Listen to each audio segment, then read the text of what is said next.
Good morning to you. It's 6 o'clock on Friday, the 28th of April. Today, stopped in the name of the law. Thousands of nurses forced to return to work after their strike action was ruled unlawful.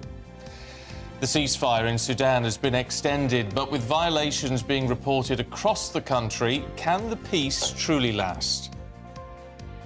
Tributes have been pouring in for US talk show host Jerry Springer, who's died aged 79. We look back at his best moments after the TV presenter passed away peacefully at his home in Chicago. And the royals take to the streets. The Prince and Princess of Wales pay their respects to the people who lost their lives in the Aberfan disaster as the build-up to the coronation continues. Good morning to you. I'm Stephen Dixon. I'm Ellie Costello, and this is Breakfast on GB News.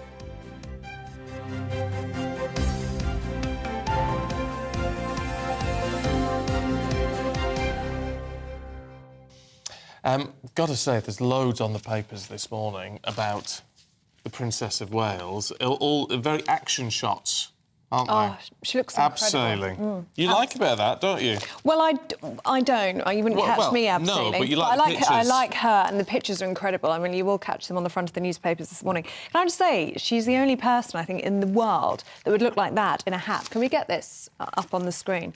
She looks incredible in a helmet, and she just looks so glam and composed. At a weird angle. At a weird angle. But isn't it, I tell you what, I don't particularly, but I'm going to do it, make the comparison with the Duchess of Sussex. And it's the fact that there's a lot of moaning on one side and there's all these smiles and getting on with it on the other. Lots of smiles.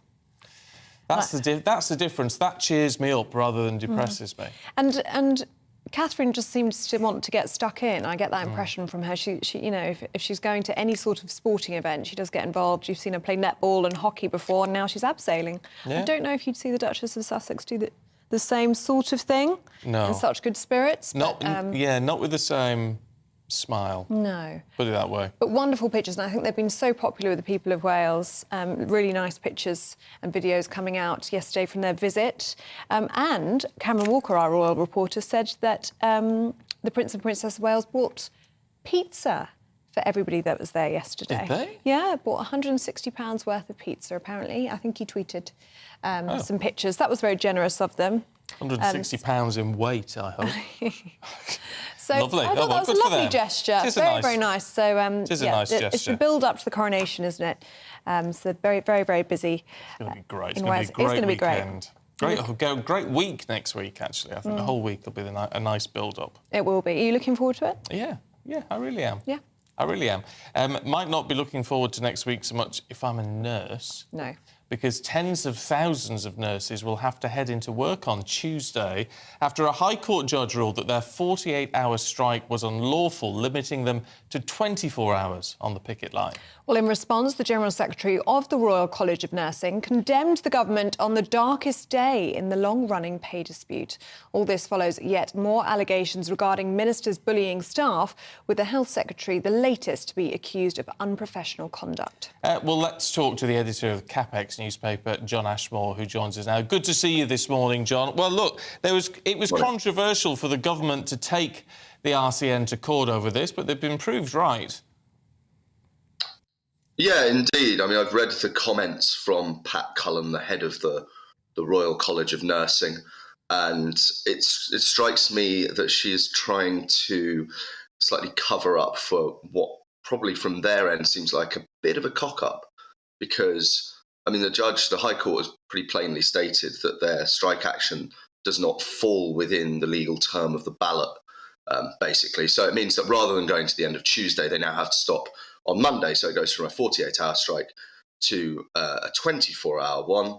I don't think there's any way to see this other than as a kind of victory for the government. Whatever your view, I mean, it's even if you support the nurses' strike, you look at this and think, well, you know, they really ought to have got this one right. On the other hand, the broader issue is that the government has still not come to an agreement with the unions in what are, as Pat Cullen says herself, the most trusted and beloved of professions. So I don't think the government should be too cock-a-hoop either. I don't think either side has come out of this looking particularly great at the moment. The comments from the judge, though, were significant, weren't they? Ordered the RCN to pay the costs of the hearing and told the union in court that there was a high degree of unreasonableness. The outcome was inevitable. And instead of grasping the nettle and conceding, it had forced the case to court. I mean, that's significant, isn't it? The judge is siding with the government on this. Yeah, as I said, you can't really see it as anything other than the RCN messing this one up. And I think actually, weirdly, the strength of the comments from them reflects kind of how badly they've handled this. It's kind of a distraction technique. You say, oh, this is all the government's fault. How dare they? You know, they talk about kind of dragging nurses through the court when, as you say there, I mean, it was really as much their fault as anybody else's. Again, in the longer term, they will almost certainly reballot. They will probably win that ballot. This is a kind of a hiccup for them. But the broader issue is that this is going to carry on and on and on. I don't know about you, but I'm sure plenty of your viewers are sick of looking at articles from newspapers and websites with a kind of calendar of strike days for every month saying what's not going to be working in the country on a given day this month. It just seems endless. You know, today we have 100,000 civil servants walking out. We have people in the passport office. We've had border control nurses, teachers yesterday.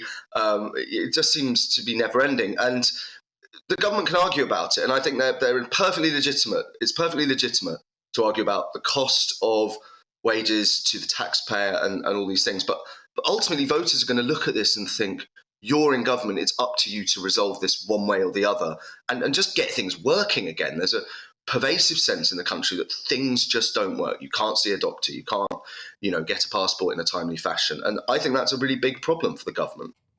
Yeah, well, I mean, talking of problems for the government, as you say, it could grind to a halt with the civil servants on strike. But also, we are expecting the Sharp report today, aren't we? The report into the hiring of Richard Sharp on a recommendation from then Prime Minister Boris Johnson to be chair of the BBC. Yeah, I mean, there's been quite a good deal of controversy about this. There seems to be a sort of a slew of different reports. I mean, last week we had Adam Tolley's report about Dominic Raab, which obviously led to his resignation.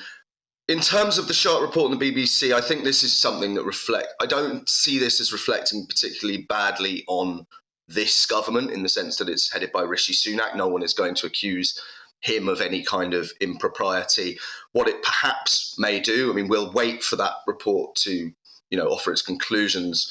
It might be another kind of nail in the political coffin of Boris Johnson if it does suggest that he acted improperly. Although, to be honest, I don't see a kind of way back for Boris now anyway. So, yeah, we'll await that. But I don't see it as something that is going to have a huge impact on Rishi Sunak necessarily. There's a story on the front page of The Eye, and I believe it's also been picked up in The Guardian today, about Steve Barclay, the Health Secretary. Inside the story of an unpleasant Health Secretary, says The Eye. He's the latest who's been accused of bullying. Sources claiming he's difficult to work with, but not a bully. And this is after Dominic Raab obviously resigned last week after bullying allegations were upheld against him. Do you think this highlights a new chapter, really, significant tensions between ministers and their civil servants? Well, I mean, I think that tensions between civil servants and ministers are kind of as old as time itself. And as in any kind of working environment, there are always going to be frictions and so on. But yeah, I mean, it does feel as though civil servants perhaps have smelled blood and thought, right, we can actually get our complaints into the press after what happened with Dominic Raab. It's really very difficult to say when it comes to Steve Barclay. We have this kind of briefing and counter briefing, complete unnamed sources in all cases. For what it's worth, I don't buy the idea of some kind of civil service cabal working against the government. I think there probably are civil servants who have their own agendas and who don't particularly like the Conservatives, but I don't think it's like this kind of grand conspiracy. The other issue is that even if you don't think that conduct is necessarily bullying, if it's, let's say, aggressive or impatient or whatever it might be, to me it's a question of effectiveness. Are you getting the most out of your workforce? And are they doing the work for the public and for your government, ultimately, that is going to be as successful as possible? So I think we should always think about it in those terms as well. Whether this goes down the same track as Dominic Raab, we shall wait to see. It certainly sounds quite similar at the moment, but I think there's quite a lot of road to run on this one. OK, John, really good to have you with us this morning. Thank you very much for your time.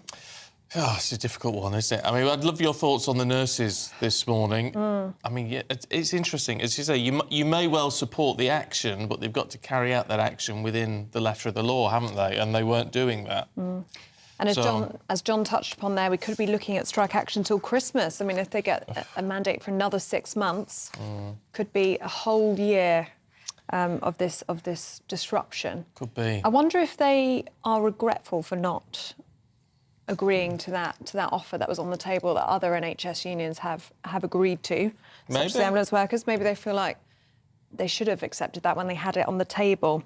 Interesting. Do let us know what you make of that. gbnews@gbnews.uk. Now, also today, a body has been discovered in the hunt for the partner of a pregnant teacher who was found murdered in Scotland. Police have been looking for 36-year-old David Yates in the connection with the death of Marelle Sturrock at her home in Glasgow. The force says that while the body was yet to be formally identified, it is thought to be that of David Yates. Around 130,000 civil servants are set to strike in an ongoing dispute over pay and conditions. The walkout will include public and commercial services union members in 132 government departments. The union accused the government of waging an ideological war on its workforce, but the government called their demands unaffordable. The report into serial killer Stephen Port is warning urgent improvements are needed after police mishandling of the case. His Majesty's Inspectorate found basic errors by a string of detectives left Port free to carry out a series of murders and sexual assaults between 2014 and 15.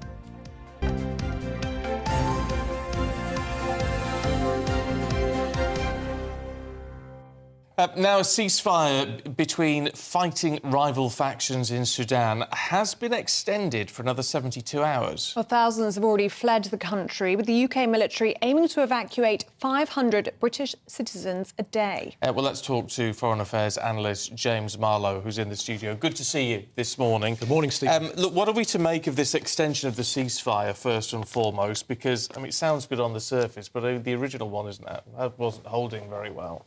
It was holding, but you're right, it wasn't holding that well. But this is not a sudden ceasefire. In fact, actually, I woke up this morning thinking, is it in place or is it not in place? As we understand it at this point, it is in place for another 3 days. The former ceasefire ended last night at midnight, which is 11 p.m. in this country as well. But intense negotiations have been taking place from neighbouring countries with the two military rival factions. Those countries are Uganda, Kenya, Djibouti, and South Sudan. And they've really put the pressure because they know these two military former parts of the government of President Bashir, the Islamist, the dictator, who is still in the country at the moment, who's been moved from one place to another. Of course, the International Criminal Court are after him.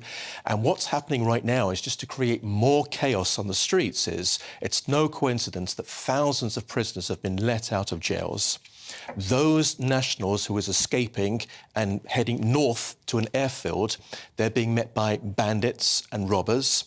In fact, yesterday, it was a clip that I saw, and I tweeted it out from my account, is that one of the military people was saying to anyone, if they are going to their ATMs to withdraw money, to quote, you will be dealt with decisively. So these people are just fleeing with whatever they've got to get out of the country. So very, very difficult scenes for people who are still trying to get out of, especially Khartoum. Yeah, we understand, when I say we understand, the reports coming through, because, of course, I'm sitting here in London with you guys at this point. But from the people on the ground, and also from what political diplomats have said in this country, and of course the military, which, by the way, the RAF should be praised. They've done a brilliant job, a fantastic job. It's totally unlike Afghanistan, where the military pretty much knew who was in control of what, who had the RPGs, which faction actually was in control of a certain area, and who was holding the surface-to-surface missiles and the main ammunition.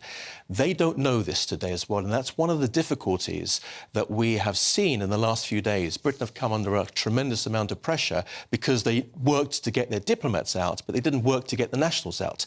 Now, in their defence, what they say is, and I'm not here to defend them, but I'm just trying to give both sides. In their defence, what they say is that it was a completely fluid situation which was changing rapidly, and we simply didn't know who was in control of certain areas and the guns and the missiles, and we didn't want to put nationals in jeopardy. But the other countries did do that. They took a chance. Obviously, France and Germany have got more of their citizens out than Britain has. Britain's got around 550. Saudi Arabia have taken out more citizens than any other country, as I understand it. And of course, Saudi is connected with Sudan. It's part of the 22-state Arab League, and they're connected. 500 a day we're aiming to get out at the minute. What have we got left? About 4,000? Nobody knows. They're suggesting... We should know, shouldn't we? Not necessarily, because what the diplomats would say, again, in their defence, is that just because you go to Sudan, whether it's for a holiday or for business or seeing family, or even you've got a work contract out of that, you don't necessarily have to register with the embassy over there, which is exactly what has taken place. So they reckon it could be 2,000, it could be more. Not every British citizen is want to get out anyway. They obviously want to get out of the main fighting area. The main fighting area is concentrated in a certain part of Khartoum, and that's one of the reasons why the British say that they went straight for their diplomats, because it was right next door to a military compound, and also their embassy and where they lived was very close to where the main fighting was going to be. And or was, rather. Not going to be, but was. Talk to us, James, about the conditions on the ground, because for those left behind, there is great concern, isn't there? The World Health Organization is warning that there could be many more deaths due to the outbreak of disease. There's many services there that are just not functioning at all. Yeah, Ellie, I'm very glad you brought that up, because we're talking about getting out British and French and Americans and Canadians and Saudis and all the nationals. What about the people still there? They're the ones who can't get out. I mean, imagine how they're feeling. They're seeing planes come down. They're seeing their friends and even members of their family get on these planes, and they know that they're left there for the kill as such. It's a horrible thing to say, but these two warring factions, they couldn't care less. Their objective is just to literally destroy Khartoum, just for this quest for complete and utter domination and power. They were part of President Bashir's government. A huge amount of pressure was on President Bashir, because 3.5 years ago there was this massive demonstration. Young doctors and young engineers took to the streets, very brave of them, and they demanded democracy in that region.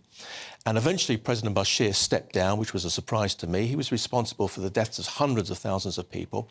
He's up, as we said, for the International Criminal Court. He's still, as we understand, in Sudan itself. But these people are now criticising the United States and the UK, because they're saying, you know, we started it off. You could have come in and helped us. Now, I'm not sure what Britain and the US could have done. We get criticised for being the sort of international policeman, though, don't you? Well, of course, that's what it's like being in politics. And by the way, also being in the news business as well. You're criticised from all sides. But what they would say is, and again, this is them speaking, these are these young students and engineers and doctors who are rising up against President Bashir, is that it was Britain, it was the United States that recognised Sudan, and they lifted the sanctions, and perhaps they could have done a little bit more. But then these two military rivals joined, and this sort of fell apart 2 weeks ago, because it was about who gets control of the army. Anyone knows, when you're taking over a military coup, you have to get two ministries. Number one is the Defence Ministry, because that means you control the army. Number two is the Finance Minister, because you need to get all the money. Once you've got that, you're in control. And that's how these dictators think. And it's very difficult to come from a dictatorship and go into pure democracy, which is what the people wanted, but they just don't think like that. No. Oh, it's a mess, isn't it? Look, James, thank you for talking us through it so far. No doubt we'll have to talk to you again over the coming days and find out how things are developing. But for now, thanks very much indeed. Thank you. Thank you.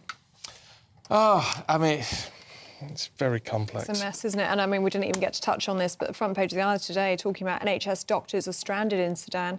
Many of them have visas, but not a British passport. So they're working here on a visa, but they don't have a British passport, and they're in Sudan now. They can't get out. They're being told to go to the Egyptian border and try and escape that way. But obviously, as we saw there in many of those pictures, the roads are actually a war zone in many parts. Very, very difficult for people to try and get out. Yeah. So it is something that's going to continue, I'm afraid.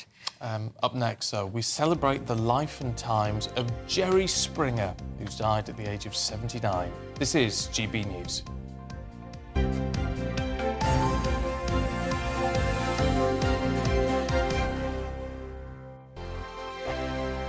Monday to Thursday nights on GB News. At 6, it's Dubes & Co. 7 o'clock, Farage. At 8, join Jacob Rees-Mogg. And at 9, Dan Wootton Tonight, followed by Headliners. On TV, radio and online. This is GB News. It's all about family, being in people's living rooms, all the interaction and getting to know who our viewers and listeners are. When I was young, my dad used to say, Nana, stop arguing. I wanted an outlet that would enable me to give my opinion. People are going through a really hard time right now, and I know that you don't feel like you're being listened to by the establishment. I came to GB News because it's the People's Channel, and I want the audience to have their say on the events of the day. We're dynamic. We do something different. Democracy shows that the wisdom of the nation is in its people. I get to travel to find out what the story is from a personal perspective. The British people aren't fools. We know when we're not being told the full story. We've got to work out how Britain moves forward from this. It's the best country in the world. The establishment had their chance. Now we're here to represent your views. Britain's watching. Britain's watching. Britain's watching. We're proud to be GB News. The People's Channel. Britain's news channel. Join me, Patrick Christie's, Monday to Friday, 3 till 6. We tackle the day's news agenda like you've never seen before. It's high tempo, high octane, the most controversial topics, and the best guests. You will not be able to take your eyes and ears off it. I'm not afraid to ask the questions that you really want answered. 3 till 6 p.m, Monday to Friday on GB News, the People's Channel, Britain's news channel. I'm Andrew Doyle. Join me at 7 o'clock every Sunday night for Free Speech Nation, the show where I tackle the week's biggest stories in politics and current affairs with the help of my 2 comedian panellists and a variety of special guests. Free Speech Nation, Sunday nights from 7 on GB News, the People's Channel, Britain's news channel.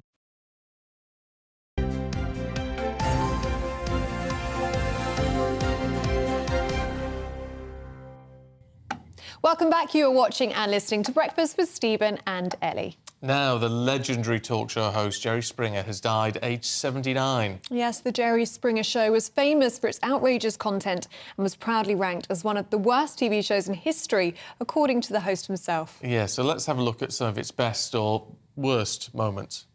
I guess they say they wish they could turn back the hands of time. Please meet Dusty. He says there aren't enough excuses in a bottle of Jack Daniels for hooking up with his wife's mother. Are you? How are you doing today? I'm fine, thank you. Nice to meet you. Are you shocked that your mother would do something like this? Jerry, I'm very shocked that my mother would do something like that. To the couch. Well, it's here, Mom. Wait a second. If neither of you remember it, how do you know it happened? My dad. Yeah, Daddy's your here. Your husband, your dad? Daddy's here. Here's Daddy. Oh dear, well that was Jerry Springer on his YouTube channel. Dear me, isn't it? I mean, I don't know, I think it's pretty awful really, but it was just what it was. It was of its time, and he was a tremendous fella.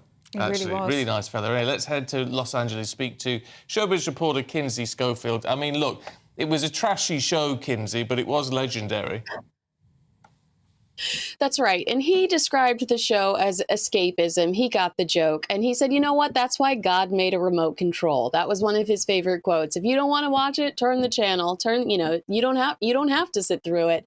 But he wanted to be in on the joke. He was such a good human being, and he was kind and he was funny.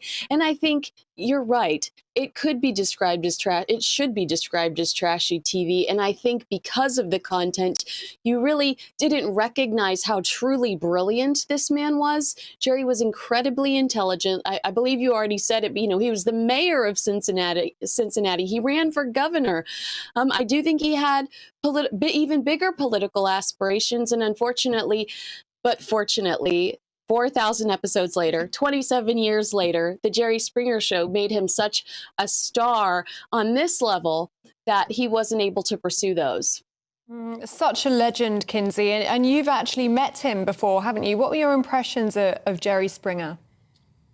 Well, you know, they talk about, you know, how important it is for people to feel when you walk away from them. And he was so kind and encouraging. He's made a lot of money, and he is one of those faces that it's instantly recognizable. He could be a jerk if he wanted to be, but absolutely not. He was so kind, encouraging. He had a very soft heart. And I thought, how neat to be in the presence of this person, and how neat that he's chosen to be a good human being. And I do think that he was meeting with people towards the end of his life that he had worked with throughout the Jerry Springer show. So I do think towards the end of his life, he was saying goodbye to some of those people. And I'm glad he had the opportunity to do so. I'll tell you what, I mean, I've interviewed him, and what struck me was what an intelligent and thoughtful man he was, actually. But you sort of got that. I mean, that was the best part of the Jerry Springer show, away from all the fighting and all the rest of it, was Jerry's final thought, because he always came up with something, actually, that was worth hearing. Right. You sat back and went, well, you know, I've already forgotten about the 3 chairs that were thrown throughout there. Now I'm thinking about loving myself. You know, the take care of yourself and each other. How brilliant was that line? And I hope that he's remembered for that final thought and that one line, because it is beautiful. But I do think ultimately he wanted to make a positive difference in the world. And I think towards the end of his life, he was trying to do that and kind of flip the switch. And the Judge Jerry show gave him the opportunity to do that towards the last few years of his life. But it was about a month ago that TMZ reports he was feeling so ill that he actually had to take a break from all of his pursuits. He was doing a radio show in Cincinnati, and he was just too ill to continue to pursue any sort of work. But working right until the end, really. We've seen a statement from his family, who confirmed that he'd passed away after a short battle with cancer. And there's been tributes pouring in, hasn't there, Kinsey?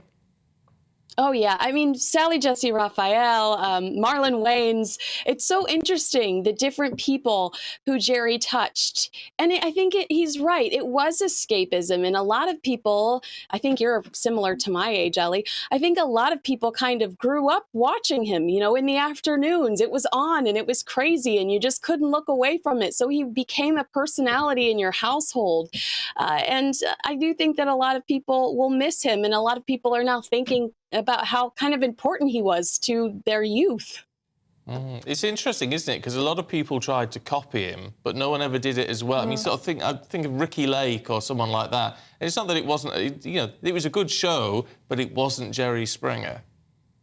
And maybe it's because of what you mentioned, that intelligence, that true sincerity. You felt his kindness sometimes. I mean, not during some of the chaos, but you did feel like he was the ringmaster. He had everything under control, and at the end of the day, everything was going to be okay. What do you think his legacy will be, Kinsey?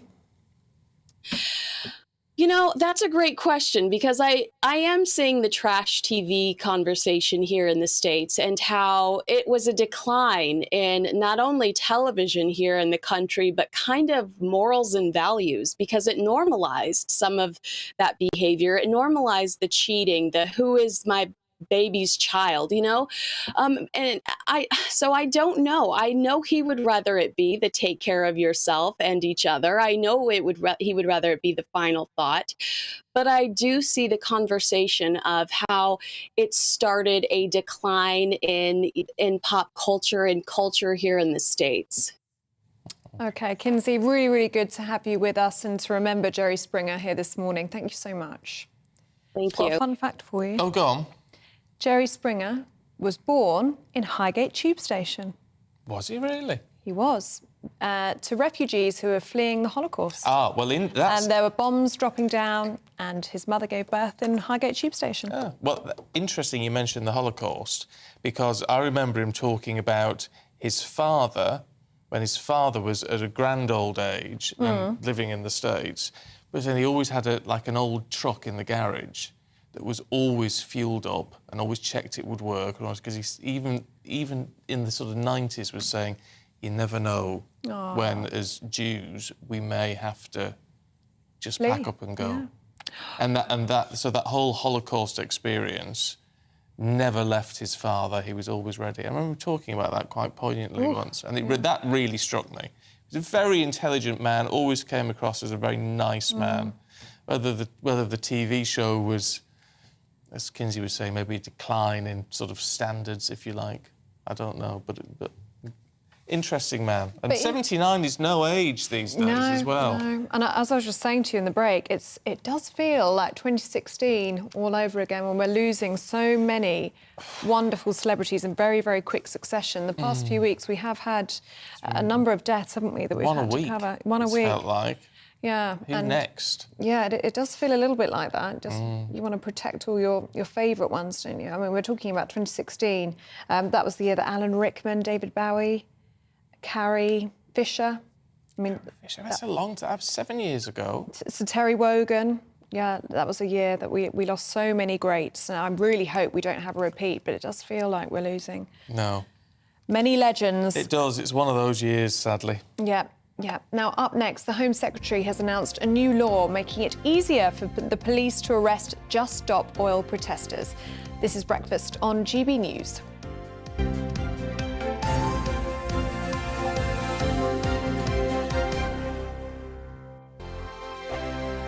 I joined GB News because I was sick and tired of not hearing my views being represented, not just mine, but so many people that I knew and spoke to. I just couldn't get my voice out there. I couldn't say anything. I couldn't do anything. Whatever the narrative was, I kind of had to follow it. GB News is there to provide a voice for those who have been ignored by the establishment media. We think different things, we've got a different style. GB News is here to be optimistic and positive about the future. It's real kind of dynamic and flowing, with the audience very much at the heart of it, like a big family.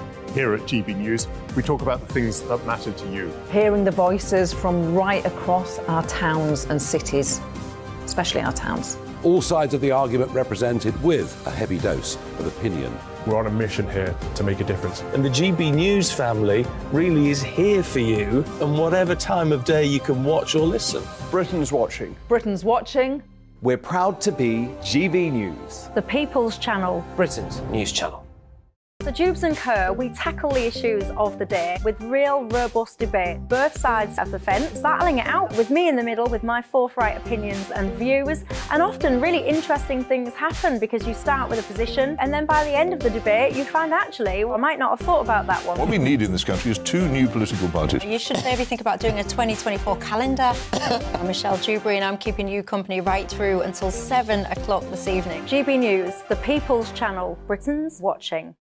Westminster is going around in ever-decreasing circles, followed by the media. Britain is broken.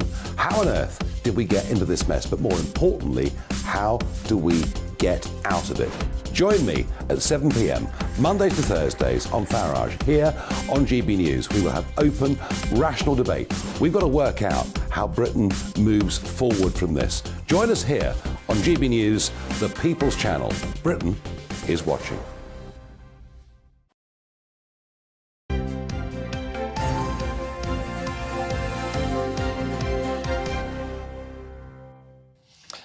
Welcome back. It is 6:33. This is Breakfast. And can I just point out... Yes. That Kinsey Schofield is 10 years older than Ellie Costello. After saying, I think we're about the same age, Ellie. Yeah. 10 years. She was straight onto Google. And I don't think so. Yes. There you go. Anyway. 10 years. She's closer in age to me than she is to you. She does looks my age, though. Tell her. She looks great. So, anyway. You're digging. I know, I know. Now, look, this caught my eye this morning. It's front page of the Mirror, and this brings us all back to reality. It's a 90-year-old woman in Kenya shielding her hungry great-grandson. What a dramatic picture. It's gripped by the worst drought since the 1984 famine, and that, of course, sparked Live Aid. And doesn't that, if you are old enough to remember all of that, doesn't that take you back?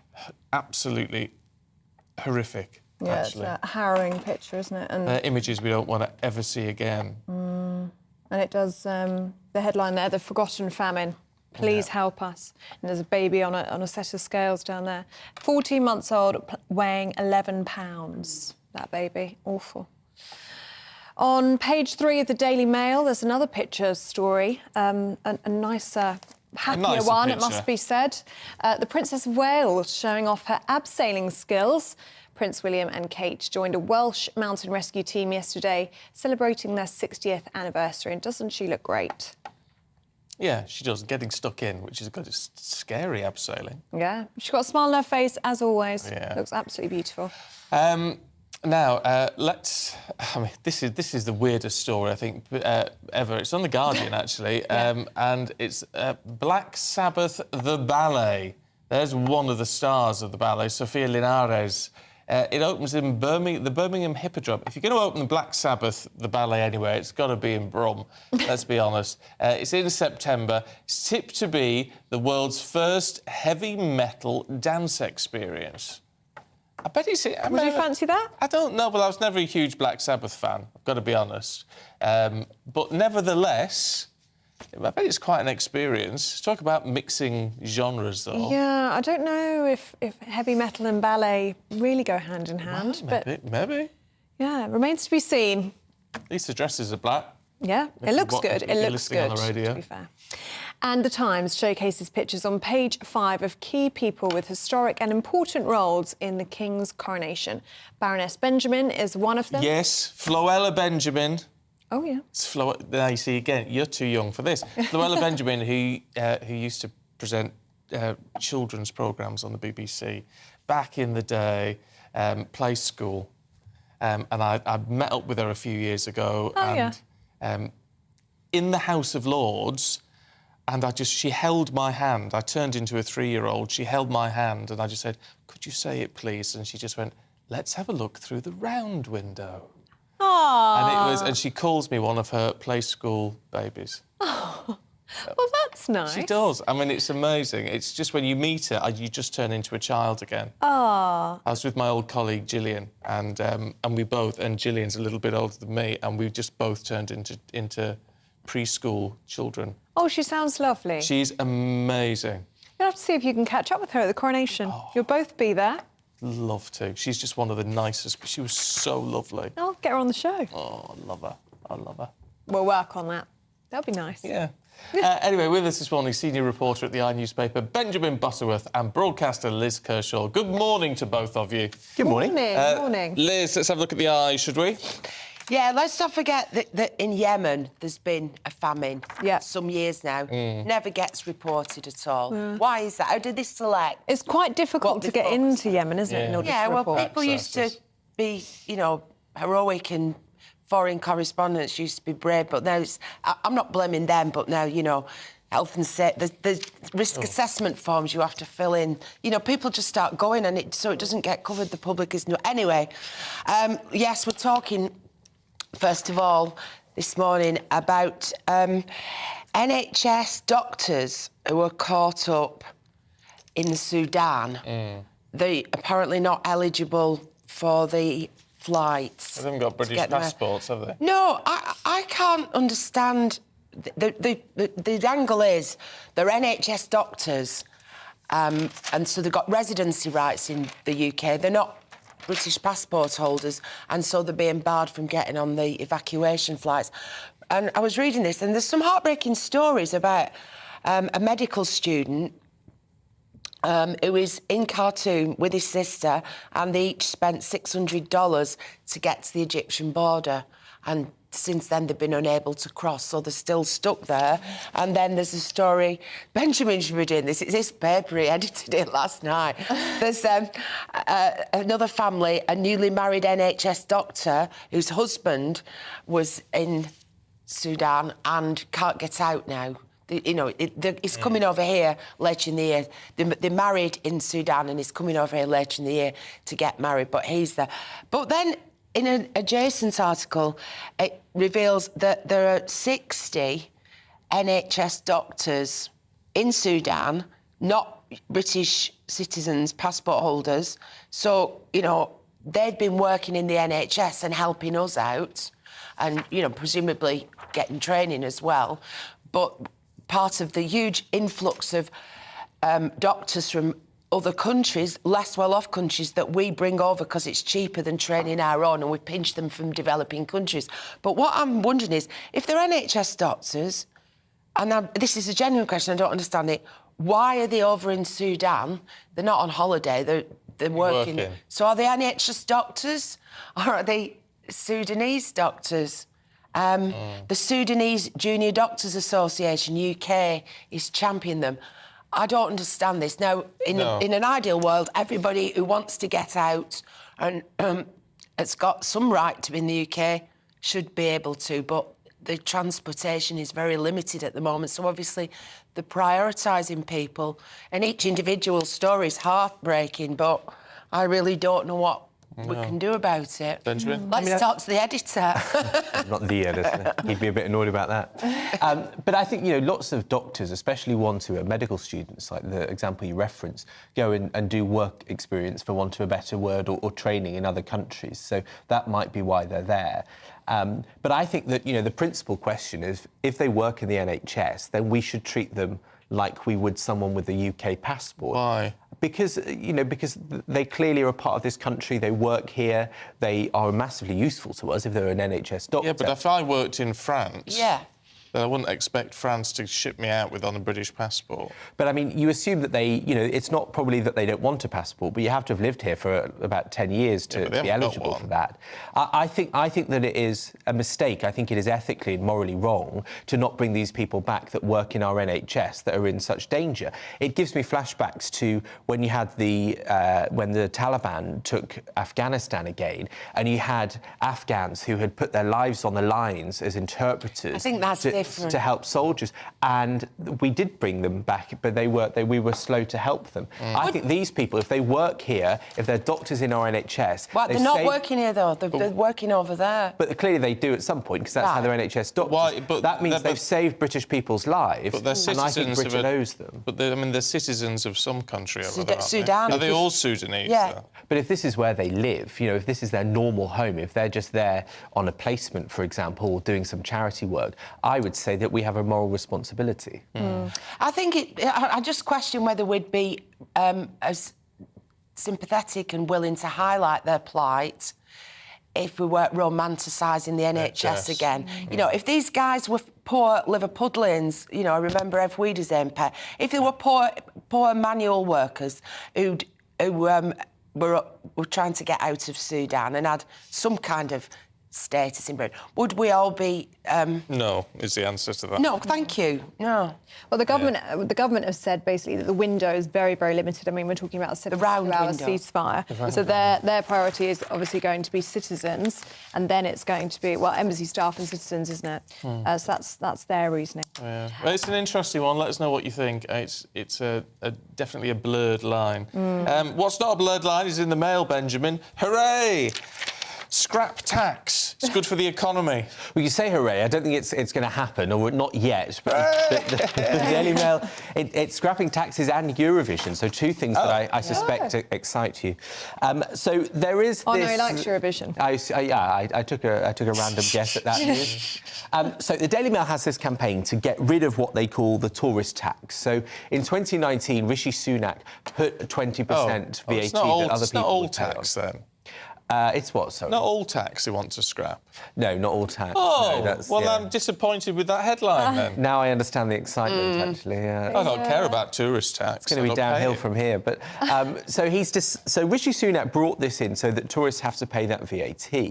And the Daily Mail is making the campaign that, and in this case, it's the CEO of Knightsbridge Partners, which is a big business firm, saying that when tourists come to this country, they're not travelling around the rest of the country, they're not going to Oxford or Cambridge or Edinburgh, the kind of popular tourist sites, because they're not getting the tax benefits that they used to before this. And they've tied it into Eurovision. There's going to be a huge number of people coming to this country, many tens of thousands, for Eurovision in Liverpool. And they're suggesting that those tourists are going to spend a lot less because of the VAT implications that were changed when Rishi Sunak was Chancellor. Really? Do you think that's the case? I don't think that's the case, no. No. But the Daily Mail does think that's the case. And look, you know, the argument they're making is one that the economy would be better off, so that if you got rid of this VAT cost, but then people would spend more, that we'd be better off and that businesses would be better off. So, you know, while I wonder whether it affects whether someone would come here in the first place, I think there's probably a valid argument to say that it There is, but how many could be people, better. when we've all gone abroad at various points, how many times do you think, oh, I'll buy that, I'll claim the tax back on that when I get home? Well, I mean, you just don't. They do never it, though. happens. You see long queues, don't you, when you get to the airport and stuff, people queuing up and getting Apparently, the VAT people are back. going to Paris to buy the Louis Vuitton and Gucci. And Oh, it must be everything else. nice. I know. When I finished in my charity shops, I'll be going there myself. Yeah. Yeah, but that's the idea, isn't it? That it would promote, you know, this Knightsbridge business. It's Harrods, isn't it? It's Yeah. people. They want people to spend their money in Harrods. Yeah, exactly. I mean, look, I go on holiday to countries that sort of have all had wars or famines in recent history. That's my kind of travel. So I don't know that I'm looking at claiming back taxes on my holiday. You do have to go to Bicester Shopping Village, though, in Buckinghamshire, to see people with huge numbers of carrier bags, and they were in coaches there, and they've had to A lot build of Chinese tourists. extensive car parks, and people specifically go for the designer brands, don't they? Well, they do, but that's not slowed down recently. You go there, don't you? Yeah. Oh, do you? Oh, yeah. It's nice. It's lovely to have a wander around Bicester Village. Never buy anything, because it still costs a fortune, even with a discount. But it's nice to wander around and look as if though you might buy something. I bought a sandwich at Pret. Oh, did you? Yeah. Well, there you go. But no, I don't buy anything there. But it's full of... It's always full. Yeah, So to be fair, and it's people maybe- spend a fortune, don't they? Liz, should we have a look at the Mail? And we're talking about slow marches, because this has been kicking off this week, hasn't it? Just Stop Oil slow marching around London. Yeah, there's a new law, and I think this must be win the prize for the hardest law to implement ever. So this is why we're bringing forward this new law to clearly define slow walking, etc. So, so do you have a pedometer? I know what they're talking about, because people are, instead of lying down on the road or gluing themselves to something, they're just walking very slowly through London. So they can be now arrested and charged for that. But Like making a public nuisance or something. they are. But how do you define and prove slow walking? I mean, so they stop you walking below, say, you know, I walk really fast, but so I'm trying to work out what slow walking will be, you know. Yeah, but surely they don't have to define a speeder. If there's a whole group of people walking down a road very slowly, If they're it's a public blocking the road, nuisance. if they're in the middle of the road, yeah. So if the that's the thing. They're obstructing. So, but the speed of the gates, I think, and then they say, oh, you can't walk slow. They say, OK, we'll walk like this, and then it'll be like the Ministry of Silly Walks. But if they're walking slowly down the pavement, it doesn't matter. No, so I don't see that. it's such a big deal. I think. Mind you, they'd be easy to catch. Yeah. Yeah, some fat copper with a donut rounding them up. Yeah. I like this. Sorry, go on. They are going to have to get a grip of this, though, because Just Stop Oil have said they're going to do it every single day. They're not going to stop. I mean, there'll be a slow march every day. People have jobs. Well, they were encouraging them yesterday on Twitter. I saw a tweet from Just Stop Oil saying, take the morning off work, head to Parliament Square and just do a few hours of a slow walk before you go into work. So suggesting even those working are doing this. I bet they don't walk from wherever they live into central London. No, I bet they use public transport or maybe drive. If they have a bicycle, what do they think the tyres are made of? What do they think the high-vis jacket is made of? When they spray paint, it's oil-based.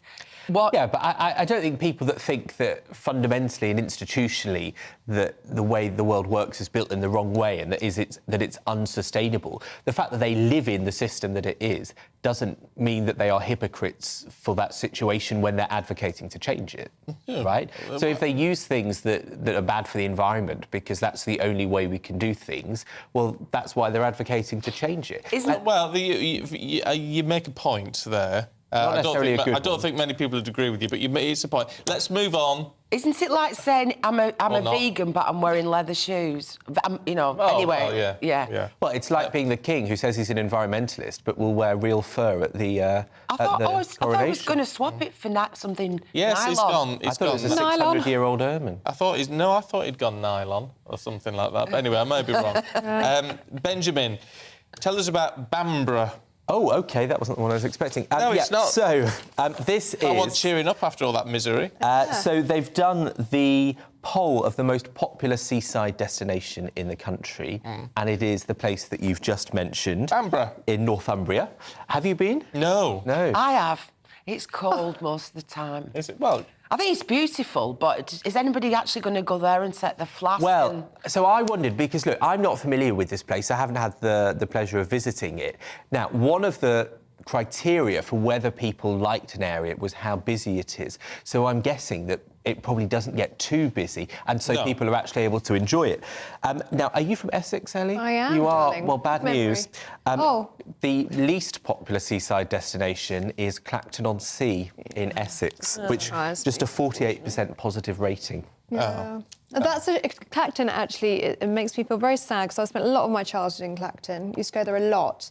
But I went there last year on a story, and it's just, so many shops are empty. Like many places in the UK now, in the high street, it's just completely decimated. Well, we all need to go to Bamborough. Bamborough Castle looks That's very where we nice. should be. Gorgeous. If you're in Bamborough this morning, should you be in Bamborough? Get in touch. It'd be good to hear from you this morning. Thank you both. We'll catch up with you a little bit later on. Thank you very much. Now, the Prince and Princess of Wales will visit the Aberfan Memorial Garden on their second day in Wales. Yeah, the royal couple will pay their respects to those who lost their lives during the Aberfan disaster. Our royal reporter, Cameron Walker, has this. Well, it was a very outdoorsy afternoon for the Prince and Princess of Wales. They were spotted abseiling down a cliff in what was once known as the Brecon Beacons, now known as the Brani Brycheiniog National Park here.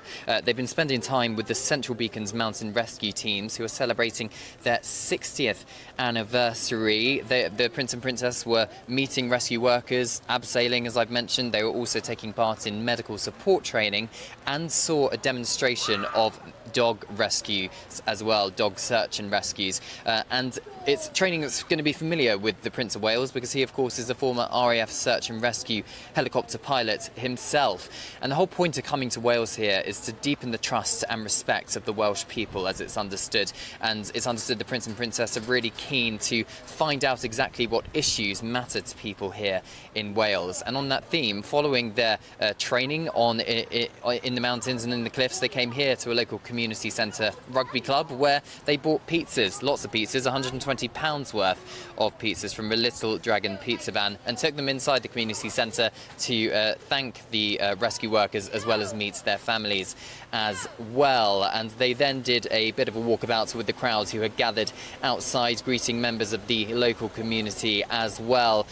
They are continuing their engagements here in Wales today.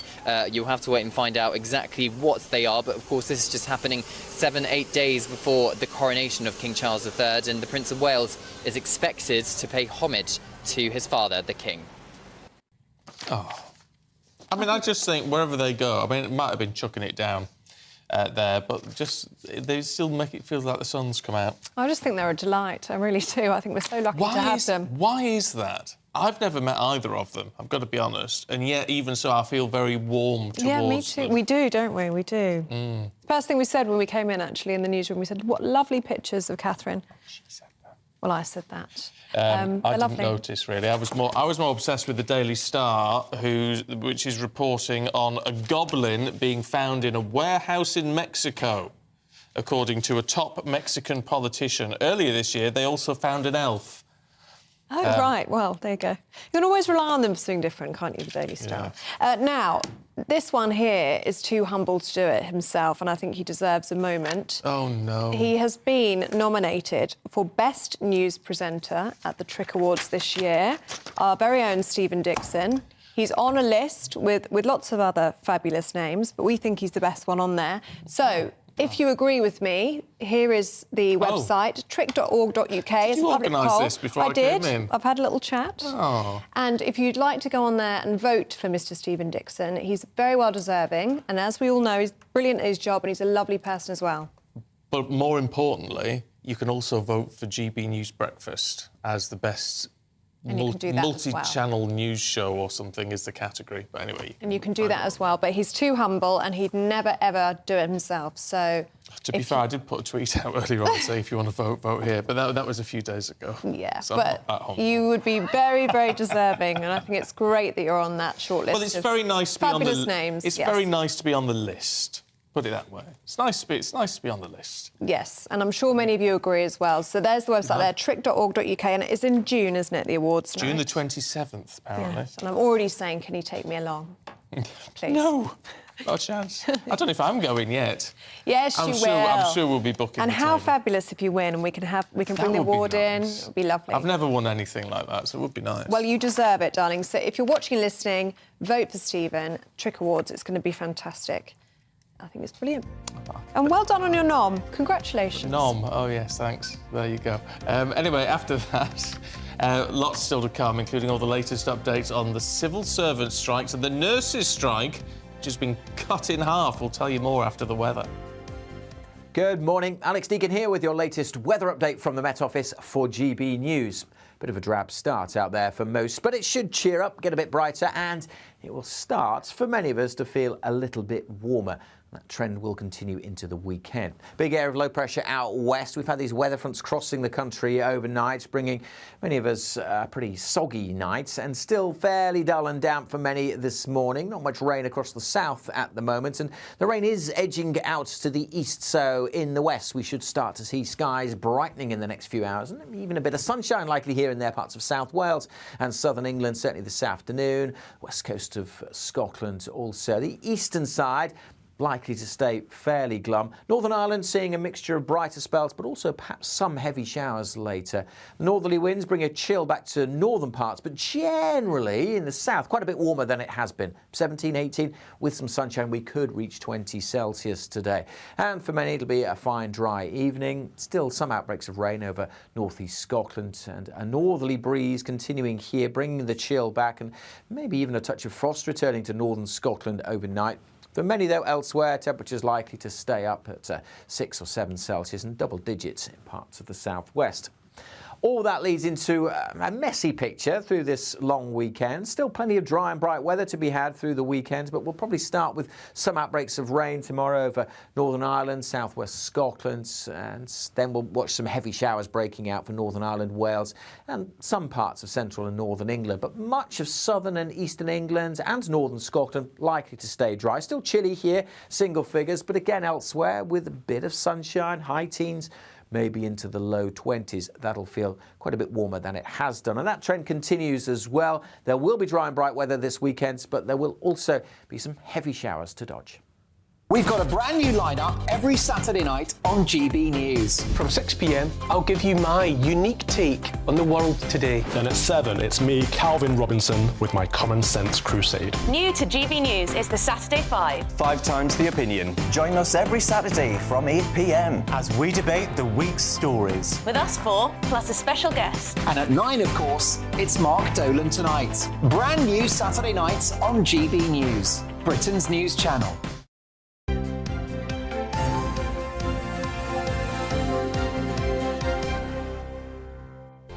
First and foremost, I am a GB News fan, and I was before I was working here. Just love the fact that we're asking the questions that a lot of establishment media won't ask. With a bit of a twist, we not only want to inform you, but we want to keep you entertained. It's worth the drive because you get in and the team's all ready and waiting, they're itching to go, and it's a proper little family. GB News is the people's channel. It's the audience that makes the programme sing. We're giving our viewers and our listeners a voice. I see the thousands of your letters, tweets, emails, you name it, coming in. Britain is broken. How on earth did we get into this mess? But more importantly, how do we get out of it? The establishment had their chance. Now we're here to represent you. It's time for something different. It's time for GB News. I'm very patriotic. I believe in Britain. Our best days lie ahead. Britain's watching. Britain's watching. Join us here on GB News. The People's Channel. Britain's news channel. Monday to Thursday, 9 p.m. till 11 p.m. Join me, Dan Wootton. I'll bring you the sharpest takes and hottest debates. Do you not believe in prison? I don't believe in prison. I'm completely stunned. I guarantee you there'll be no spin, no bias, no censorship. I actually was personally quite offended by it. And no reason to go to bed. So I guess they've always been quite woke. That's Dan Wootton tonight on TV, radio and online. Monday to Thursday from 9 p.m. till 11 p.m. on GB News. The People's Channel, Britain's news channel. I'm Simon Evans. Join me on GB News for Headliners at 11 p.m. What's the scoop? I'll be joined by two of the country's top comedians. That's right. As we take a look at tomorrow's newspapers tonight. We're going to get into trouble. If it's a big story, we'll be covering it. Spill some tea on him. There we go. But we'll also have some fun. I wouldn't stick up a bank. My father didn't love me. So anyway. Headliners every night from 11 on GB News, the People's Channel, Britain's news channel.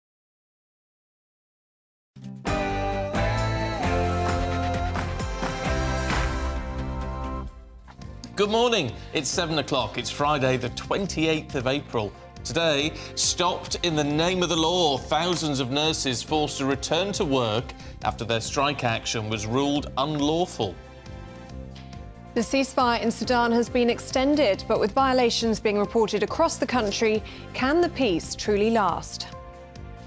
Tributes have been pouring in for the US talk show host Jerry Springer, who's died aged 79. We look back at his best moments after the TV presenter passed away peacefully at his home in Chicago. And the royals take to the streets. The Prince and Princess of Wales pay respects as well today to the people who lost their lives in the Aberfan disaster as the build-up to the coronation continues. Morning to you. I'm Stephen Dixon. I'm Ellie Costello, and this is Breakfast on GB News.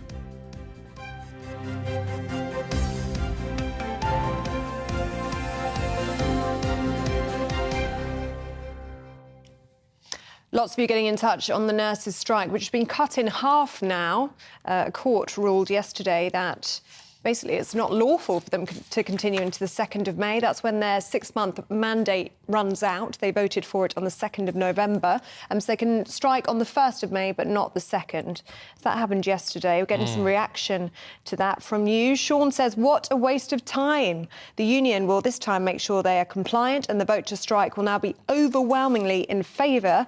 The government need to get serious and talk to the nurses in order to resolve this. Yeah, I mean, it all depends on angles, though, doesn't it? Richard says, why are we as a country taking our nurses who look after our sick and dying to court? It's a sad day. The argument can be made, of course, that the RCN didn't have to go to court. The RCN could have said, oh, actually, yes, when the government pointed it out, yeah, we've overstepped the mandate there, we'll just do it as a 24-hour strike. It wouldn't have gone to court. That's what the judge was implying yesterday. Really interesting comments from the judge, who basically said, RCN, you need to pay the legal fees because it shouldn't have even got to this stage.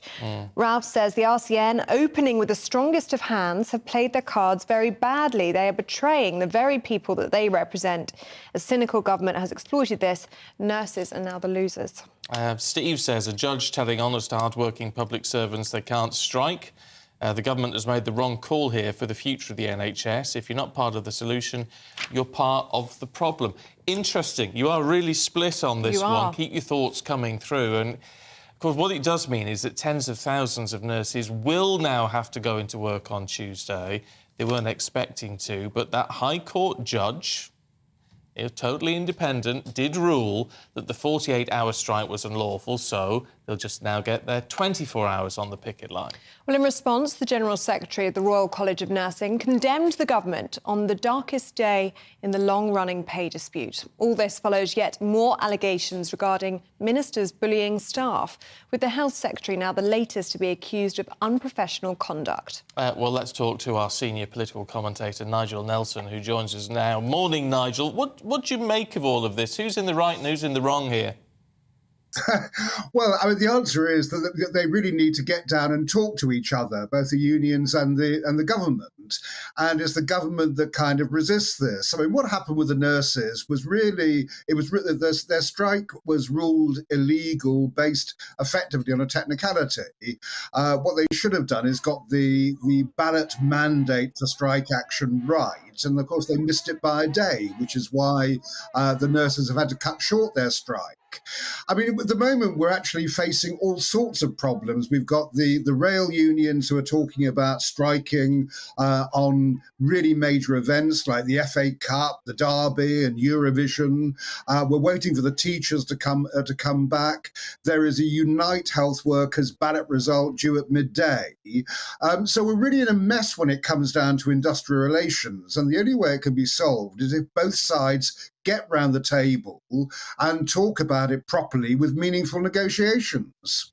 But Nigel, how likely do you think that is to happen? Because we were probably just listening then when we went through some of the viewers' emails. It really is dividing people. But the nurses did start off with huge public support. But now we're hearing from the RCN they're going to ballot for a new mandate. We could be looking at more strike action up until Christmas of this year. I mean, could they be risking losing that public support that was very much behind them at the beginning?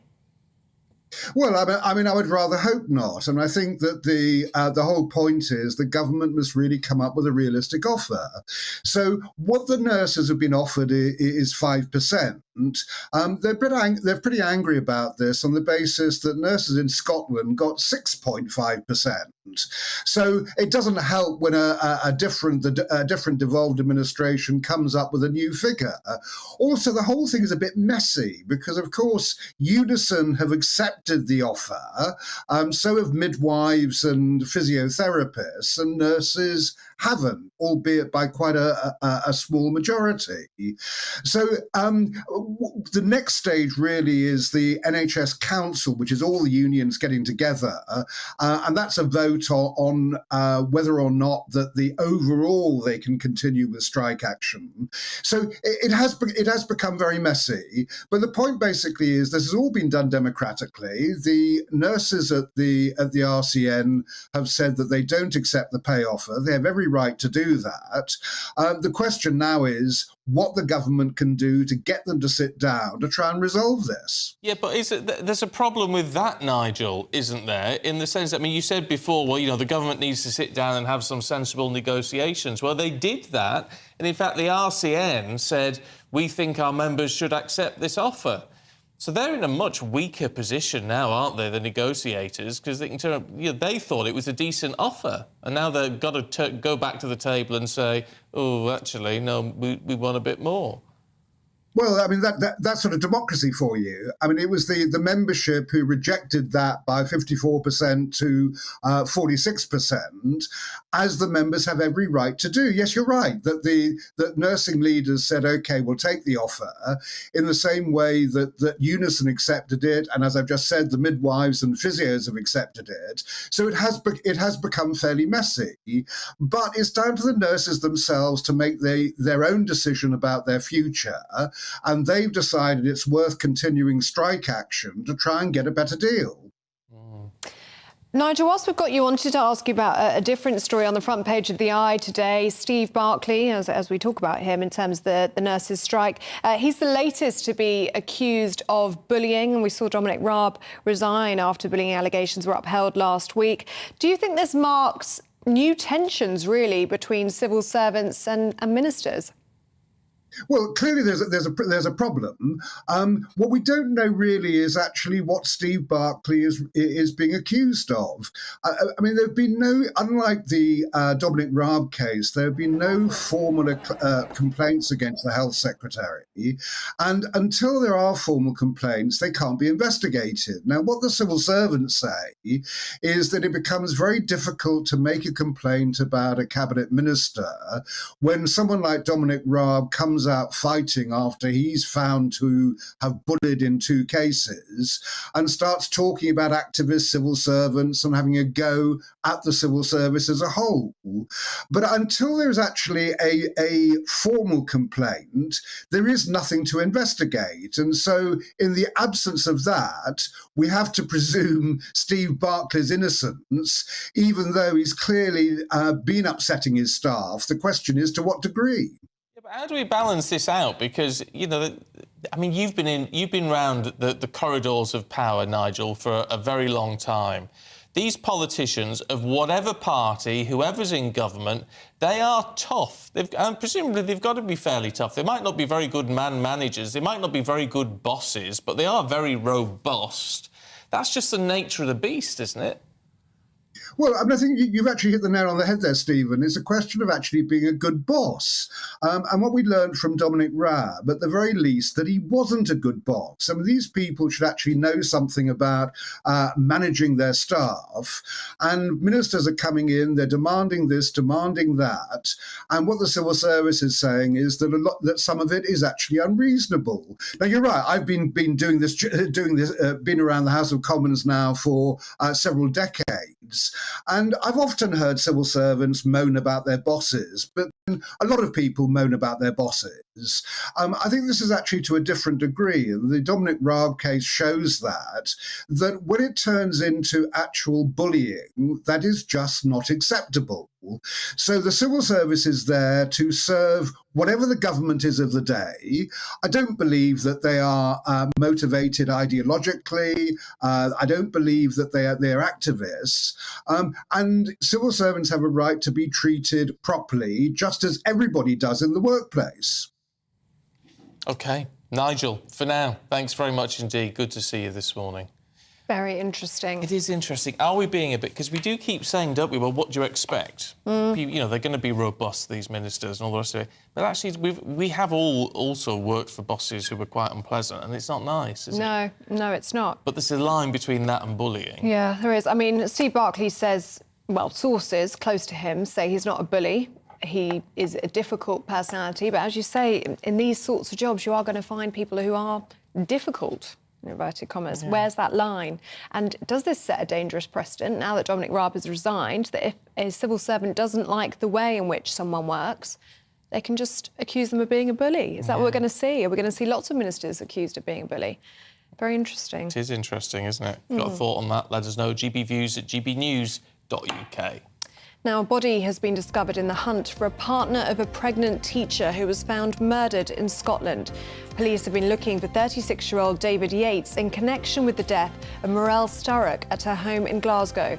The force now says that while the body was yet to be formally identified, it is believed to be that of Yates, and we'll have a reporter there for us in the 9 o'clock hour. A report into serial killer Stephen Port is warning urgent improvements are needed after police mishandling of the case. His Majesty's Inspectorate found basic errors by a string of detectives left Port free to carry out a series of murders and sexual assaults between 2014 and 15. We're going to talk to the mother of one of those victims later on.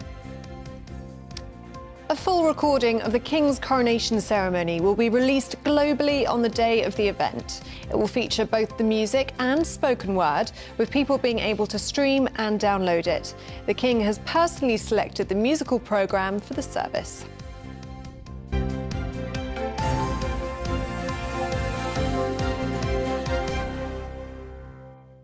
I'm sort of not surprised by that in this day and age. I'd be surprised if you couldn't stream and download it instantly. Yeah, no, I think it's great. It's very modern. But it seems a bit odd as a sort of... It's a BBC release that as a big thing, because obviously it's a BBC production. It's a news story. But you can't, of course you can stream it and download it. And I don't know, it's a bit strange. People will be very interested in that, though. After the Duke and Duchess of Sussex wedding, I was streaming all the music from that service. I loved it. Did you? Yeah, the music that she came down the aisle to. Can't remember the name of it now, but loved it. Made an impact. Stayed with me, clearly. Can't talk about weddings this one. She's obsessed with weddings. No, I'm obsessed with Sophia Richie's wedding. Look, we're going to get onto it now. So she got married, I think, 2 or 3 days ago. That's Lionel Richie's daughter. Lionel Richie's daughter got married. If you're an age like me. And wonder who she is. And if you want something to smile about, just look at the pictures. It's just the classiest thing I think I've ever seen in my life. It's cost millions. Probably. She had 3 dresses made by Chanel, got married in the south of France, and it must be nice, is all I have to say. And All she's talked about this morning. covered exclusively by Vogue, so I've been subjecting Stephen to all 96 photos in the gallery in the ad breaks. Tell you what, the husband's punching. Yeah, we'll say that much. She looked stunning, and congratulations to them if they're watching She GB does look News beautiful. She does on their honeymoon. I don't think they will be. She does look beautiful. She does look absolutely beautiful, But, yeah. I mean, it's just like, she's obsessed. Absolutely obsessed. But her father is Lionel Richie, so he was performing, as you can imagine. Did he not get a day off?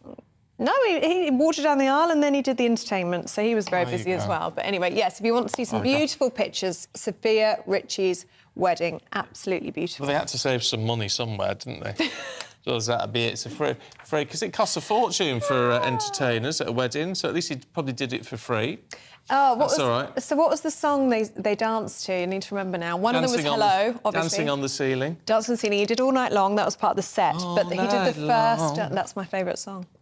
No, can't remember the first dance. I'll find out for you. Oh, right. But basically, any questions about the wedding, I can answer for you because it's just so amazing. All right, oh, well, there you go. So it's keeping her entertained. Yes. She's also obsessed, I have to say, with the Princess of Wales, who does look fabulous. But she always does. She's been abseiling with mountain rescue teams in Wales. And it's not... I've abseiled before. It's terrifying. And did you look that good? It's not easy to do it with a smile like that, ladies and gents, let me tell you. But she did, nonetheless. But today, the Prince and Princess of Wales are heading to Aberfan Memorial Garden. It's the second day of their trip to Wales. Yes, the royal couple will pay their respects to those who lost their lives during the Aberfan disaster. Well, our royal reporter Cameron Walker has been in Wales with the Waleses and sent this report.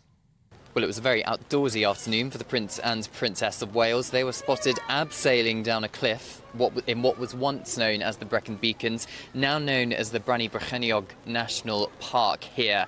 They've been spending time with the Central Beacons mountain rescue teams who are celebrating their 60th anniversary. The Prince and Princess were meeting rescue workers, abseiling, as I've mentioned. They were also taking part in medical support training and saw a demonstration of dog rescue as well, dog search and rescues. And it's training that's going to be familiar with the Prince of Wales because he, of course, is a former RAF search and rescue helicopter pilot himself. And the whole point of coming to Wales here is to deepen the trust and respect of the Welsh people, as it's understood. And it's understood the Prince and Princess are really keen to find out exactly what issues matter to people here in Wales. And on that theme, following their training in the mountains and in the cliffs, they came here to a local community centre rugby club where they bought pizzas, lots of pizzas, £120 worth of pizzas from a Little Dragon pizza van, and took them inside the community centre to thank the rescue workers as well as meet their families as well. And they then did a bit of a walkabout with the crowds who had gathered outside, greeting members of the local community as well. They are continuing their engagements here in Wales today. You'll have to wait and find out exactly what they are, but of course this is just happening 7-8 days before the coronation of King Charles III, and the Prince of Wales is expected to pay homage to his father, the King.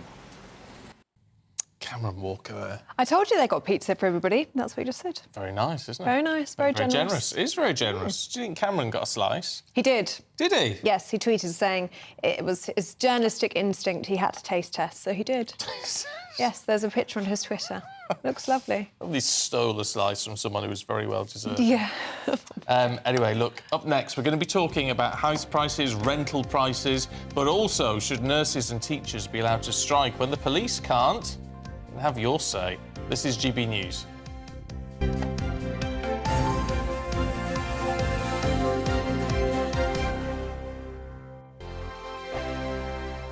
I joined GB News because I was sick and tired of not hearing my views being represented, not just mine, but so many people that I knew and spoke to. I just couldn't get my voice out there. I couldn't say anything. I couldn't do anything. Whatever the narrative was, I kind of had to follow it. GB News is there to provide a voice for those who have been ignored by the establishment media. We think different things. We've got a different style. GB News is here to be optimistic and positive about the future. It's real kind of dynamic and flowing with the audience very much at the heart of it. Like like a big family. Here at GB News, we talk about the things that matter to you. Hearing the voices from right across our towns and cities, especially our towns. All sides of the argument represented with a heavy dose of opinion. We're on a mission here to make a difference. And the GB News family really is here for you, and whatever time of day you can watch or listen. Britain's watching. Britain's watching. We're proud to be GB News, The People's Channel. Britain's news channel.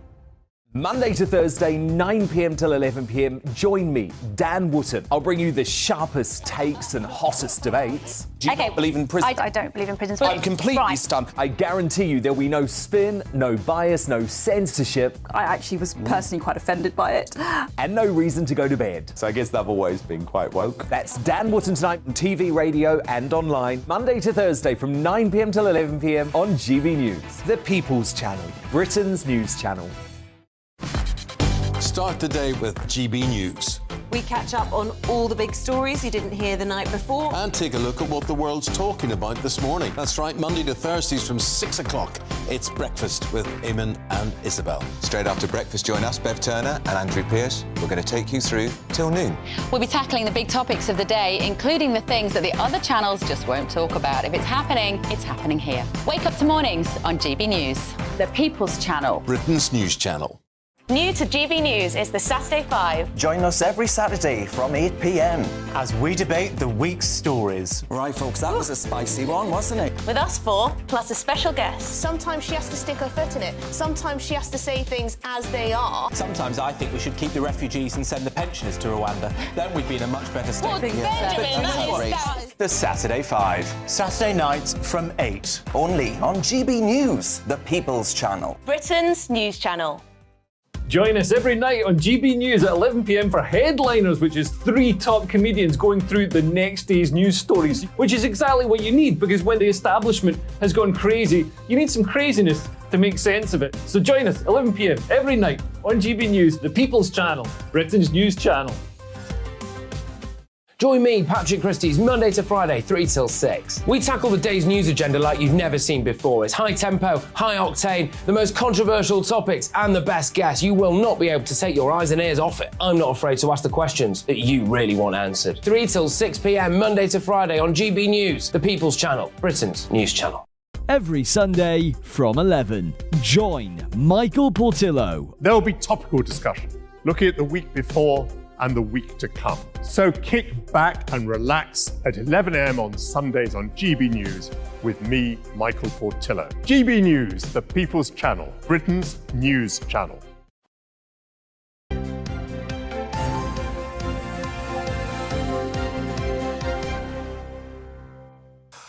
Oh, I'm getting heat from our next guest this morning. Being very cheap. You go way back. There you go. This is Breakfast with Stephen and Ellie, and because we've talked to Jeremy Lee for a long time about rents and things, and I wonder what the figures were when we started chatting. It weren't anything like this. Should have brought them. The average monthly rents outside London have soared to a record high of £1,190 a month in the first quarter of this year. That's according to Rightmove. Well, joining us this morning is Jeremy Leaf from North London Estate Agency owner. Good morning to you, Jeremy. Really good to have you with us. So, huge rents outside of London and even bigger rents. Even bigger inside. Inside the capital. Yeah, it's really shocking for people. And sometimes on the ground it's actually even worse because, of course, these are averages. And what you find when you go out there and actually try and find somewhere to live, get a roof over your head, can be quite different. So what do I mean? Look, I mean, we are talking averages here, but what are you getting for this sort of money? Well, you're getting, on average, a 2-bedroom flat, small house. It varies in different parts of the country what the average property is. For that money. It's shocking, really, Jeremy. I mean, how are people affording this? Yeah, it's really difficult. Anecdotally, I was talking to my friend last week who was looking for a flat in London, and her budget was £2,500 a month, which is what the average is now, according to this data. I was astounded, but she said that you can't actually get a lot for that. There isn't much on the market. Big budget. No, there isn't much on the market. There's a little bit more coming on, which is helping to keep rents not rising completely off the scale. But it's still very, very difficult for people, and particularly at a time when people are worried about inflation and the cost of living generally and the direction of travel for prices. Will they be able to afford it in 6 months or a year, or however long they sign up for? You see, I mean, with, with other things that we worry about, I mean, fuel, for example, it goes up and down. Rents don't, do they? If you sign for £2,500 or £1,200 or whatever it is, it's not going to go down within the course of the year. Well, what we have found, actually, a lot of landlords, of course, the not-so-good ones get the headlines, but a lot of landlords have been open to discussion with tenants if they've got genuine issues with their work or their cost of living and so on, or energy costs. Landlords really appreciate the importance of having a good long-term tenant rather than having the highest rent all the time. So behind those headlines, there's a lot of good stories of people working together to make it sure they're happy. The problem is, though, you've got it. It's the trend here. There's just going up and up. At what point does it? I mean, this sounds unsustainable to me. I mean, within London, £2,500. But it can't continue like this, can it? It just cannot. It's not rising quite as fast. That's what's going to happen first. We're not likely to see a crash. But there's other factors at play here. The Bank of Mum and Dad is very active. But the Bank of Mum and Dad is switching their focus, if you like, from providing deposits for people to buy properties into longer-term, interest-free, non-repayable loans to help their kids rent and to get that way. Which is a real downer, because then that's not an investment. It's one thing if Bank of Mum and Dad thinks, well, we're actually providing an investment into something here. This is just money to be spent. Well, what we really want is a lot of these longer-term tenants to buy, and we are seeing signs of that because rents, perversely, are going up, and that's prompting people to buy now, particularly first-time buyers, and that was releasing stock for more renters, so that rents, hopefully, will settle down a bit. But what would the implications for the wider market be if you've got people trapped in these rental properties in London at £2,500 per month? They can't save that deposit, which I think is an average of £100,000 now, isn't it? In order to actually buy their own properties, they're going to be stuck renting forever. Well, that is a big factor. But lenders are starting to recognise that the market is not going to correct badly. So they're coming forward with a lower deposit, high loan-to-value mortgages, which is tempting some of those aspiring first-time buyers to buy and helping to keep rents more in check if that trend continues. But it is worrying. Oh, it's hugely worrying. I just don't understand how people can afford it. It's way more than my mortgage. Yeah. Which just seems utterly perverse. The only thing about renting is it's more flexible. You can dip in and out of it more quickly. So, as you say, if things become unaffordable, then maybe you can move to a different part more quickly, think about balance your commuting, because, of course, work-life patterns have changed since the pandemic. More people are living outside London, working 3 days in, 2 days out, or not just London, but other cities as well. Yeah, might be a time to relocate. Jeremy, as always, good to see you. Thanks very much. Thank you very much. Yeah, relocation's not a bad idea. If you've got the sort of job where you can work from home, then maybe relocate and keep your job and do it that way. Get the train into London or wherever it may be. Just saves... Like you say, it's so much more than a mortgage. I can't get my head around it. Yeah. And, of course, with the mortgage, what you always think is, because I always look at this, the house prices are going up, so my investment in the house is going up. I'm making money. But when I eventually want to sell... You'll make it back, won't you? Whereas rent is just... It's dead money. It's throwing it out the window, as my parents would say. Anyway, if you've got any thoughts on that, let us know. gbviews@gbnews.uk. Now, strike action planned by nurses for next week has been called off after the High Court ruled it would have been unlawful. Yes, and of course all looks at trade union ballot rules. The judge said the union had demonstrated a high degree of unreasonableness. Well, the news has got many of you asking, should nurses and other key workers like teachers be allowed to strike when services like the police are not? OK, well, let's talk to former Health Secretary Stephen Dorrell, who supports nurses striking, and retired Scotland Yard Detective Inspector Hamish Brown, who says nurses are going to lose sympathy if more people die. Good to see you both this morning. Stephen, can I start with you? In terms of what is happening to the health service, and with the nurses now looking as though they're going to get another... It's very likely they'll get another 6-month mandate. Why shouldn't there be restrictions on what people within the health service can can be allowed to do? Because it is quite literally a matter of life and death.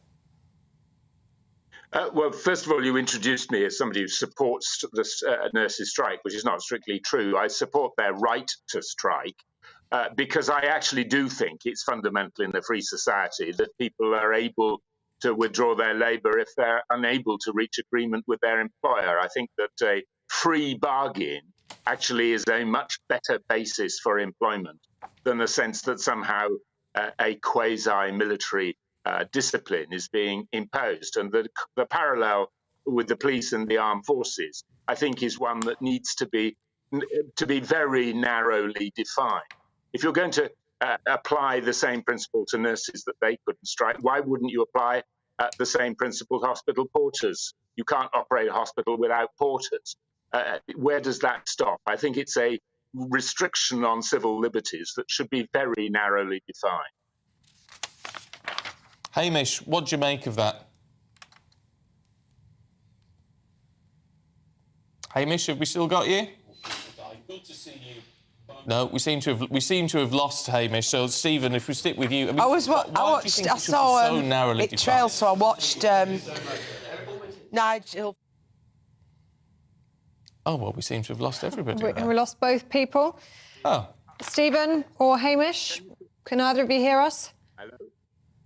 Mention. I can hear some vague utterings in the background, but do you know what? It's a technical issue. Our technical side has gone on strike. I do think it's very difficult. If you're a soldier, you're a police officer, you can't strike, and that's because of the security of the nation, civil security, which is very important. So why is it seen as less of a problem for society when nurses strike or doctors strike, when actually that does put lives at risk? But I mean, as Stephen was starting to point out there, where do you draw the line? You know, because it is extremely difficult, because then you do have people held to account. If they can't strike, then how can they improve their? Exactly, yeah. We have, you know, you can understand it with the military and with police, but is that far enough? Well, with the military and police, you'd think about national security element, wouldn't you? And as you say, the safety of people. But then if you're looking at the nurses, it's also safety, isn't it? It's patient safety. But then they would say one of the reasons why they're on strike, it's not just pay, it's conditions. There's simply not enough people on the wards to provide care. Yeah, it's really, really difficult. I mean, Scott says here, Scott's been in touch, morning to you, says, if nurses are fed up, why don't they quit and go on benefits? I'm always told, because I'm on universal credit, that I'm better off than people working. Surely if this was true, nobody would be working. Well, yeah, I mean, I get the point you're making. The whole point of universal credit, when that was brought in by... it was Ian Duncan Smith, wasn't it, who brought that in? Was saying you've got to make it so that work pays, so that universal credit will cover your basics, but you will always be better off if you work. It needs to be. Otherwise, as Scott points out, what's the incentive for working? Stephen says if only the people in charge of the NHS had done a better job, maybe in better shape, but that might not suit the sell-off agenda. Is there a sell-off agenda? I don't know. I mean, I do think it's fascinating that it's the Labour Party who are the ones who are most strongly talking about reform, because there is this issue of the NHS being seen as the holy cow, you know, the thing you cannot touch. It's the Labour Party saying they're gonna remodel it. How they do that, you know, and how thoroughly it will be done, you know, I just don't know. But then maybe they're the only party that can do it without it causing riots on the streets. I mean, it's such a difficult issue. But then the RCN sort of thrown themselves in hot water with this whole strike issue now, haven't they? And with the judge saying they've been unreasonable. You know, they should have known that they couldn't strike on Tuesday. It's not within the letter of the law. And they should never have gone to court. They should have accepted. The government sort of said, you need to change this. They refused, so the government took them to court, and the judge has been very critical of them. Yes, yes, it has. And the RCN are out by themselves now, aren't they? I mean, the other NHS unions have all accepted this pay deal, including the midwives and the physiotherapists. It is the RCN and Unison as well. It's the nurses who are out on a limb, really. And those comments from the judge yesterday were not kind to them. It pretty much said, You pay your legal bills and you should have known better than this, really. But there was one nurse I saw, was it on Patrick Christie's show? Might have been, earlier on in the week, saying she had, she was a member of Unison. She hadn't voted to strike, but as a result of all of this, she was switching to the RCN and would strike. Oh, interesting. Which I thought was still getting people on side. She said, "Oh, this might land me in a hot wash." I thought, I think it probably will. I thought that was very odd. I thought it was a very odd decision why you would suddenly decide you wanted to strike now. But anyway. Maybe he or she feels like they're gathering momentum. Maybe. If you are a nurse watching or listening to us this morning, let us know what you make of all of this. Have you been striking? Will you be striking? Let us know. gbviews@gbnews.uk. Apparently there's some technical issues with people voting for you, Stephen, which is a bit concerning. There is, what? Do let us know if you're finding that. Apparently a few people have said on the Trick website they are struggling to vote for you. Oh. Stephen is up for Best News Presenter. Please do vote for him in the Trick Awards. I think we do have the website. It's trick.org.uk/public poll. It's all there for you. It is mortifying. Karen says, he's too humble, he's not going to do this himself. Karen in Leicester says, I have voted for you, Stephen, and for GB News. I wish you and the channel all the best for now and the future. She also can't believe that you haven't been to Bamborough. No. It's glorious up there with stunning scenery and the most beautiful coastline. Get up there, you won't regret it. No, I wouldn't regret it, I'm sure. It will get done. It's on the list. And thank you, Karen. That's very kind of you. Look, Cyril's also voted for you, as he does every year. Oh. Let's hope he gets it this year. He certainly deserves it. Good luck. Yes, what a shame they don't have one for Ellie. No, she's not nominated. No, not on the list, Cyril. Not this year. Not yet, anyway. It will happen. Maybe there'd be a best newcomer. Is there a best newcomer? Newcomer? I'd be a newcomer. You'd be a newcomer. No, there's not. So, but anyway, Stephen is on the list. So get voting for him. Wouldn't that be wonderful? I've been doing it for 30 years. About time I got on the list. He's on the list and he's very deserving. So let's make sure we vote for him, please. All right, I'll pay you later. All right. Now, drains in Bradford are overflowing with sewage. Oh. Ugh, and it's all due to a hair-raising find. That's next. This is Breakfast on GB News.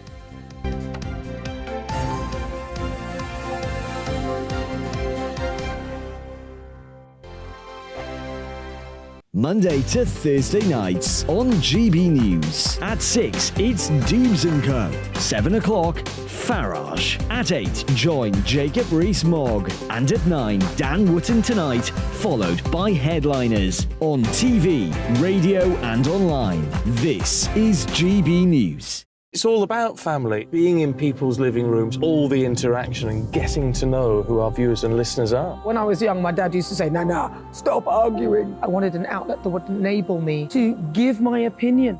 People are going through a really hard time right now, and I know that you don't feel like you're being listened to by the establishment. I came to GB News because it's the People's Channel, and I want the audience to have their say on the events of the day. We're dynamic. We do something different. Democracy shows that the wisdom of the nation is in its people. I get to travel to find out what the story is from a personal perspective. The British people aren't fools. We know when we're not being told the full story. We've got to work out how Britain moves forward from this.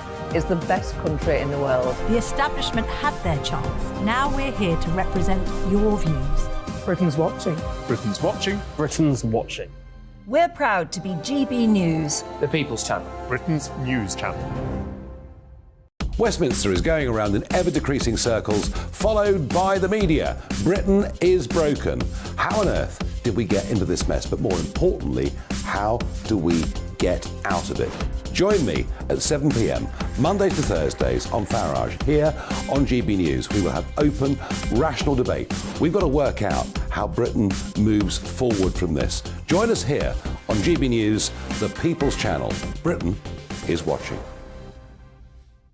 I'm Jacob Rees-Mogg, the Member of Parliament for North East Somerset and a former government minister. For years, I've walked the corridors of power in both Westminster and the City of London. We need to have the arguments, the discussions on how we make it better. Crop failures, famine, war, suffering on a scale completely unimaginable. We are putting the cart before the horse. As Charles I said at the scaffold, he was the true defender of liberty. Yeah, I've completely derailed the conversation. Join me Monday to Thursday at 8 p.m. on GB News, Britain's news channel. GB News has its own late-night paper preview show, Headliners, where comedians take you through the next day's top news stories. You don't have to bother reading the newspaper, we've got it covered for you. Headliners, every night at 11 p.m. and repeated every morning at 5 a.m. We won't send you to sleep like some of the other paper review shows out there. GB News, the People's Channel, Britain's news channel.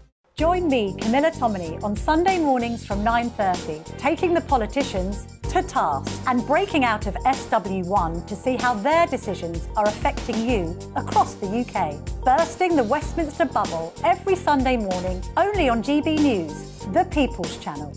Britain's watching. You've probably seen politicians interviewed 1,000 times, but we do it differently. We find out who they really are, we don't shout, we chat, and hopefully we bring a bit of light, not just heat. Did you know Kate Moss? Apparently. Do you have a pair of jeans or a pair of jeans? No, of course I don't. What would I do with them? My friends are like, oh my God, what's she doing now? Join me every Sunday at 6 for Gloria Meets, only on GB News, the People's Channel, Britain's news channel.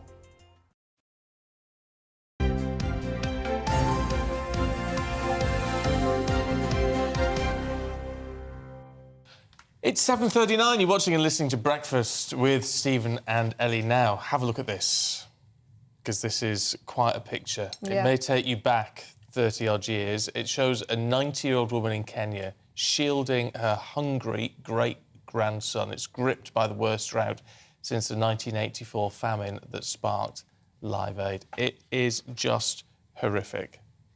It's horrific. Really, really is. Such a harrowing image on the front page there. We've got it here, haven't we? Yeah. There's also a picture of a baby, a 14-month-old baby, I think it was, weighing just 11 pounds. So really striking pictures on the front of the Mirror.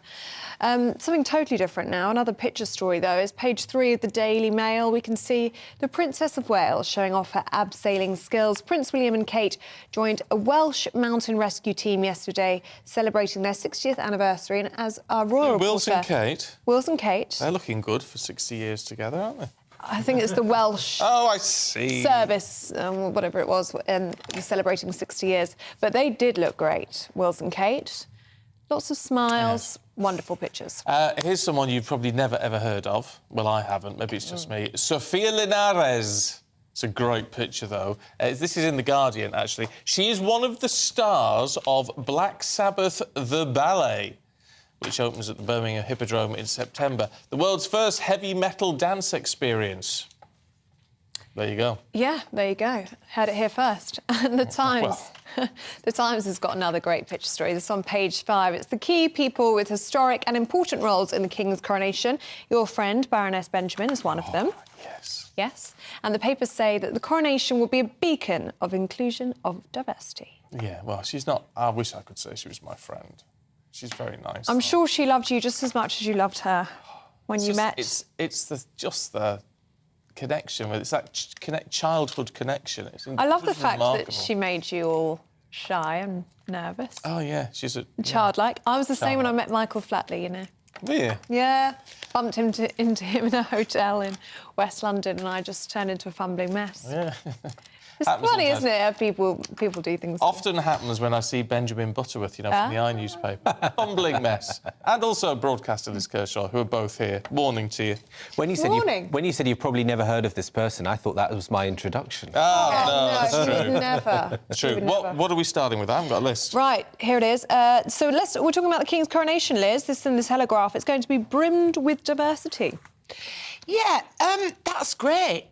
Of course. I mean, imagine 1953 when the last monarch was crowned. And if you were able, sort of middle class in a semi in the suburbs, perhaps to afford a TV, tiny telly, black and white. My granddad built one. Ooh. He built it out of gravel. He did build it. He built a TV for the coronation, yeah. And did all the neighbours come round? Because Yeah, that's all the neighbours yeah. came Well, my Auntie Kathleen had a pub and she was able to afford to buy one. And, you know, everybody came and sat and watched it. But other than that, if you weren't a member of government or the aristocracy or a foreign representative, diplomat, you'd no chance of being at the actual ceremony. So it's great that it's more diverse. I mean, it says, you know, that I've seen the old film of it. the majority of people in Westminster Abbey that day were posh white men because they were peers of the realm, etc. So Prince Charles is trying to spread it out from the aristocracy and everything else. And it says it will very much focus on diversity of gender and race. And poster girl for that is your mate, Fluella, lovely woman, and been a member of the House of Lords for many years now. Yeah. And of course, there'll be, hopefully, because half the population is female, plenty of women there. Well, there should be. I don't think it definitely doesn't mention, I suspect it doesn't include class diversity. So if you're a working bloke from Wigan or, you know, a young girl from Rochdale, working class, you know, there's not going to be anybody like that in the Abbey, is there? Well, so it's not totally diverse. It's not all encompassing. You've got to have the right connections. Like, I mean, Fluella's, you know, from her background, over to this country and all the rest of it. So I mean, it's you know, it's a diversity in that sense. Yes, I agree. But as far as I'm concerned, and I've said it before, you're not going to invite Phyllis from Scunthorpe, are you? To Well, why not? Well, how would you choose? Well, you could have a representative group. I think there are going to be people who do charitable acts and work in the community. I just finish? I just think I'll shut up. I've said before, as long as you've got a monarch, and I understand the great good they do for our image, soft power, tourist trade, influence, and our stable form of government, but as long as you've got a monarch, a royalty, you've got an aristocracy by favour. Yeah. And as long as you've got an aristocracy, you're still going to have a rigid pecking order and class system. And I've experienced it firsthand. I've mixed. And you know, it's like, oh, are you a northerner? Yeah, but you're common as muck, Liz. Yeah, right. No, that I wouldn't be considered that just because of the way I speak if we weren't living in such a rigidly class-ridden society. There is a very anti-northern society. This just represent. I mean, so if you couldn't, anyway, let's have black.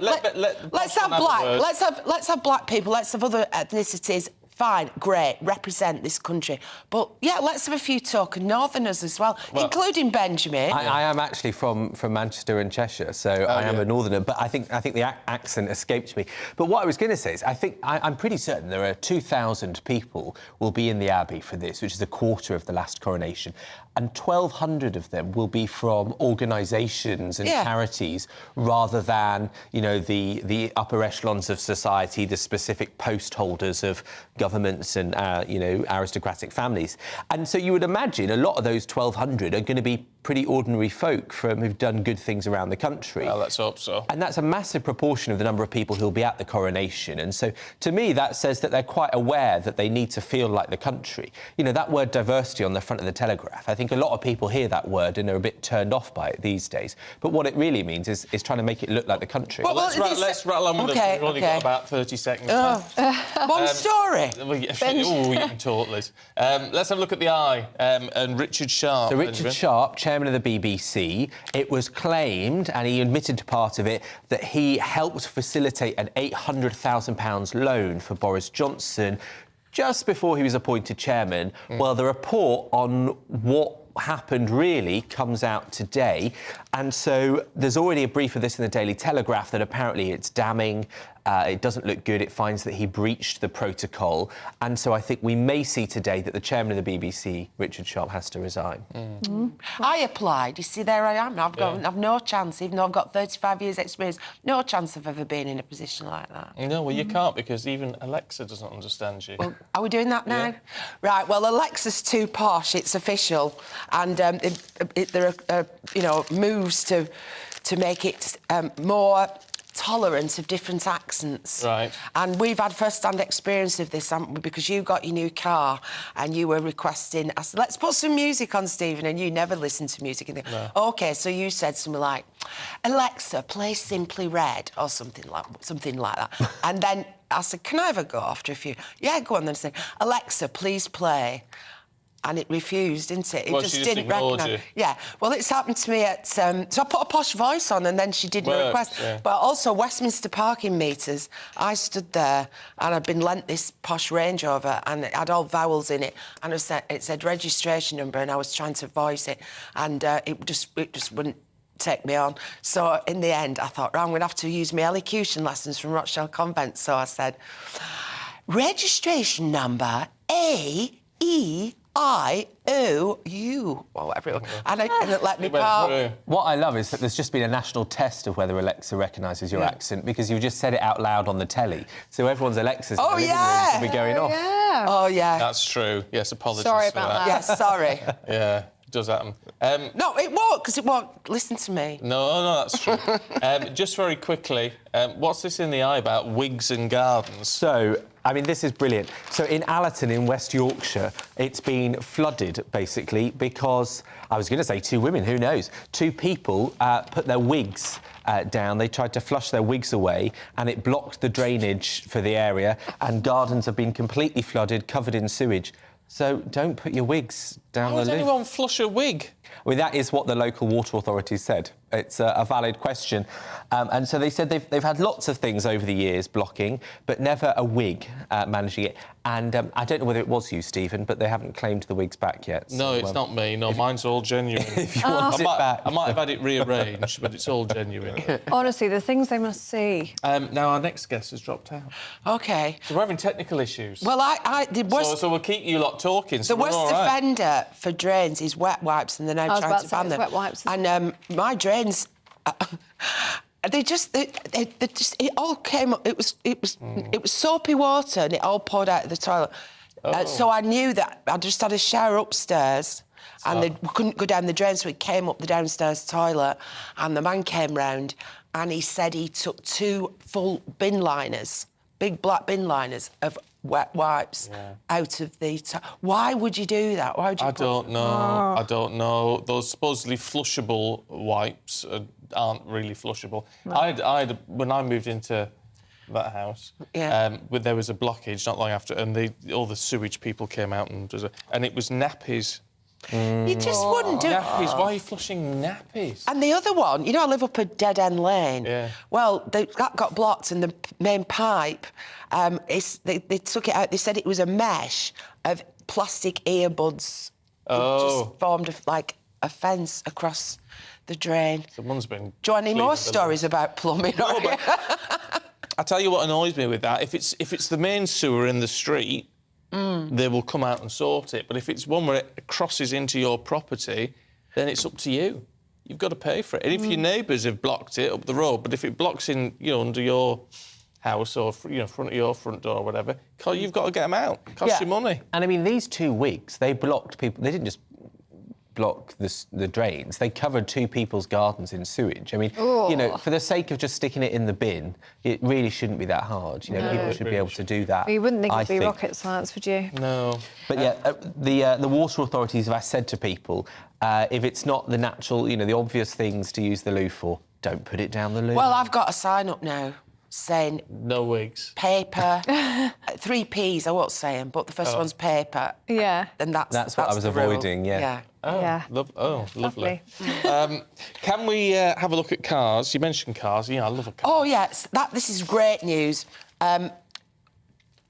Car makers in the UK, the Motor Manufacturing Association, have been able to tell us that the number of cars built in the first 3 months of this year rose by 6%. And the only thing holding it back from pre-COVID levels is the lack of semiconductors and chips. Oh, yeah. So there's the demand, for example, Land Rover vehicles is enormous, but if you try and order one, it's an 8-month lead time. Oof. And you can only have certain things because they put in the priority on chips in the more expensive models, like footballers buy, and if you want a lower-end one, you have to wait even longer, and that's restricting it. But the interesting thing is, this is going to delight Brexiteers. Do you remember when we were discussing should we leave the EU and everybody was saying, oh, we won't be able to sell our goods into Europe, it's our biggest market and we're going to suffer? Well, 2/3 of the cars we exported for the first time went to the European Union, 2/3. So that's encouraging, isn't it? Yeah, what do you think? Are you encouraged by that, Benjamin? Well, I mean, you're saying that to be droll, I think, because you're suggesting that I wouldn't be happy about it because I voted Remain. I worked on the Remain Yes, I was campaign. suggesting that, yes. I mean, look, Brexit happened, so, it's all of our finances and economy, right? So, yes, of course, I'm glad of it. But, I mean, the truth is that, while this might be good for cars, overall exports are quite considerably behind where they should be, and that is a massive problem. I mean, many billions of pounds less than was expected. What, to Europe? Yeah, and also more generally, because I think some companies have even gone under because of the red tape when they were heavily reliant on Right. EU trade. And so I think, that's the kind of thing that needs to be sorted out. And I think in one of the papers today, there was going to be this bonfire of EU legislation to get rid of everything by the end of this year. And Kemi Badenoch, the Trade Secretary, so this is her part, she said that that's not going to happen anymore. They're not going to get rid of all that EU legislation. That's what's being reported in some papers. Oh, that's interesting. Can I give you another example of trade with Europe that everybody was like, oh, my God, the world's going to end? Bands, music. Oh, yeah. And they said, we're not going to be able to tour Europe anymore because we can't have free movement, and every time we cross the border with one of our trucks and equipment, we're going to have to fill in forms. Well, there's loads of bands I know that are only exclusively touring in Europe this year, and there are loads of European bands who are in the coming to the UK. Yeah, so well, that that's doesn't good. seem to have happened either. No, it doesn't. It doesn't. Anyway, I'm sure you'll have thoughts on that. gbviews@gbnews.uk. Up next, we'll talk about more strike action. First, though, here's your weather. Good morning. Alex Deacon here with your latest weather update from the Met Office for GB News. Bit of a drab start out there for most, but it should cheer up, get a bit brighter, and it will start for many of us to feel a little bit warmer. That trend will continue into the weekend. Big area of low pressure out west. We've had these weather fronts crossing the country overnight, bringing many of us pretty soggy nights, and still fairly dull and damp for many this morning. Not much rain across the south at the moment, and the rain is edging out to the east. So in the west, we should start to see skies brightening in the next few hours, and even a bit of sunshine likely here and there, parts of South Wales and southern England, certainly this afternoon. West coast of Scotland also. The eastern side likely to stay fairly glum. Northern Ireland seeing a mixture of brighter spells, but also perhaps some heavy showers later. Northerly winds bring a chill back to northern parts, but generally in the south, quite a bit warmer than it has been. 17, 18, with some sunshine, we could reach 20 Celsius today. And for many, it'll be a fine, dry evening. Still some outbreaks of rain over northeast Scotland, and a northerly breeze continuing here, bringing the chill back, and maybe even a touch of frost returning to northern Scotland overnight. For many, though, elsewhere, temperatures likely to stay up at 6 or 7 Celsius and double digits in parts of the southwest. All that leads into a messy picture through this long weekend. Still plenty of dry and bright weather to be had through the weekend, but we'll probably start with some outbreaks of rain tomorrow over Northern Ireland, southwest Scotland, and then we'll watch some heavy showers breaking out for Northern Ireland, Wales, and some parts of central and northern England. But much of southern and eastern England and northern Scotland likely to stay dry. Still chilly here, single figures, but again elsewhere with a bit of sunshine, high teens, maybe into the low 20s. That'll feel quite a bit warmer than it has done. And that trend continues as well. There will be dry and bright weather this weekend, but there will also be some heavy showers to dodge.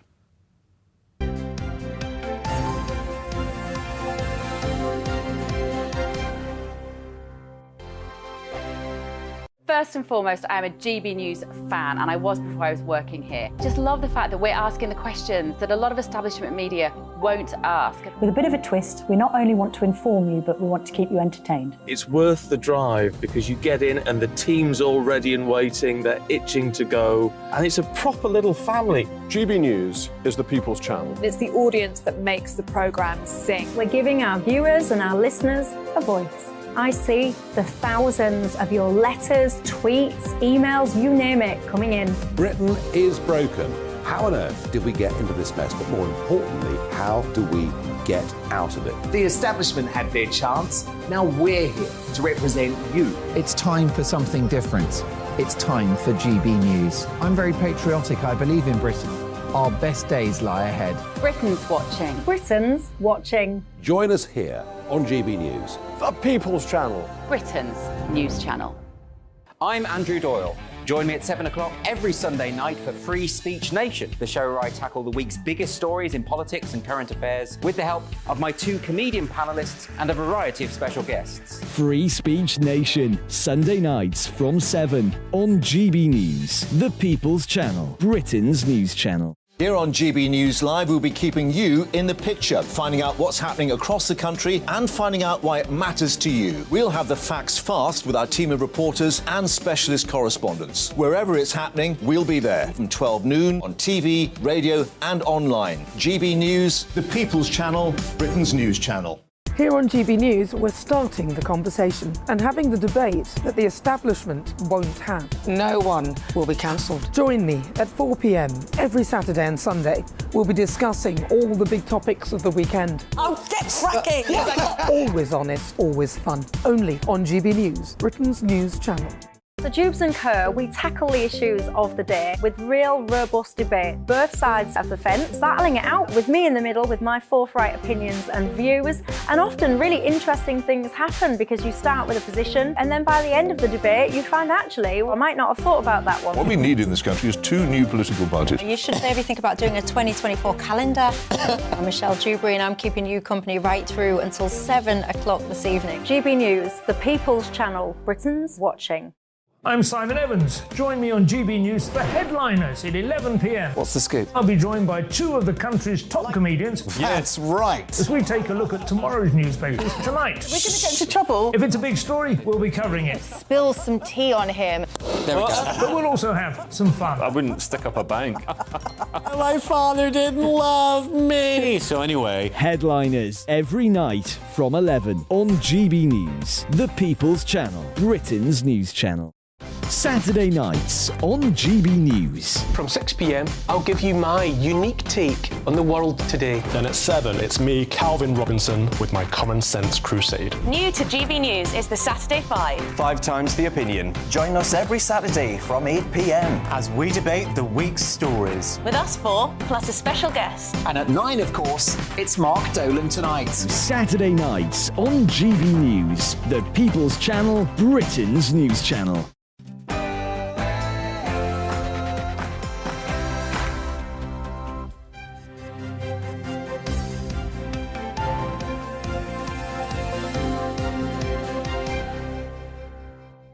Good morning, it's 8 o'clock on Friday the 28th of April. Today, stopped in the name of the law. Thousands of nurses forced to return to work after their strike action was ruled unlawful. The ceasefire in Sudan has been extended, but with violations being reported across the country, can the peace truly last? Tributes have been pouring in for the US talk show host Jerry Springer, who has died aged 79. We look back at his best moments after the TV presenter passed away peacefully at his home in Chicago. And the royals take to the streets. The Prince and Princess of Wales pay their respects to the people who lost their lives in the Aberfan disaster as the build-up to the coronation continues. Good morning to you. I'm Stephen Dixon. I'm Ellie Costello, and this is Breakfast on GB News.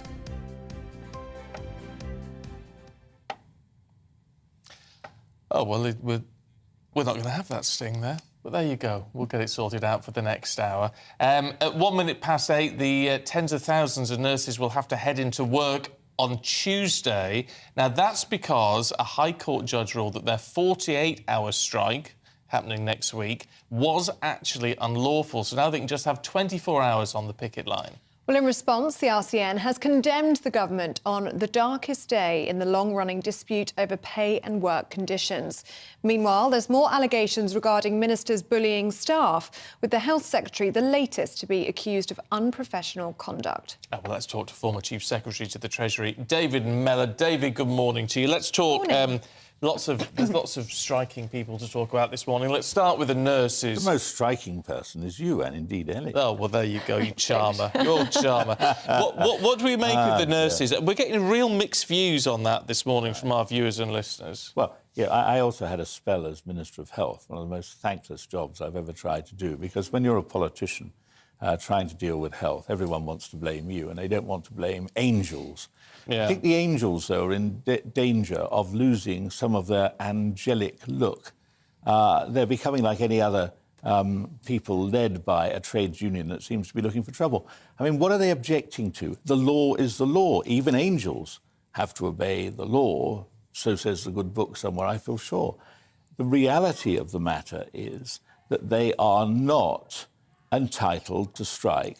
They got the law wrong, but they won't admit they got the law wrong, so they want to blame the government. What do we think the public are thinking of these antics? I would have thought the public will be feeling increasingly disillusioned, almost as if this angelic, we can do no wrong image is actually going to go onto their heads a bit. When you think physiotherapists have just settled with the government, even Unison has settled with the government. Midwives. Midwives. What are the RCN doing except blowing away the hard-earned reputation of nurses as somehow being different from the rest of us, virtuous in a way that most of us are not. Yeah, and it's an awkward position now for the RCN to be in, because they are the ones that recommended the deal that was on the table to their members. They thought that this was going to be a deal done, and it was the members that turned around and said, not good enough. So now the RCN, having said to the government that that seemed pretty good, pretty fitting, now has to go back and say, nope, not enough, we're going to have to try again. Absolutely. And, I mean, one's used in the medical world to the junior doctors who are very heavily politicised, behaving badly and irresponsibly, and in a way that, you know, without wanting to sound too pompous about it, unprofessional. But I don't like the thought of nurses. My sister was a senior nurse in the NHS, was the nursing director of the Christie Hospital up there in Manchester. Yeah. And I think in her day, people would not have done this. And it's quite troubling if nurses get taken into this downward spiral where everybody thinks you obtain financial benefit by holding the public to ransom. Well, I mean, Jackie reiterates that. Hi, Jackie. She says, I've been a nurse for 43 years and completely disagree with the strike. I signed up to care for the most vulnerable, not desert them in their hour of need.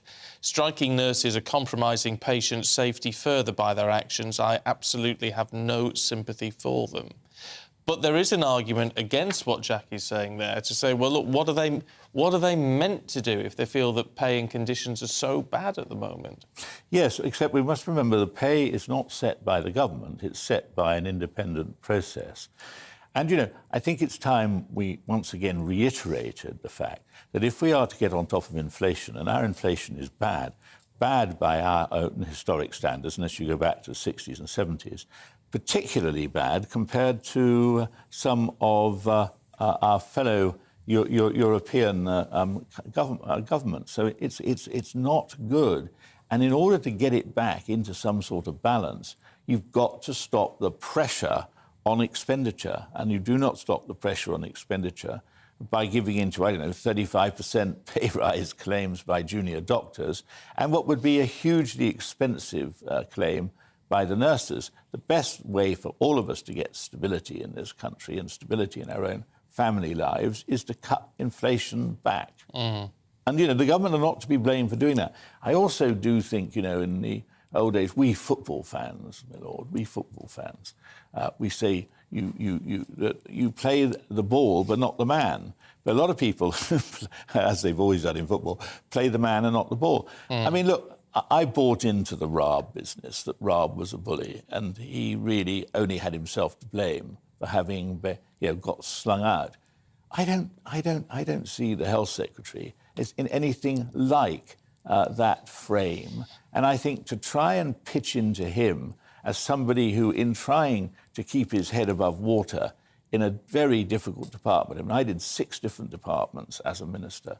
Health was far and away the most difficult. It was unbelievably difficult. But Ken Clarke, when he was Secretary of State for Health, I was his Minister of State, said to me, even dogs are crossing the road to avoid having to go past us. It's awful. Yeah. Why should Barclay be blamed for all of this? Well, he says he's very difficult to work for. Were you difficult to work? I mean, out of all of us, you know what it's like to work in these departments. Were you a difficult boss? Can I tell you something? I did 11 years as a minister, and I never had one complaint against me. And that's not because I was a particularly virtuous person. In fact, this idea of ministers bullying civil servants did not exist. And most of us, when I was at the Department of Health, I might have found it very difficult. But I trusted the civil servants, the senior civil servants I used to see and work for, and we clung together in adversity. And I mean, the senior medical officer there, Sir Donald Acheson, late Sir Donald Acheson, I used to sit with him frequently and say, come on, Donald, what's the answer to this? What's the answer to that? Because he'd spent his whole life in the NHS and I hadn't.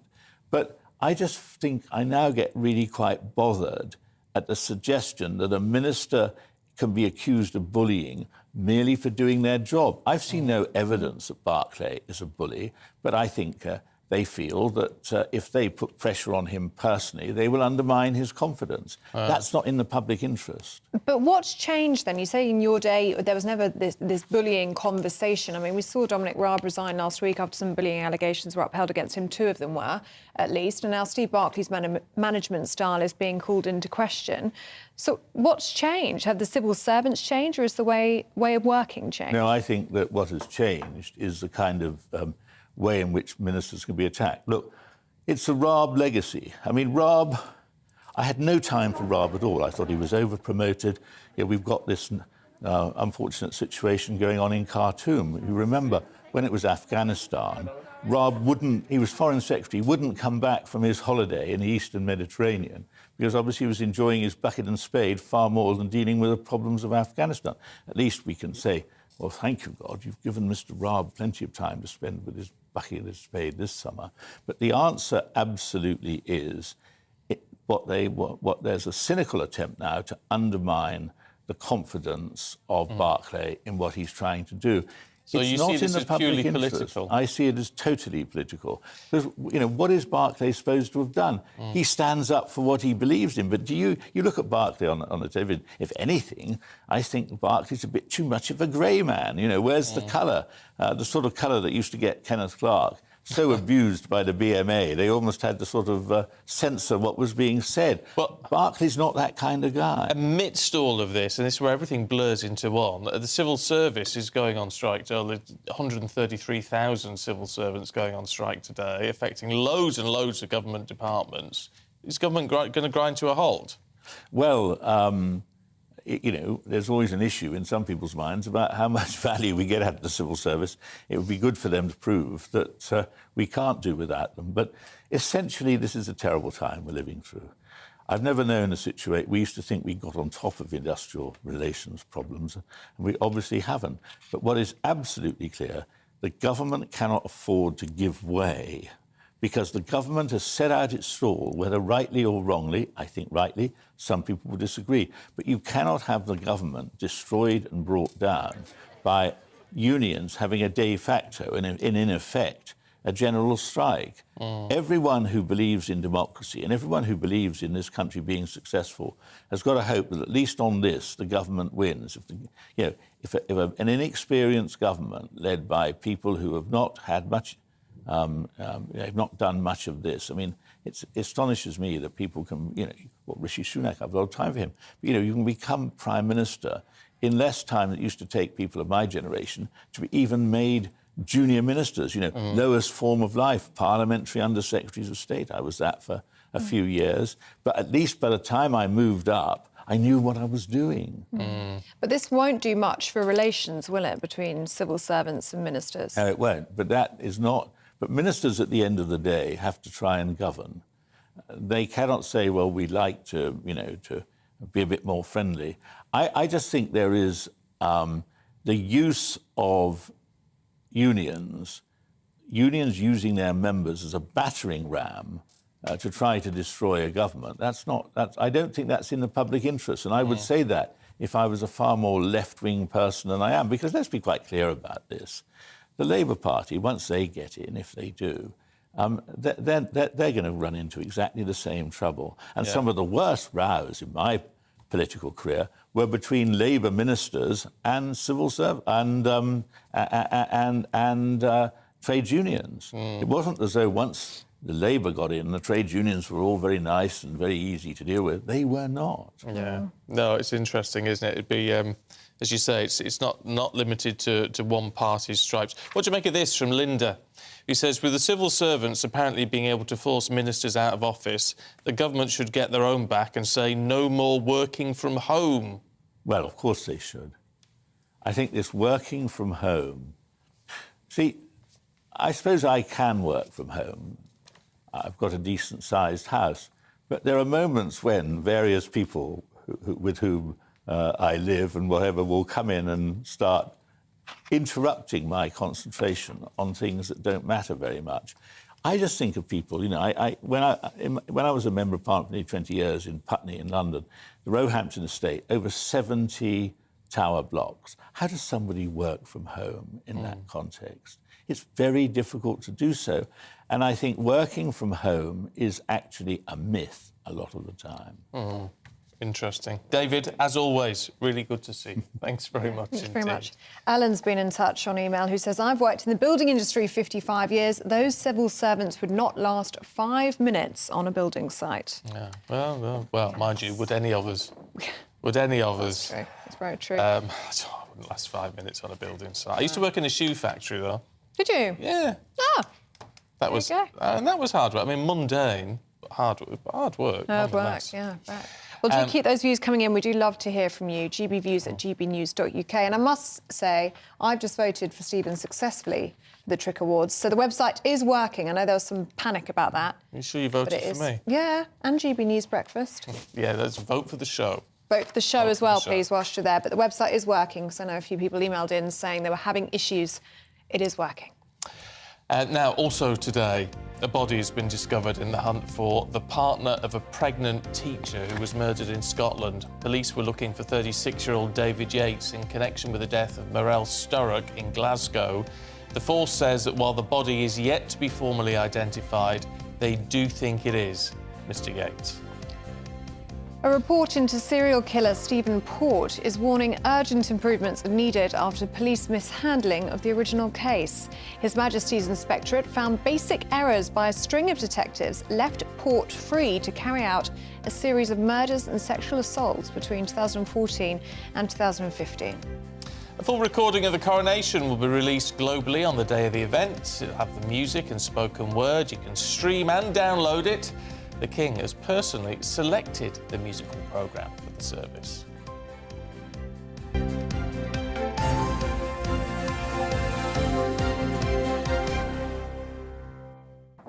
Now, as we've just been hearing, a report into the Metropolitan Police has found that the risks of homicides going unidentified by the force is way higher than it should be. Yeah, a decade after the string of blunders, or nearly a decade at least, with catching serial killer Stephen Port, officers admitted to inspectors that they're relying on luck to link the deaths. Let's cross now to our London reporter, Lisa Hartle, who's at New Scotland Yard for us. Good morning to you, Lisa. So what has been revealed in this report?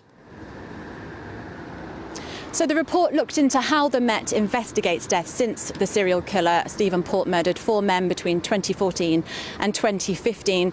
Those men who Port murdered were Anthony Walgate, Gabrielle Cavari, Daniel Whitworth and Jack Taylor by drugging them with overdoses of GHB, then dumping their bodies near his flat in East London. But it wasn't until the last death that was seen as suspicious.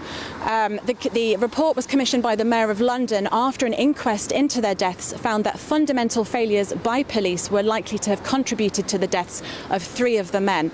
Inspector of Constabulary Matt Parr said the police had the police conducted a professional and thorough investigation after the first victim, Anthony, was murdered, it's entirely possible, likely even, that Gabrielle, Daniel and Jack would have still been alive.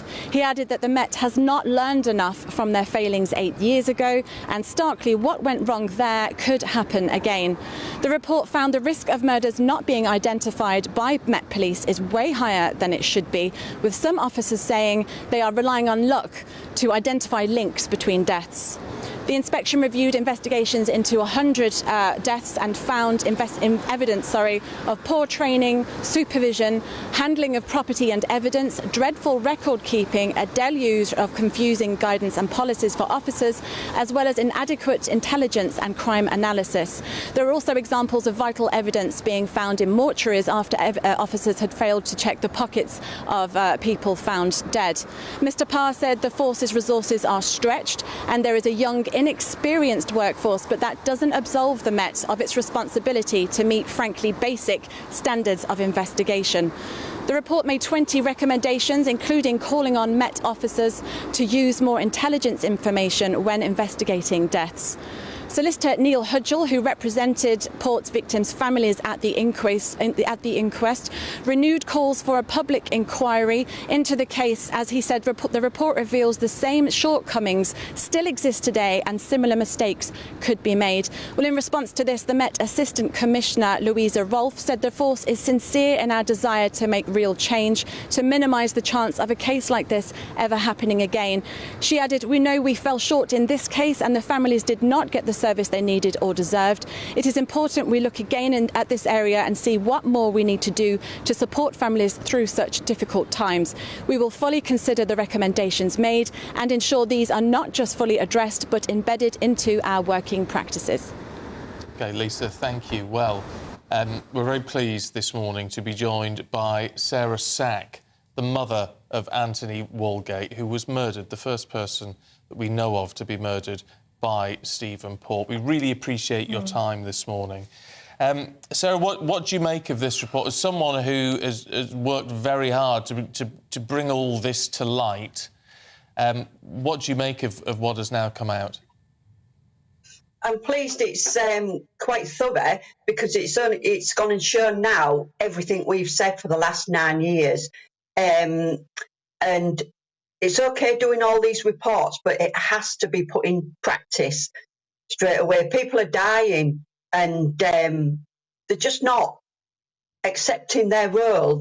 As the report says, there was no professional curiosity. Never mind professional curiosity. What about any curiosity at all? There was blatant similarities that weren't even noticed.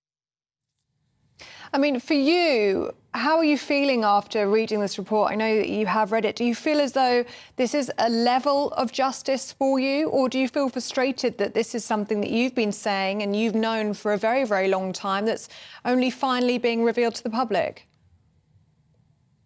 I do feel there's a level of justice because now it's out in the open and it's what I've been saying all along.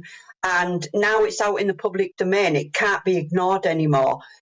It's OK that you met saying that they're putting it into practice, they're going to do this, they're going to do the training, but people are dying every single day waiting for the police to get their act together. Why is it? I mean, you said that, you know, a lack of, as it says in the report, professional curiosity, but any sort of curiosity. Why do you think there is that lack of curiosity? I mean, in a case like this, is it homophobia? Definitely. It was said in the inquest that my liaison officer turned round and said that, all gays, they go to orgies, to take drugs, things like that. Then asked the question, when did Anthony go to an orgy? Said, oh, well, he didn't, but I thought that's what they all did. Yeah, which doesn't help it. I mean, I know you spoke to Cressida Dick about this, didn't you? I mean, didn't she say, well, there are gay officers in the force? Yes, and I'd actually said to her that, well, what difference does that make? Doesn't make the remaining police not homophobic. And she was saying that, you know, nearly a third of the force are from the LGBT community, etc. And I just couldn't understand how that was relevant.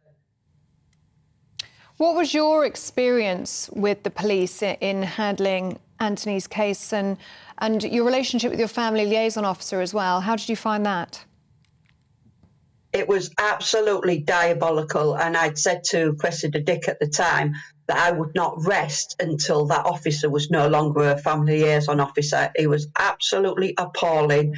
He was rude, ignorant. I shared the same family liaison officer as the Whitworth family, and they said exactly the same. Which is horrific, actually, when you've been through what you were going through at that point. I mean, the implication is that you were actually getting no sympathy or support at all. No support. at all, which is what they're supposed to be there to do, and to pass information on and take information.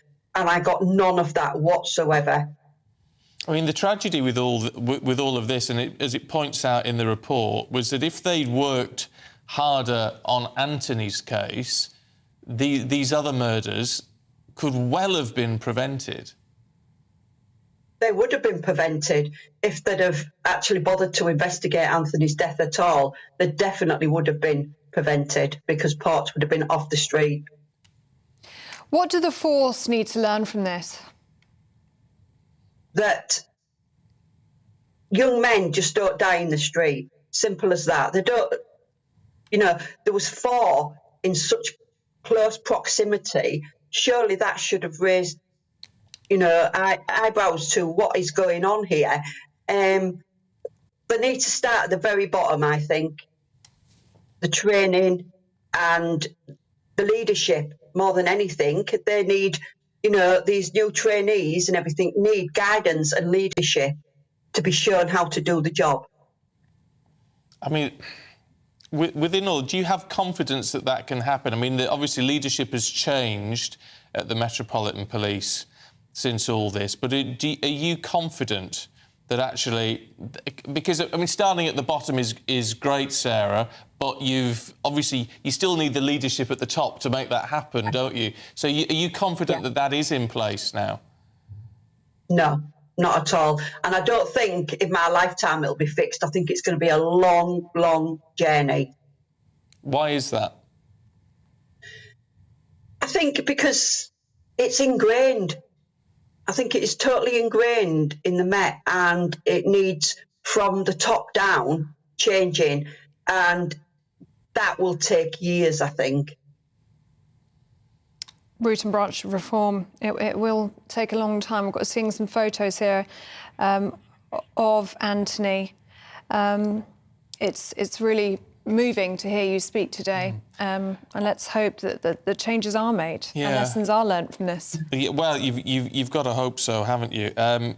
In terms of that reform, though, it must be very disheartening for those people. I mean, you must have come across officers who do a great job, who are passionate about what they do.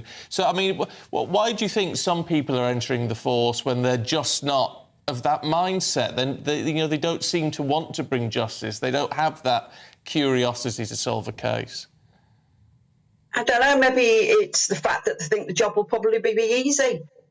But I have met some fantastic police officers during this course, and my liaison officer at the moment is amazing. Absolutely, exactly what you would want a family liaison to be, and he's poles apart from the first one. I just think it is in that person. He has the good officers have a passion for doing what they need to do, and I don't know how they're going to fix it. I really don't, because you can't force somebody to be passionate about a role. No. Is this about vetting then? Is this about making sure that a person has the right characteristics to do a good job? Yes, definitely. I was actually talking to a police officer, and I was saying about they have so many, they have quotas of they need so many Asians, so many blacks in the force and thing. I said it should have nothing to do with race, gender, anything. It should be about that person. Yeah, there's someone wanting to do the job, whoever they are. Yeah, I agree totally. Let's just bring up that picture of Anthony again, because part of the problem here is that someone has looked at Anthony, your son, and made some assumptions. They've made assumptions about him that were not right, and they've not cared enough to work out what has happened. Tell us about Anthony. What was he like? He was very loud. He was very funny. He had the most driest sense of humour, and he was passionate about his friends, and he just wanted to be famous. He's always said, from being about 14, one day, he always called me Cesar, he never called me Mam. says that one day you'll see my name up in lights, I'll be famous. Well, he is now, but for all the wrong reasons, you know. He just had a passion for anything unusual. That's why he loved London. Yeah, and you must have been. Well, I say you must have been worried. Maybe not. I know. As a fellow northerner, parents don't seem to like it when you move down to the big smoke. But did you have concerns when it happened? Yes, definitely. I mean, he moved down just after his 18th birthday, and he was only in London 3 weeks, and he was mugged. Well, I cried down the phone to him. I was saying, come home, you know, you'll be safe up north, sort of thing. And he's, no, I'm staying, I don't want to come back. And yeah, I spoke to him at least 4 or 5 times a week. I was worried sick from the day he moved down here. Yeah. And what about, and let's be honest, this scumbag behind all of this, who police weren't bothered about enough to properly investigate? What do you make of him? I just think he's a sad, ugly old man. And I'm so glad that he's got a whole life tariff. Can you imagine waking up every day knowing you're never, ever, ever going to get out? That, to me, is the greatest punishment. No, I would agree.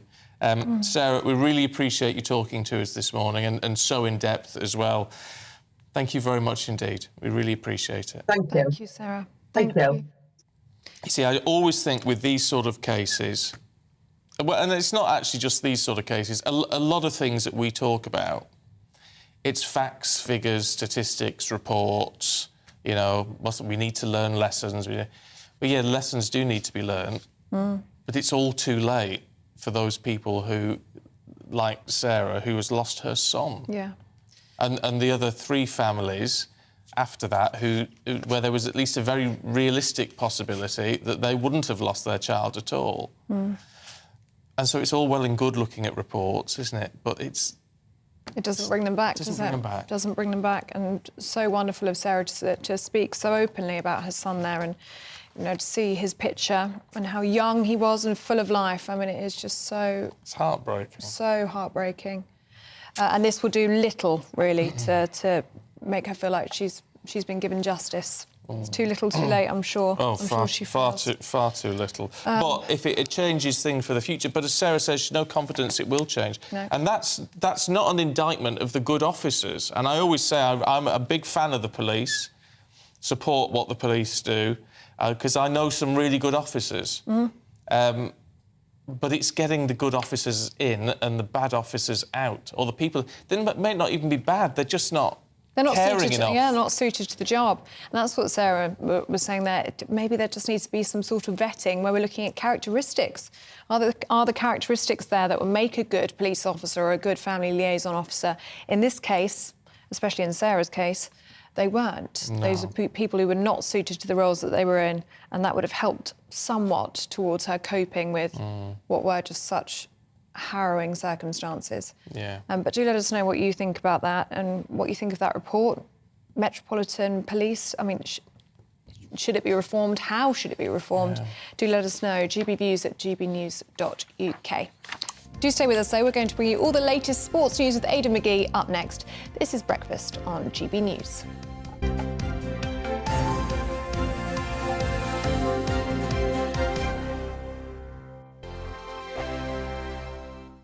I joined GB News because I was sick and tired of not hearing my views being represented, not just mine, but so many people that I knew and spoke to. I just couldn't get my voice out there. I couldn't say anything. I couldn't do anything. Whatever the narrative was, I kind of had to follow it. GB News is there to provide a voice for those who have been ignored by the establishment media. We think different things, we've got a different style. GB News is here to be optimistic and positive about the future. It's real kind of dynamic and flowing, with the audience very much at the heart of it, like a big family.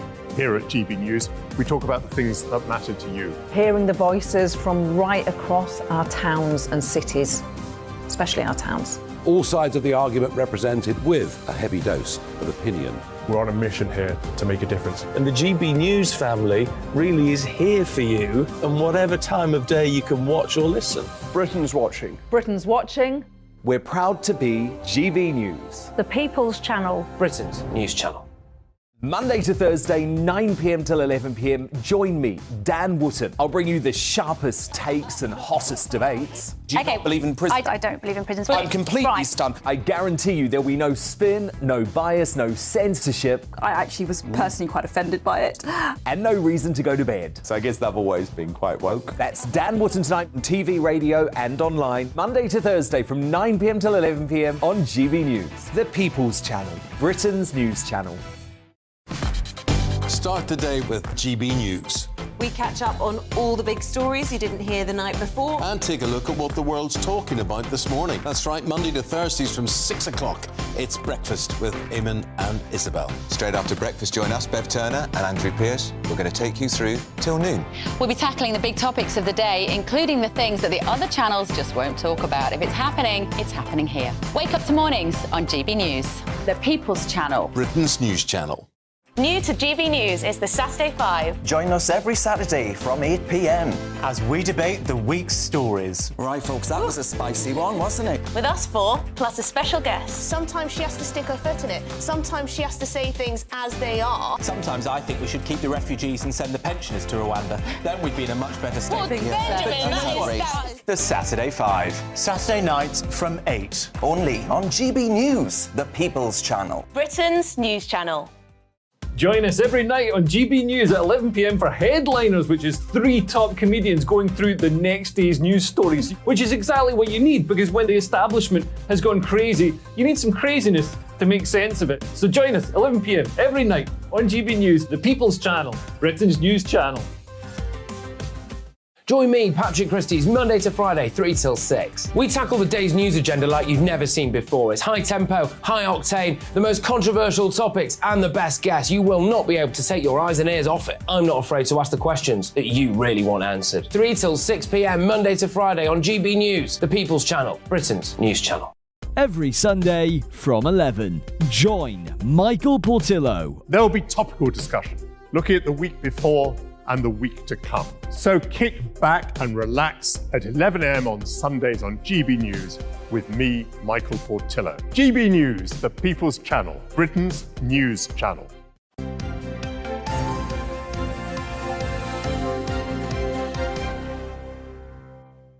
Good morning, welcome back. You are watching and listening to Breakfast with Stephen and Ellie. Time for the sport this morning. Aidan McGee is here. Good morning to you. Good to see you both. How you doing? All right. Now, we've been talking a lot over the last few weeks about football managers. And indeed, people like Roy Hodgson still going at 76? 75, 75. I think. Yeah. Sorry, Roy. But, you know, doing a good job at Palace, exactly. All that, saying they never want to stop.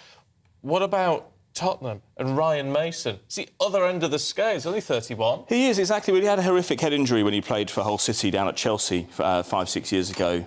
It was very touch and go at one stage, but he came through and he wasn't able to play football anymore. And so he went into coaching. It's not the first time he took the reins at Tottenham. He did have it briefly a couple of seasons ago. So he's come into it this time, and I think he looked different on the touchline last night. He looked like somebody who could actually make a claim for the job. Yeah. And he issued a statement before the game. You know this issue that Tottenham had last Sunday. They got thrashed at Newcastle. They were 5-0 down in 21 minutes. They reimbursed the fans, which cost the club about £80,000 for their coach travel, or their ticket prices as well, or ticket fees as well. So he released a statement last night reaffirming how important it is for him to be the Tottenham manager, how important it is for him to reaffirm to the supporters that he really cares about this job. Yeah. And it looked to me somebody who really, given all the failure they've had in the last few years of different managers, they've tried all different kind of avenues. It looked like somebody who could maybe take the job long term. Unfortunately for him, in the first half, they were absolutely abject and they were 2-0 down. They conceded a goal to Marcus Rashford, the second goal, just before half-time. But in the second time, I don't know what you said at half-time, but goodness me, they were just a completely different side. They got back into the game with 11 minutes to go at 2-2 with Heung-min Son. That was after Pedro Porro put them back into it. There were a couple of VAR decisions as well, which could have gone in their favour. And they got a point out of it. And it was, look, in terms of getting into the top 4, they needed to win, really. But no one was really expecting them to overhaul Man United. But they got a 2-2 draw out of it. And you know what? It just reinvigorated the place. And I wonder whether he could be the manager long term. It's difficult. If you're Roy Hodgson going to Palace, you keep winning your games. They can't take you away from the job. Yeah. It's as simple as that. And it's a drug to these people. You know, he's not really done. He's done it briefly at Tottenham a couple of years ago or a couple of seasons ago, but that little taste has clearly given him a little bit of a taster into maybe doing the job in future. Well, so a bit of fresh blood in that sense. Without That's doubt. what they need. Yeah, and youth indeed. on side as well. Yeah, absolutely. Yeah. Let's have a look at Everton, shall we? Not great for them last night. No, really bad. I mean, look, they're playing at home to Newcastle. Newcastle are really full of themselves at the moment in a good way. They've had me investment. They're doing well, aren't they? They're doing fantastically well. They deserve it because the fans do anyway, because they've suffered for the last sort of 15 years or so. But yeah, they went to Goodison and just ran out 4-1 winners. Now, I look at that squad. I mean, I heard someone ringing the radio last night and say this is a Championship squad, it's not a Premier League squad.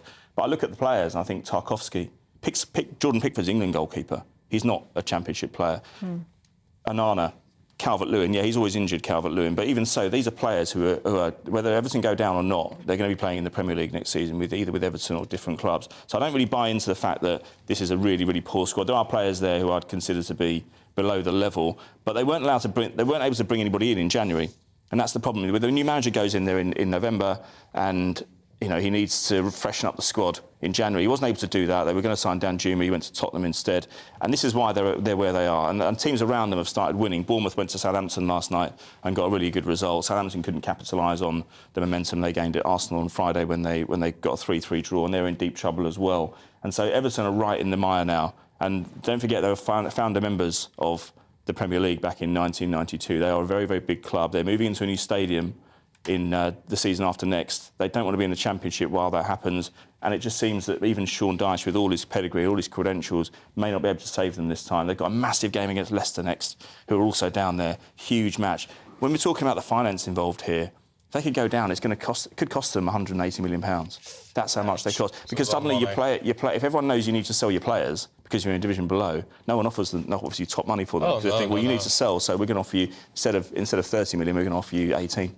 Yeah. And so you lose it, and it's the consequences it has for the community and the people who live there as well, especially when it's a big club falling down. The bigger they are, the harder they fall. Oh, yeah. Let's talk about F1. Yeah. This new sprint format. I think they're kind of... it? Well, I'll give you a brief explainer. So normally qualifying happens on a Saturday morning, but it's going to happen they're going to have a sprint now. So it's 100 kilometres, which is roughly about a third of the average F1 race. You're going to get awarded points for it as well. So the purists would probably prefer to keep it as it was, So there's qualifying today. Yes, that's right. Yeah, qualifying for the sprint. Yeah, but you also get points for the sprint, which are awarded overall. So, for example, Max Verstappen won the title off Lewis Hamilton in 2021 by 5 points. You get 8 points for winning a sprint. So it is important. But the purists would probably rather keep it as it was. But it's about being televisual. If you look at the most moves in quite a lot of sports, particularly cricket, the shorter form of the game is what's more palatable to broadcasters. And there's a way... But why change it mid-season? Well, I don't. Well, they trialled it 2 years ago. I don't really know why they've done it exactly now, but I think it's here to stay. I really do. I don't think it's going to be... I think it's something they've been talking about for a while. In terms of the timing, it does seem a little bit peculiar, but... Red Bull are not happy about it because they're going well, and they think to themselves, why muddy the format right now? However, as I say, it's the shorter form of the sport which is more palatable to the broadcast. I cannot believe I'll be shocked if they didn't do this in conjunction with Sky and other rights holders, because they want a shorter form just to make it a little bit more exciting. They want more wheel-to-wheel combat. They're not calling it a race, but it is really. Yeah. And so that's what it is. And then obviously we've had the other line as well about Charles Leclerc possibly replacing Lewis Hamilton at Mercedes. We'll see. I mean, Hamilton's 38. He's been in a very uneasy relationship in the last year or so because he's simply not happy with the car. Maybe the time has come to part ways there. His contract's up at the end of the season. Charles Leclerc has got another year to go where he is. So we'll see what happens there. Well, he's currently denying it, isn't he? He is denying it. Yeah, he is. But they're going to do that. Yeah. OK. Aidan, thank you very much. And Andy Murray lost as well. Oh, did he? Yeah, he did. But he's been too. In Madrid? Andrea Vavasori, yeah, in Madrid. He's on clay. It's difficult for him because if he's using these tournaments as a warm-up for Wimbledon, then he's on the wrong surface. Yeah. Oh, well. Did he have an issue with his knees, or have I made that up? No, he did. Yeah, he's always had issues with most tennis players do, but it's the hip operation that's really put him out. But that was 4 years ago. But that's got to be tough on clay. Yeah. You wouldn't want to be without doubt, clay. yeah. I know. There you go. That's for making pots. Well, exactly so. Aidan, thanks very much indeed. see you over the weekend. Yeah. Yes. Still to come, dressing for the occasion, the Princess of Wales was pictured in a sporty piece, abseiling down a mountain with a smile on her face. What a delight. This is GB News.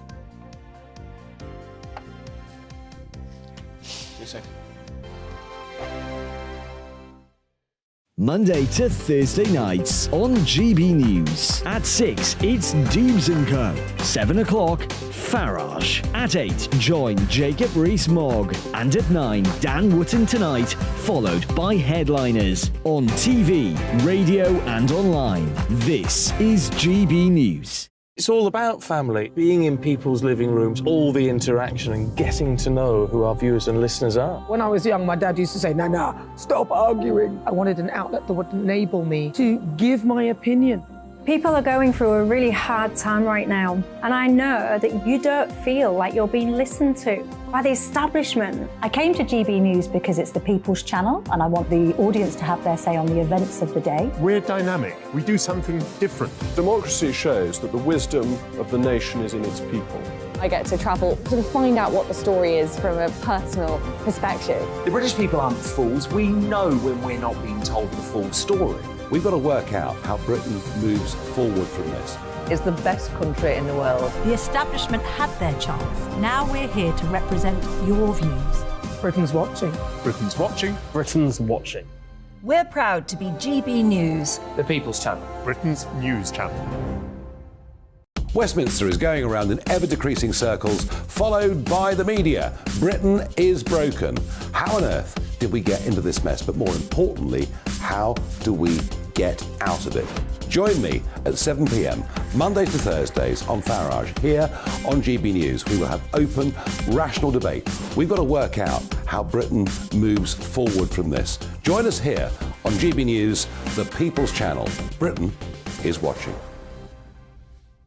I'm Jacob Rees-Mogg, the Member of Parliament for North East Somerset and a former government minister. For years, I've walked the corridors of power in both Westminster and the City of London. We need to have the arguments, the discussions on how we make it better. Crop failures, famine, war, suffering on a scale completely unimaginable. We are putting the cart before the horse. As Charles I said at the scaffold, he was the true defender of liberty. Yeah, I've completely derailed the conversation. Join me Monday to Thursday at 8 p.m. on GB News, Britain's news channel. GB News has its own late-night paper preview show, Headliners, where comedians take you through the next day's top news stories. You don't have to bother reading the newspaper, we've got it covered for you. Headliners, every night at 11 p.m. and repeated every morning at 5 a.m. We won't send you to sleep like some of the other paper review shows out there. GB News, the People's Channel, Britain's news channel. Join me, Camilla Tominey, on Sunday mornings from 9:30, taking the politicians to task and breaking out of SW1 to see how their decisions are affecting you across the UK. Bursting the Westminster bubble every Sunday morning, only on GB News, the People's Channel. Britain's watching.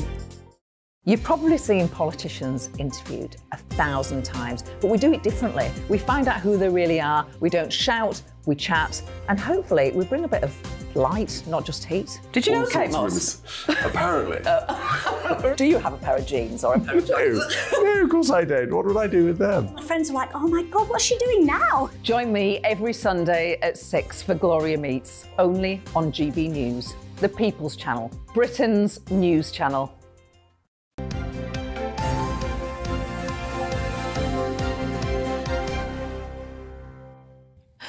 Welcome back. You're watching and listening to Breakfast with Stephen and Ellie. Yes, now have a look at this morning. It's a dramatic picture. It's a great picture, actually, in terms of how pictures are, but it's thoroughly depressing. It's the Mirror. It shows a 90-year-old woman in East Africa shielding her hungry great-grandson. Now, Kenya actually is gripped by the worst drought since the 1984 famine that sparked Live Aid. And I mean, it's the first thing I thought. Live Aid is the first thing I thought of when I saw that picture this morning. And just that we cannot go back to that. Yeah, so apparently it hasn't rained there in 6 years. And this reporter here, the chief reporter in Kenya, this is from the Mirror, says a person dies there every 30 seconons. What do we do? I mean, I don't know how you tackle it. I do not know, but we do we need another Live Aid appeal? Is that what we need? We should have learned. Yeah. And you don't hear about it. I mean, it's great that it's on the front page of the Mirror today, but they've used the headline, "The Forgotten Famine." You can understand that. It's the first that many of us have heard of it in decades, even. Yeah, I wasn't aware of it. No, neither was I, no. The Times, it showcases a picture on page 5 of key people with historic and important roles in the King's coronation, including Stephen's friend, Baroness Benjamin, who's front and centre. I wish she was my friend. Well, you're a fan of hers, aren't you? I'm a fan of her work. I have met her, and she is unbelievably fabulous. Well, she's going.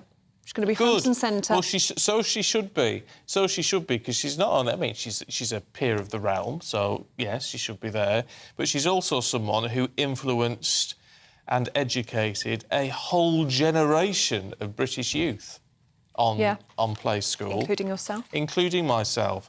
And actually, she's probably, in terms of diversity, I should think she's probably the first black person I ever saw. Really? Because I mean, up in Cumbria in the 70s, there was nobody who wasn't white. Everybody was just white. And so she's probably the first black person ever. Of course, I didn't even register. I just didn't think it was just Floella. But she has been incredibly influential in that way. Isn't it funny? Well, King Charles would agree with you. And she's incredible. She is incredibly nice. And let's hope we can get her on GB News Breakfast. I think that would be lovely for the two of you to be reunited. Oh, I love it. Wouldn't that be nice? I wouldn't be able to speak. No. But there you go. I can do that for you. Yeah, isn't that the truth? Look at this lady here. This is Sofia Linares from... What's she in? She's in like a black ballet dress. It's a tutu, darling. Is that a tutu? Oh, there you go. So it's black with a guitar. And you remember, what's that all about? Well, she is one of the stars of Black Sabbath, the ballet. Of course, yeah. Which opens in the Birmingham Hippodrome in September. The world's first heavy metal dance experience. That's in The Guardian. I can't imagine many Guardian readers wanting to see that. Well, you don't know. Don't know. Am I being a bit... Sounds unique, doesn't it? That's for sure. Oh, but it might be quite something. Yeah, I think you can say that much.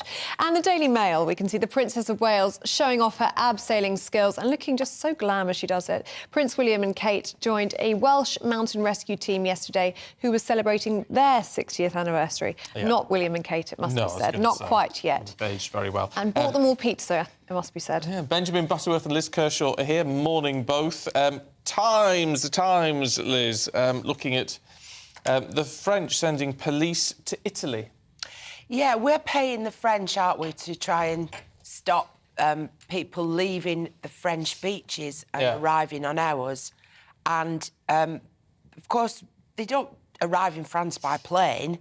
They cross Europe from the Middle East or further afield, Afghanistan, or North Africa, Sub-Saharan Africa, because they've open borders across the entire European continent, Schengen area. So if you get into the EU, you can go wherever you want. So the main landing point is Italy, and if we think we've got a lot of people arriving illegally, the Italians really are the first open door, and mainly from Libya and Tunisia. But as I say, the people have already travelled from Sub-Saharan Africa to get there. So now the French, and this is obviously because the French want to stop people entering France, but it could ultimately help us because if you nip it in the bud. So they're sending officers, an extra 150 police, French police, to the Italian frontier to try and halt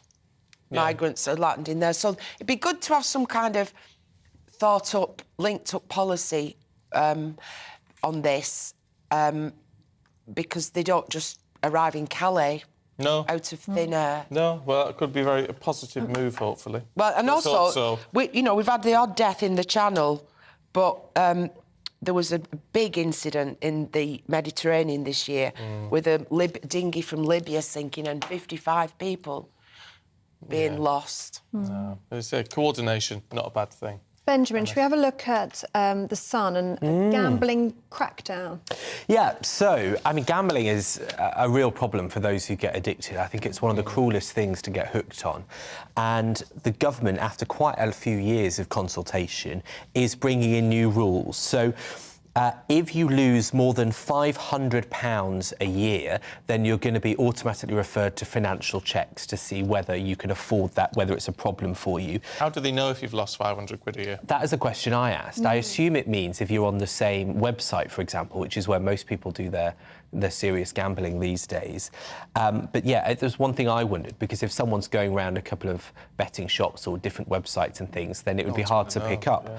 But I suspect if you're a serious gambler, then you may well be doing that on one outlet. But then also, if you lose £2,000 across 90 days, then you'll immediately be flagged for credit checks and possibly banned from being able to use any of these websites to go on and carry on gambling. And then for under 25s, which naturally should include me, they're actually going to introduce even tougher rules. So you'll only on the slot machines, an under 25 will only be able to spend up to £4 a go, and for over 25s it'll be up to £15 a go. Great, but how do they police it? I just don't know how to police it. I mean, presumably, if it's in a physical slot machine, then they can have an ID process for which machines you use and how much you're allowed to donate. Maybe. Donate, what a word. Yeah, well. But I mean, I think this is a good idea, because there are several parents of guys in their 20s who've got hooked on gambling. I know a friend of mine, her boyfriend sort of had his life ruined by his mid-20s because of his gambling addiction, which saw him not only lose all of his money, but also it ruined his ability to do his job because he was so hooked on it and he couldn't afford to get to work and to take appropriate behaviour and stuff. It's properly horrific. It is, and I think people don't appreciate just how bad it can be. But apparently it will cost the industry 8% of its profits, which is quite a lot. But I say they shouldn't be profiting from misery. No. I tend to agree on that. Liz, we've got a minute. Right. Let's have a look at should we look at His Master's Voice? Yeah, it's great news because sales of physical recorded material, vinyl albums, CDs, cassettes, sales almost got wiped out in recent years by downloading and streaming.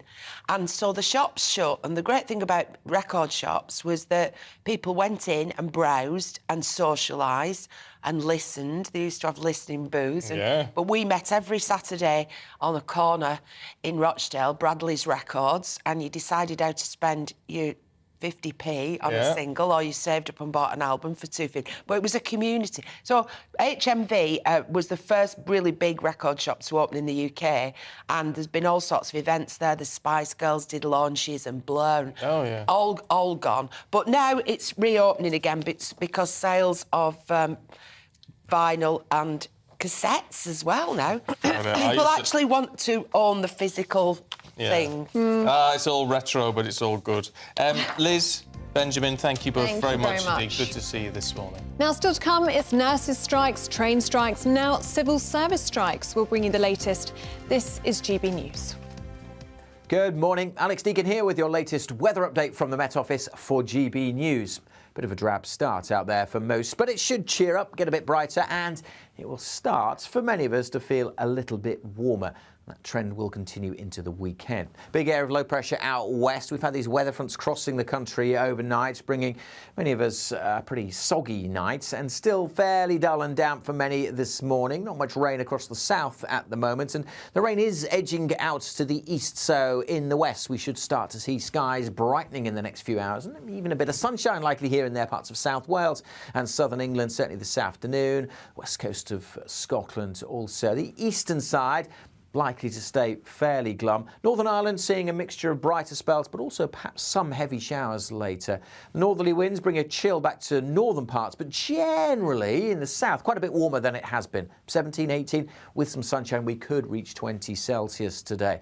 And for many, it'll be a fine, dry evening. Still some outbreaks of rain over northeast Scotland, and a northerly breeze continuing here, bringing the chill back, and maybe even a touch of frost returning to northern Scotland overnight. For many, though, elsewhere, temperatures likely to stay up at 6 or 7 Celsius and double digits in parts of the southwest.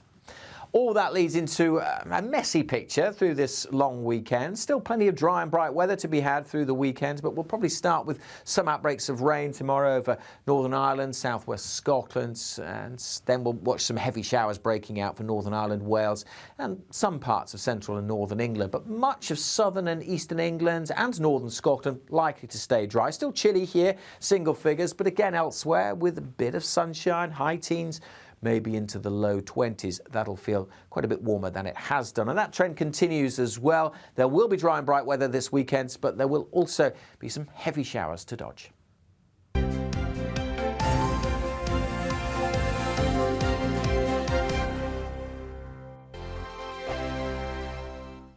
First and foremost, I'm a GB News fan, and I was before I was working here. Just love the fact that we're asking the questions that a lot of establishment media won't ask. With a bit of a twist, we not only want to inform you, but we want to keep you entertained. It's worth the drive because you get in and the team's all ready and waiting, they're itching to go, and it's a proper little family. GB News is the People's Channel. It's the audience that makes the programme sing. We're giving our viewers and our listeners a voice. I see the thousands of your letters, tweets, emails, you name it, coming in. Britain is broken. How on earth did we get into this mess? But more importantly, how do we get out of it? The establishment had their chance. Now we're here to represent you. It's time for something different. It's time for GB News. I'm very patriotic. I believe in Britain. Our best days lie ahead. Britain's watching. Britain's watching. Join us here on GB News. The People's Channel. Britain's news channel. I'm Andrew Doyle. Join me at 7 o'clock every Sunday night for Free Speech Nation, the show where I tackle the week's biggest stories in politics and current affairs with the help of my two comedian panellists and a variety of special guests. Free Speech Nation, Sunday nights from 7 on GB News, the People's Channel, Britain's news channel. Here on GB News Live, we'll be keeping you in the picture, finding out what's happening across the country and finding out why it matters to you. We'll have the facts fast with our team of reporters and specialist correspondents. Wherever it's happening, we'll be there from 12 noon on TV, radio and online. GB News, the People's Channel, Britain's news channel. Here on GB News, we're starting the conversation and having the debate that the establishment won't have. No one will be cancelled. Join me at 4 p.m. every Saturday and Sunday. We'll be discussing all the big topics of the weekend. Oh, get cracking! Always honest, always fun. Only on GB News, Britain's news channel. So Jubes and Kerr, we tackle the issues of the day with real robust debate, both sides of the fence, battling it out with me in the middle with my forthright opinions and views. And often really interesting things happen because you start with a position and then by the end of the debate you find actually, well, I might not have thought about that one. What we need in this country is 2 new political parties. You should maybe think about doing a 2024 calendar. I'm Michelle Dewberry and I'm keeping you company right through until 7 o'clock this evening. GB News, the People's Channel, Britain's watching. I'm Simon Evans. Join me on GB News for Headliners at 11 p.m. What's the scoop? I'll be joined by 2 of the country's top comedians. That's right. As we take a look at tomorrow's newspapers tonight. We're going to get into trouble. If it's a big story, we'll be covering it. Spill some tea on him. There we go. But we'll also have some fun. I wouldn't stick up a bank. My father didn't love me. So anyway. Headliners every night from 11 on GB News, the People's Channel, Britain's news channel. Saturday nights on GB News. From 6 p.m, I'll give you my unique take on the world today. Then at 7, it's me, Calvin Robinson, with my Common Sense Crusade. New to GB News is the Saturday 5. 5 times the opinion. Join us every Saturday from 8 p.m. as we debate the week's stories. With us 4, plus a special guest. And at 9, of course, it's Mark Dolan tonight. Saturday nights on GB News, the People's Channel, Britain's news channel.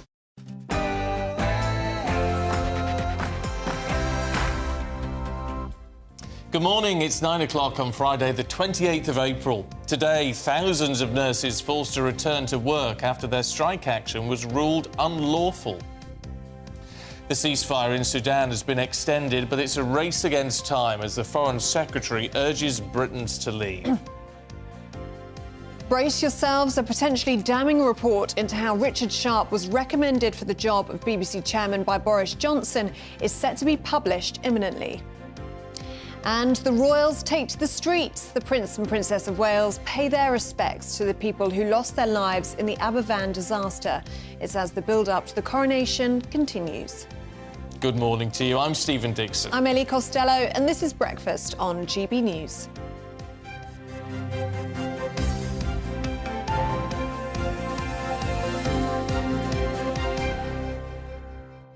There's loads of important news about today. We will bring it all to you, have no fear. However, I am intrigued by... I still haven't got to the bottom of this in the Daily Star this morning, which is a gruesome picture on the front. And it's quoting a top politician in Mexico who says the mummified body of a goblin has been found in a warehouse in Mexico. And earlier this year, somewhere similar, they found an elf. This one's really taken you, hasn't it? It has, because I just wonder how they work it out. And there is a picture of the remains, which doesn't look like anything, but it is green. Now, the goblin does look like the goblin in Gringotts in Harry Potter. You know, the bank, and all the goblins are working in the bank. Yes. They look fresh out of Gringotts. They do. Do you think they just use the same pictures? But it's... well, they could... Or maybe they're Mexican. Who knows? But, yeah, but Mexican elves and goblins, apparently, by a top politician in Mexico. Can you imagine if that was said over here? Wow. We think we have problems with politicians over here. That was declaring they'd found elves. Yeah, at least we're not dealing with goblins over here. No. But we are dealing with strikes, aren't we? We are dealing with strikes, actually. That was a good segue. It was very good. You're semi-professional. Yeah. And Almost actually, as good as you. Not as much strike action as we thought, though, because tens of thousands of nurses, they were going on a 48-hour strike. They will now have to go to work on Tuesday after a High Court judge ruled that 48-hour strike was unlawful, so they get now just 24 hours on the picket line. Well, in response, the RCN has condemned the government on what it says is the darkest day in the long-running dispute over pay and working conditions. Meanwhile, there's more allegations regarding ministers bullying staff, with the Health Secretary the latest to be accused of unprofessional conduct. Well, let's talk to our national reporter, Paul Hawkins, who's here in the studio. I mean, this is certainly a blow for the RCN, but, I mean, from what the judge was saying yesterday, they should have seen this coming. Well, let me just read you some of Justice Linden's remarks. He said that the union had acted with, quote, a high degree of unreasonableness, that the outcome of the judgment was inevitable, and that the union, instead of grasping the nettle and conceding, had forced the case to court. So this all centred around the dates, basically, of when you're going to call this strike action. And Tuesday would have taken them over the 6-month window that they are allowed to call industrial action. And the RCN weren't represented in court. So sat in the court 15 at the Royal Courts of Justice. On this side, there was the government lawyer standing up, putting their side of the case forward. The other side of the bench was empty. There was just a witness statement supplied by the General Secretary of the RCN, Pat Cullen. So the judge, quite scathing with his remarks, really. He ordered the RCN also to pay the legal costs, and then after the judgment was delivered, we heard from Pat Cullen, the General Secretary of the Royal College of Nursing, and I think we've got a clip of her now. Shocking. It's absolutely shocking in my mind that any government that would drag their nurses through the Royal Courts of Justice. What a way to treat the nursing staff of England. Nursing staff that have held this NHS together while it has been left to crumble by this government. And now he decides that the way to pay those nurses back is to use patients' money, public money, to drag them through the courts. And that is not the way to run this country. That's Pat Cullen outside the High Court. She also said it was with a heavy heart that strike action could continue now until Christmas if they get this next mandate. Well, that's what she's hoping, right? So if you look at what is the feeling amongst members of the Royal College of Nursing, the last time they were balloted on the government's pay offer, 54%, only 54% voted to reject it. That was on a turnout of 60%. Now, you need at least 50% of all eligible members to approve of industrial action if you want strikes to go ahead. So what's the feeling within those members? She will hope that framing this as the government coming along and taking away your your democratic right to vote. You know, lovely nurses, horrible government. She'll hope that that riles it up a bit more. And certainly when we spoke to the another member of the Royal College of Nursing outside the Royal Justice, they were saying that there's now going to be fire in the belly of members. So it is an interesting one. The Health Secretary, Stephen Barclay's welcomed the decision. He also has wanted to talk about derogations with the union because this strike has no derogations. In other words, no exemptions for members who want to strike. Normally they come to an arrangement where some of them will work in A&E, some of them work in critical care, the settings where you still need some cover. There's none of that, but Steve Barclay says he wants to get around the table and talk about that. Yeah, that's a big issue. What about the civil service? Because 133,000 of them are going on strike today. Yeah, across 132 government departments, it's over. Again, it's a similar theme, isn't it? It's pay, it's terms, it's conditions. They've also talked about, there's a lot of talk about bullying. We know Steve Barclay, the Health Secretary, facing bullying allegations. We had Dominic Raab as well. He faced bullying allegations before. They're talking about ministers bullying civil servants in terms of how they treat them and with pay and conditions and that sort of thing. But, yeah, there will be more industrial action today. Next week, I think it's the Passport Office, HMRC as well. So as if it wasn't long enough when you do get on the phone to HMRC, it could be even longer next week. Yeah. Passport Office is going to go down like a lead balloon with people, isn't it? The run up to summer. What a coincidental. Isn't it just? Well, it's all about disruption, isn't it? Well, hopefully talks will start soon. There will be some offers on the table. A bit of an awkward one, though, isn't it, for the RCN? Because they actually said that this was something that they recommended to the members. They seem to think that was quite a good offer. The RCN union, they took it to their members. The members said, no, not good enough, just about. Yeah. And now the RCN, having said that was a good offer, now has to go back to the government and said, actually, no, it's not. Yeah, exactly. Need more. And the interesting thing is that later, some unions, we should say, have accepted that pay deal. The NHS's biggest union, Unison, has accepted it. Midwives, the day before yesterday, the Royal College of Midwifery, they accepted it. And then yesterday, later on, the Chartered Society of Physiotherapy also accepted the government's latest deal. Now, later on today, we're going to hear from, I think it's GMB, the GMB union, around about 4 o'clock, and then I think Unite, round about midday. That will be really interesting to see because, of course, if you're at work and your colleagues from another union and they're not striking, that's going to affect how you feel as well. So it's a really interesting one at the moment. They could be out there on their own, couldn't they, the nurses? Potentially could be, yeah. Yeah. OK, Paul, for now, thanks very much indeed. It's fascinating, actually, what you think of this. Robert, hi, Robert. Opinion. It is a bit, yeah. But Robert says Pat Cullen, that's the boss of the RCN, knew she would lose the court case, but it was calculated to paint the government in a bad light. To say the nurses are backed by the public is probably a bit of a stretch now. I wonder if patience is running out a little bit. Yeah. I mean, she was saying in that clip that Paul brought us, you know, the government forced us into this court action. Well, that's not what the judge said, is it? The judge said the exact opposite. So I think it's interesting. I wonder if sympathy will wane. And are the judge's comments indicative of public opinion and potentially it changing? I mean, the judge basically said this should never have got this far, this should never have got to court. It's so unreasonable. Let us know what you think about this. GBviews at gbnews.uk. Bob in Sheffield's been in touch. Good morning to you, Bob, who says, I believe that anyone paid by the taxpayer should not be allowed to strike. We cannot withdraw our tax contributions, so we don't get the service that we pay for. We wouldn't pay for a pizza that we can't eat. Oh, I'd never pay for a pizza that I can't eat. I can always eat a pizza, Bob.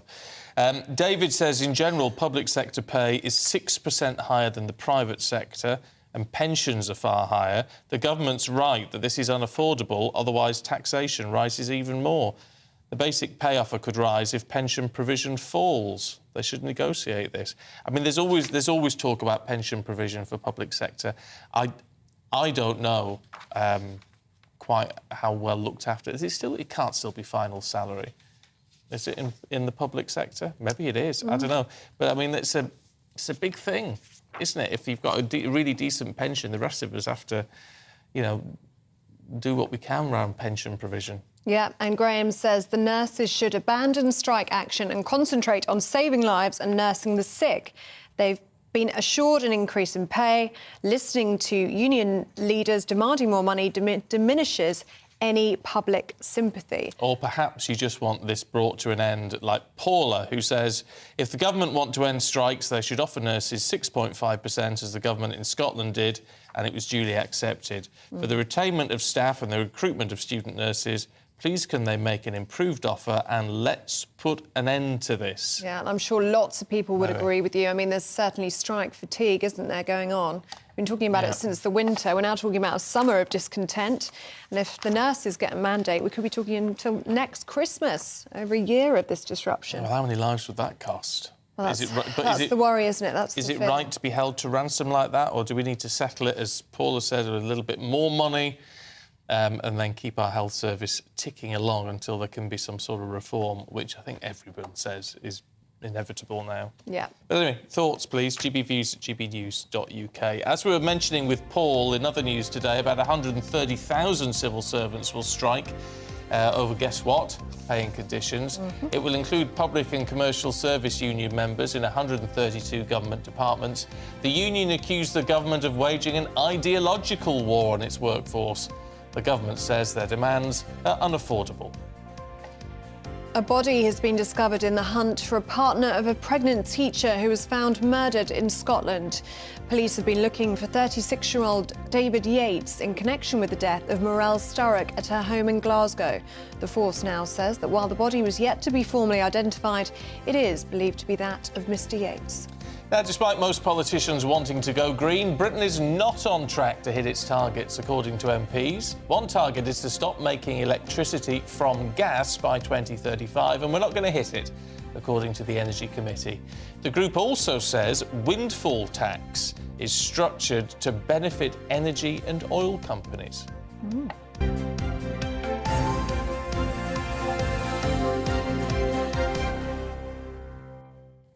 We just mentioned in the headlines there about this pregnant teacher who was found murdered, heavily pregnant teacher actually found murdered, and police were looking for her partner, and they have now discovered a body of a man who they believe to be the boyfriend. Let's talk to our reporter Tony Maguire, who's got the very latest for us. Toby?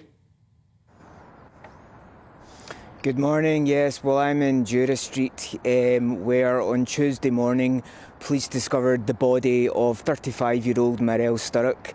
As you mentioned there, she was heavily pregnant, 29 weeks pregnant, and police announced earlier in the week that the unborn child did not survive.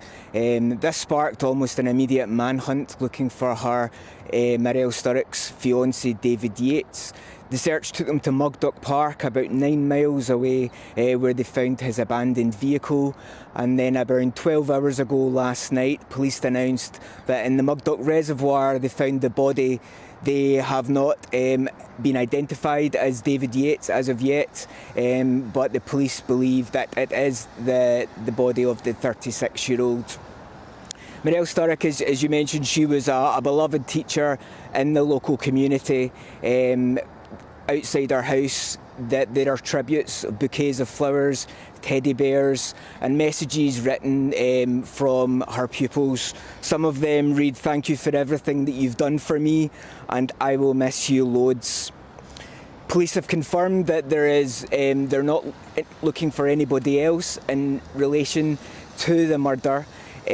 But that the 101 line is still open for anybody who can submit any information that may help them piece together the tragic events of the last week. Speaking to the press at a press conference yesterday, Detective Superintendent Nicola Kilbane said that our thoughts are with Morel's family and friends, along with everybody affected by this tragedy. They are providing the family with specialist support at this incredibly difficult time. And then further tributes came out from the headmaster, or the head teacher, Fiona Donnelly at Morel Sturrock's school, who said it's with deep sorrow that we must inform you about the sudden death of Miss Sturrock. We're a school community in mourning and are devastated by the tragic news of her death, passing on our deepest condolences to her family and friends as we come to terms with this loss. So from all that, it's quite easy to gather that this is indeed a community inconsolable with the loss of a much beloved teacher. Indeed. Tony, thanks very much indeed. Thank you. Just terrific, isn't it? Really, really upsetting story. And as Tony just mentioned there, that is going to be a community that's absolutely just It's one of covered in those grief. things, though, isn't it? You sort of trying to work out what on earth could have gone on. Yeah. What has gone on in the mind of this man? Well, I'm sure police are going to be working really, really quickly now to try and determine exactly what happened here, but it's so tragic. I mean, 3 lives. 3 lives. 3 lives, including that unborn child. Just horrific. And, you know, she was a teacher. There'll be a class that's very much missing their teacher. And a school without a teacher as well. So very, very sad news. Now, the Prince and Princess of Wales will visit the Aberfan Memorial Garden on their 2nd day in Wales. Yes, the royal couple will pay their respects to those who lost their lives during the Aberfan disaster. Our royal reporter, Karen Walker, sent this report. Well, it was a very outdoorsy afternoon for the Prince and Princess of Wales. They were spotted abseiling down a cliff in what was once known as the Brecon Beacons, now known as the Brani Brycheiniog National Park here. They've been spending time with the Central Beacons mountain rescue teams, who are celebrating their 60th anniversary. The Prince and Princess were meeting rescue workers, abseiling, as I've mentioned. They were also taking part in medical support training and saw a demonstration of dog rescue as well, dog search and rescues. And it's training that's going to be familiar with the Prince of Wales, because he, of course, is a former RAF search and rescue helicopter pilot himself. And the whole point of coming to Wales here is to deepen the trust and respect of the Welsh people, as it's understood. And it's understood the Prince and Princess are really keen to find out exactly what issues matter to people here in Wales. And on that theme, following their training in the mountains and in the cliffs, they came here to a local community centre rugby club, where they bought pizzas, lots of pizzas, £120 worth of pizzas from a Little Dragon pizza van, and took them inside the community centre to thank the rescue workers, as well as meet their families as well. And they then did a bit of a walkabout with the crowds who had gathered outside, greeting members of the local community as well. They are continuing their engagements here in Wales today. You'll have to wait and find out exactly what they are, but of course this is just happening 7-8 days before the coronation of King Charles III, and the Prince of Wales is expected to pay homage to his father, the King. Well, but it'd be a lovely 2nd day for them in Wales. Serious, though. Serious. I mean, Aberfan was... Mind you, didn't the Queen go quite... Was it? There was a controversy with the Queen going slightly late to Aberfan, but she did go. It was such an awful thing. It was, yeah. But one of the only times that she was ever seen crying in public, actually. She was really moved by the scenes at Aberfan, and horrific. But I do think it's important for them to recognise it. It's important for them as Prince and Princess of Wales to be in Wales. Yeah. And to They've been a few times now, haven't they? Yeah, it's good. And they are so loved by the people in Wales, from what we've seen anyway. Yesterday, they were really, really popular with the crowds that were there for them. We've got this lovely piece in the mail today of a young Kate abseiling. Really cute picture there of a young Princess Kate. of Abseils. It's a really weak headline, male headline writers. And abseiling again in Wales yesterday with a smile on her face, looking very glam. Amazing. I think she's a delight. Get stuck in, don't they? Yeah, exactly. So, yeah, they will, of course, be paying tribute to the victims of the Aberfan disaster today. But as Cameron said, they'll be doing lots of other things as well. So we will watch and wait for that. And I'm sure we're going to see some more lovely pictures today. Yeah. All in the build-up to the coronation. Yes, and indeed, in that coronation here we have Floella Benjamin, Dame Floella. No. She's a Baroness. Oh, sorry, Flo. Come on, you need to get in right name terms with your friend. I know. I did meet her once. It was just amazing. Amazing. She just occasionally tweet me. She's another lovely one who I've never met but think is lovely. Honestly, if you're of an age to have been effectively brought up by Floella Benjamin... on your telly. On your telly.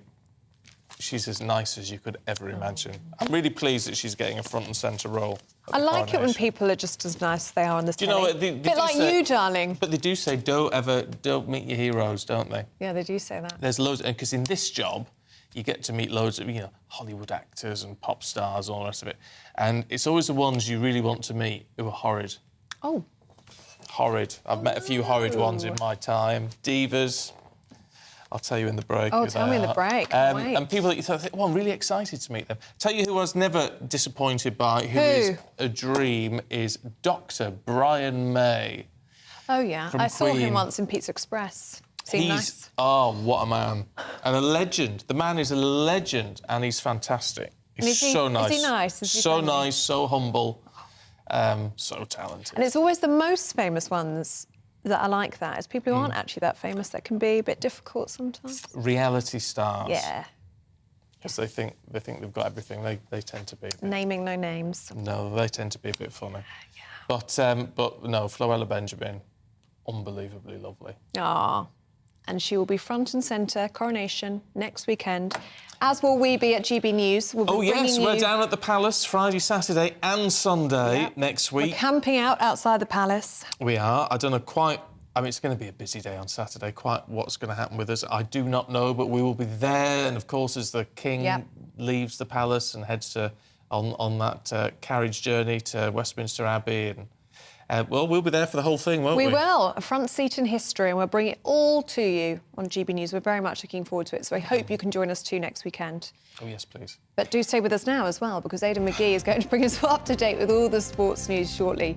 This is GB News.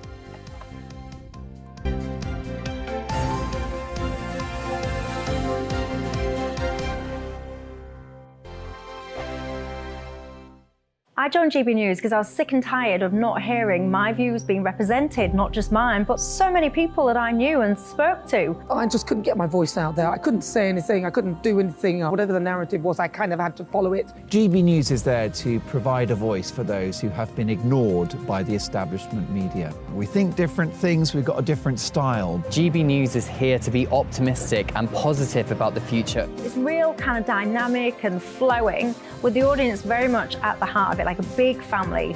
Here at GB News, we talk about the things that matter to you. Hearing the voices from right across our towns and cities, especially our towns. All sides of the argument represented with a heavy dose of opinion. We're on a mission here to make a difference. And the GB News family really is here for you, and whatever time of day you can watch or listen. Britain's watching. Britain's watching. We're proud to be GB News. The People's Channel. Britain's news channel. Monday to Thursday, 9 p.m. till 11 p.m. Join me, Dan Wootton. I'll bring you the sharpest takes and hottest debates. Do you not believe in prison? I don't believe in prisons. I'm completely stunned. I guarantee you there'll be no spin, no bias, no censorship. I actually was personally quite offended by it. And no reason to go to bed. So I guess they've always been quite woke. That's Dan Wootton tonight on TV, radio and online. Monday to Thursday from 9 p.m. till 11 p.m. on GB News. The People's Channel, Britain's news channel. Start the day with GB News. We catch up on all the big stories you didn't hear the night before. And take a look at what the world's talking about this morning. That's right, Monday to Thursdays from 6 o'clock. It's Breakfast with Eamon and Isabel. Straight after breakfast, join us, Bev Turner and Andrew Pearce. We're going to take you through till noon. We'll be tackling the big topics of the day, including the things that the other channels just won't talk about. If it's happening here. Wake up to mornings on GB News. The People's Channel. Britain's news channel. New to GB News is the Saturday 5. Join us every Saturday from 8 p.m. as we debate the week's stories. Right, folks, that was a spicy one, wasn't it? With us four, plus a special guest. Sometimes she has to stick her foot in it. Sometimes she has to say things as they are. Sometimes I think we should keep the refugees and send the pensioners to Rwanda. Then we'd be in a much better state. Well, Benjamin, that is... The Saturday 5. Saturday nights from 8. Only on GB News, the People's Channel. Britain's news channel. Join us every night on GB News at 11 p.m. for Headliners, which is 3 top comedians going through the next day's news stories, which is exactly what you need, because when the establishment has gone crazy, you need some craziness to make sense of it. So join us 11 p.m. every night on GB News, the People's Channel, Britain's news channel. Join me, Patrick Christie's Monday to Friday, 3 till 6. We tackle the day's news agenda like you've never seen before. It's high tempo, high octane, the most controversial topics and the best guests. You will not be able to take your eyes and ears off it. I'm not afraid to ask the questions that you really want answered. 3 till 6 p.m. Monday to Friday on GB News, the People's Channel, Britain's news channel. Every Sunday from 11, join Michael Portillo. There'll be topical discussion, looking at the week before and the week to come. So kick back and relax at 11 a.m. on Sundays on GB News with me, Michael Portillo. GB News, the People's Channel, Britain's news channel.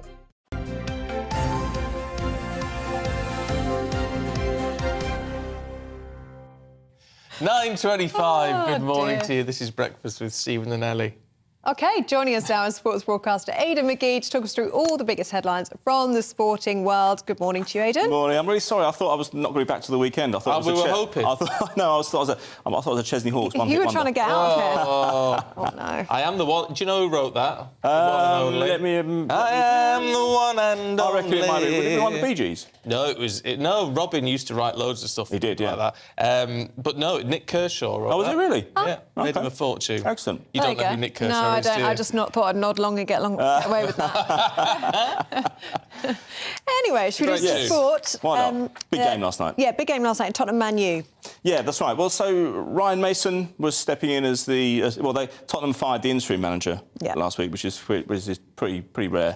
They lost 6-1 at Newcastle, of course, last Sunday. They were 5-0 down inside 21 minutes. Massive disconnect between the club and the fans. The fans were so incensed that the club felt the need to spend £80,000 reimbursing their travel and the ticket prices. Now, that was another issue. I'm not comfortable with that. You just have to accept in football that sometimes you lose. It shouldn't necessarily mean that you get a refund on your ticket. Proper mea culpa, though, that, isn't it? Yeah, it is, but also it's treating fans like customers, and a lot of fans moan that we're not customers, we're custodians of the club, and we follow through thick and thin, all the rest. That's how I see it as well, but you get used to the thin when you support QPR. So Ryan Mason goes in yesterday as the caretaker, second time he's done it he did it in 2021 when Jose Mourinho left, and he felt the need to put out a statement beforehand. It looked a bit cynical at first glance, but then you actually read it and there was some depth to it. You see, he reaffirmed his credentials, how he came through the youth system at Tottenham. He's a Tottenham man.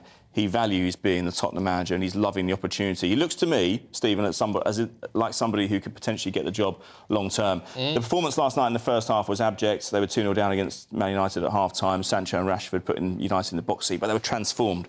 And Heung-min Son said afterwards we were motivated by anger at half-time, and there was a massive dressing room inquest, and they went out and they were absolutely reinvigorated. They got back to... If you can drive them like that in the break... Yeah, exactly. I mean, you don't get long to press home your credentials when you're a young English manager at a top club, particularly at a top club. And this is his chance, this is his audition. And as I said last hour, if you keep winning games, it's very, very difficult for the club to supplant you from your position. And he looked to me like somebody who was very comfortable in his skin last night. And he was definitely behind that comeback. Harry Kane played very well. Some would say, a cynic might say, he was auditioning for a move to Man United in the summer. But Heung-min Son scored with 11 minutes to go, and it was a much, much improved performance. The win doesn't do them much good. They're still 6 points behind Manchester United. They're not going to get into the top four. But honestly, I'm not sure. Lots of clubs at the moment, including Chelsea, are just closing their eyes and reaching out for a manager. They don't seem to have much direction in terms of the strategy of who they're going to appoint. Normally, when a club dispenses with a manager, they've got someone else in mind. I don't think Tottenham are really in that position right now. So if Ryan Mason does well, don't rule him out being in charge at the start of next season. No, well, good on him, I think. 31 years old as well. I know, a youngster. Mike Ten Hag's not happy though, is he? No, he's not. With the scheduling. Yeah, I mean, we spoke about this, I think, the week before last, didn't we? How if you overcommit in too many competitions and your squad isn't good enough in terms of not just the numbers or the depth, but just quality, then you're going to come unstuck. Now, what they've done is they've landed themselves. I think it's 9 games in the space of a month. And I know you'll say, they should be able to do that. They're professional athletes. But you speak to any sports scientist and they will tell you that the more time a player spends on the pitch, the more likely they are to be fatigued, the more likely they are to enter the red zone, which means that they're more likely to pick up injuries, not just impact injuries, but also respiratory injuries and things like that. Or soft tissue injuries. So he's moaning about that. But I would say that if you're going to evaluate your options at the start of the season, and given where Man United were this time last year, which was in a bit of a rut, I would have suggested going for maybe 2-3 competitions instead of the 4 that they've gone for. They got through to the FA Cup final last Sunday, but 9 games in, I think, 28 days is quite an imposition. But that's the consequence of success. And when you're Man United and you're a club that big and you've got resources, you should be able to deal with that. But he said last night he was very angry about losing surrendering the 2-0 score advantage they had at Tottenham. He said some players think it's acceptable to play at 90%. So he's not happy, generally, So you don't want your boss saying that about you, do you? But I think there'll be a few changes at United in the summer, and I think this is the wake-up call for the last 6-7 games to see if he can get them over the line. And could be some changes in F1. Yeah, that's right. So it's the sprint weekend. So they're introducing a sprint option or a sprint format to F1, and it's to make things a little bit more exciting. I mean, on the rare occasions I covered F1 in the past, it was a bit how can I describe it? I don't want to say the word boring, but it was kind of you're building up to the main event on the Sunday. You had practice, you had qualifying. You know, there wasn't really much going on. You knew who was going to get through. You end up talking about different compound tyres and stuff like that. You know, that it was not really which, fascinating. Is it? Do you like that?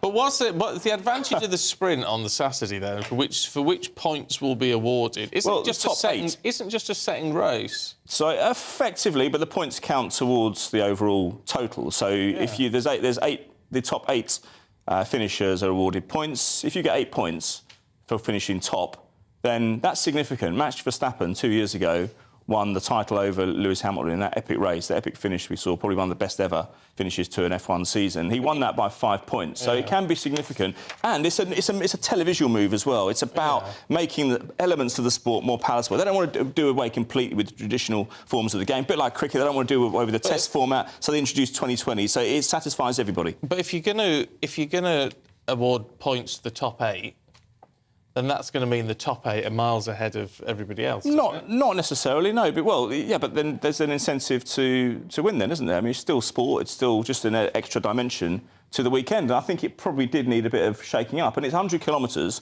so it's a third of what the race would be normally. So it's a short distance thing. And as I say, I'd be amazed if the rights holders, the TV rights holders, and all rights holders, irrespective of whether they're TV or not, radio as well, they would be interested in this, because it does seem a bit, when it's a weekend all the way in a different part of the world, you spend 3 days getting involved in it, you spend 2 leading up to it. I don't think it's any harm just to have that little thing in there, the sprint. It's a little bit different, and they want the wheel-to-wheel combat. That's what they want. But is it going to take the audiences down on the Sunday, though? No, I don't think so. You're sort of more obsessed with the sprint than... No, well, there's no saying you will. Some people, a lot of purists will say they don't want this to happen, so they'll stick rigidly to the traditional format, but a lot of people will probably just give it a chance, I'm sure. Yeah, I don't know. I just sort of don't know why they're doing it if it's not just a money-making venture for the TV companies. Well, no, it's not. I don't think it's necessarily money, but they all make money out of it already. But it's just introducing a shorter form of the game. 2020 has been hugely successful in cricket, but it lives comfortably alongside the Test format. But it's not part of the Test format. I see what you're saying. OK, well, it's another. Yes, it is. It's another dimension to the weekend. Yeah. You know, let's see how it goes. Look, they trialled it 2 years ago. They're obviously happy with how it went. But if it doesn't go well, if it doesn't go down well, you can always withdraw it. Yeah. You've got to try things, haven't you? Yeah. Well, no, fair enough. You said that when you invited me to do sport first time. You've got to try it. Oh, yeah. Still on that. I never went home. Still on the assessment period. Talks going on at Mercedes. Yeah, that's right. So, or being denied. They're staying with F1. Yeah, exactly. Being denied by Charles Leclerc. Charles Leclerc is one of those guys in the last couple of seasons. He's crept up the standings. You're always seeing his name in there. He's not come close to actually winning the thing completely, but he's been led the way on a few races. You know, Lewis Hamilton's 38. His arrangement with Mercedes, I mean, look, he's not been happy with the car. No, he hasn't. I mean, but I sometimes think that sometimes if you're not happy with the car, sometimes it's a bit like being a footballer. You know, if you're not happy with the manager, you don't necessarily come out and say it. Every week he's been criticising the car. It sounds a bit like he's making excuses, although having said that, he's probably got a point. This is somebody who's a serial winner. He's on the verge of legendary status. He wants to get Michael Schumacher's record, and at the moment it doesn't look like he's going to do it. And maybe they've just got fed up with each other, and it wouldn't surprise me given that Charles Leclerc's contract's got another year to go. A younger 25-year-old competitor might suit them going forward. They're going to have to make a change eventually. But I wonder whether Lewis Hamilton would go elsewhere to try and get that 8th title. Oh, maybe. Maybe. What about the tennis? What's going on with tennis? Well, Andy Murray lost in Madrid, first-round defeat against Andrea Vavasori. Look, he hasn't played much clay court tennis for a number of years. If he's looking at that he wants to play the French Open one last time, but it seems to be first-round defeats quite often. He was never an imperious performer on clay anyway. His thing was grass, and he was a really, really accomplished hardcore performer as well. He got to several Australian Open finals, but the French was never something that... Well, it was just so dominated by Rafa Nadal and then latterly Novak Djokovic. But it's a very unforgiving surface when your injury record has not been too distinguished over the last few years.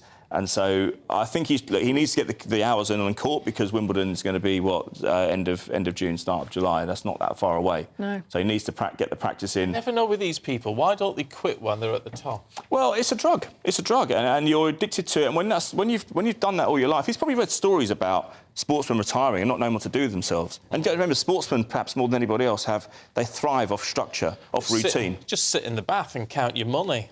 You get bored of that, don't you, really? Even if you've got a lot of money, it takes you a while to count it. But once you've done that, what do you do next? Go in the car, go on a bite loaf of bread? Didn't he do quite well? He had a bit of a comeback, didn't he, after? Yeah, he did. It was a tournament he did well at last year, the middle of last year, I think it was. Yeah, he did. He has shown flashes. Look, the class will always be there, but he was a dynamic performer. He moved around the court so easily, and when that impact tells on your knees, it happens to most athletes. Your legs go. Yeah. I'm not saying his legs. I don't think his legs have gone necessarily, but I do think the injuries do catch up with you. And as I say, away from grass, which in itself is quite hard itself, the actual surface, when you're playing on hard and you're playing on clay, it's not the easiest surface to if you're trying to ease your joints back into playing. No. And he wants to compete at the very, very top level. He's somebody who's won 3 Grand Slams. Yeah. He wants to get back there, and listen, let's see how far he goes. One thing you can't knock is his spirit. He's determined to go out on the top. No, that's true. That's true. I would have quit after I'd won Wimbledon. Well, he did say that he lost focus after Wimbledon, but I suppose that's such a big thing. I never thought I'd see a British winner at Wimbledon in my lifetime. I really, really didn't.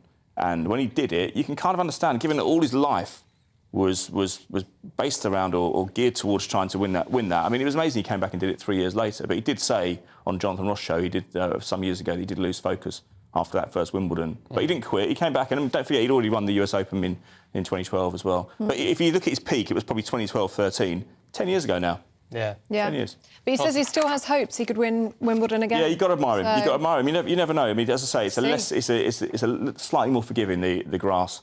And it depends who else is there. There's no Federer, of course, anymore. Oh, yeah. Nadal dips in and out of Wimbledon. I think Djokovic is still the man to beat. Yeah. Oh, well, Aidan, we shall see. Nice to see you. Thank you. I'll see you tomorrow. Yeah, now, definitely. Still to come, you may not know, but you might have been paying £100 extra on energy bills due to common mistakes. We'll tell you more in just a moment. This is GB News.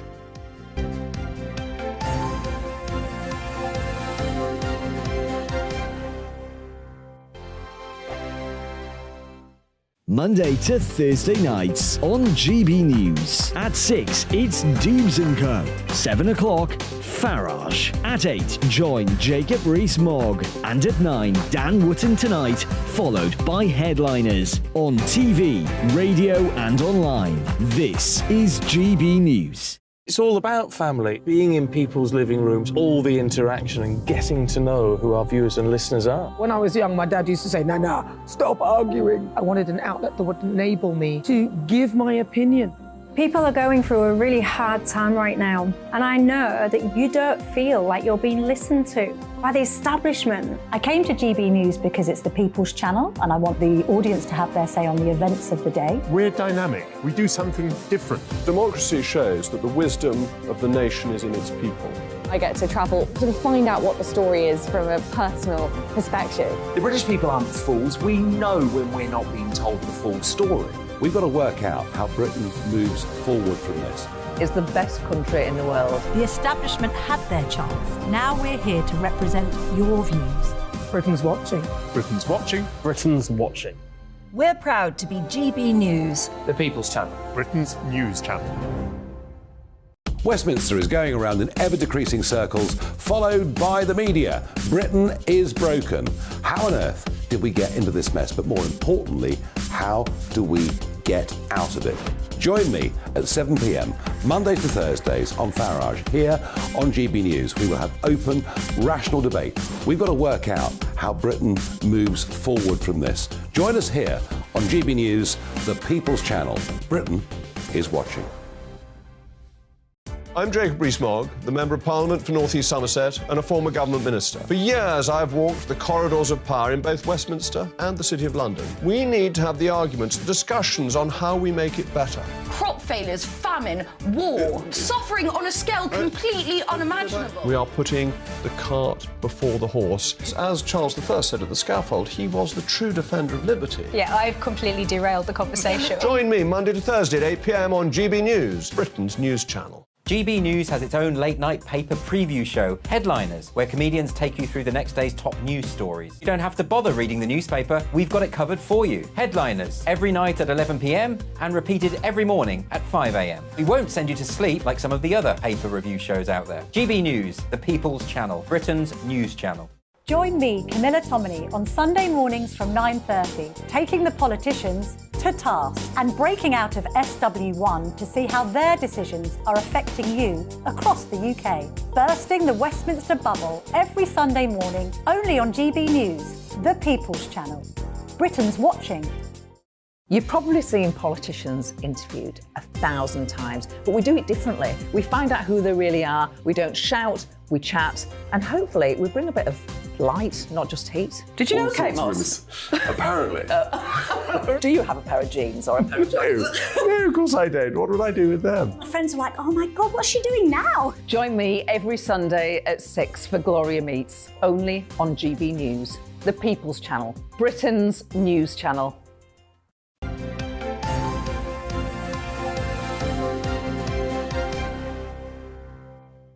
Welcome back. You're watching and listening to Breakfast on GB News. It's 9:41. Now, have you still got your heating on? Because I do. And a common... dear. Yeah, I've just had to turn it on. It's very cold in the mornings. I haven't had it on at all this year. Really? No, I give it a little boost every now and then when you're going to bed. Give it a boost. Dear. But no, I haven't had it on. Well, I'm very bad then because I have it on all the time. But a common heating mistake could be adding £100 to our energy bills this summer if we aren't careful. This is data from Loop, which shows that 50% of households are keeping their heating on throughout April. Yeah, well, government energy data out yesterday shows household and industrial demand has fallen to the lowest levels in 50 years. That doesn't surprise me. Let's talk to consumer champion from How to Save It, Will Hodson. Will, good to see you this morning. I'm not surprised that demand has really dropped over the past sort of 12 months. I mean, it's common sense. People have been really careful. Yeah, that's spot on, Stephen. I mean, we've been talking about it over the course of the autumn and the winter that we've just had. There are two things at play. First of all, we have had record temperatures. So obviously, if it is that much warmer outside, you need that much less heat to get your home to the temperature you normally want it during winter. But the second thing is what you just mentioned. We've had a very clear price signal.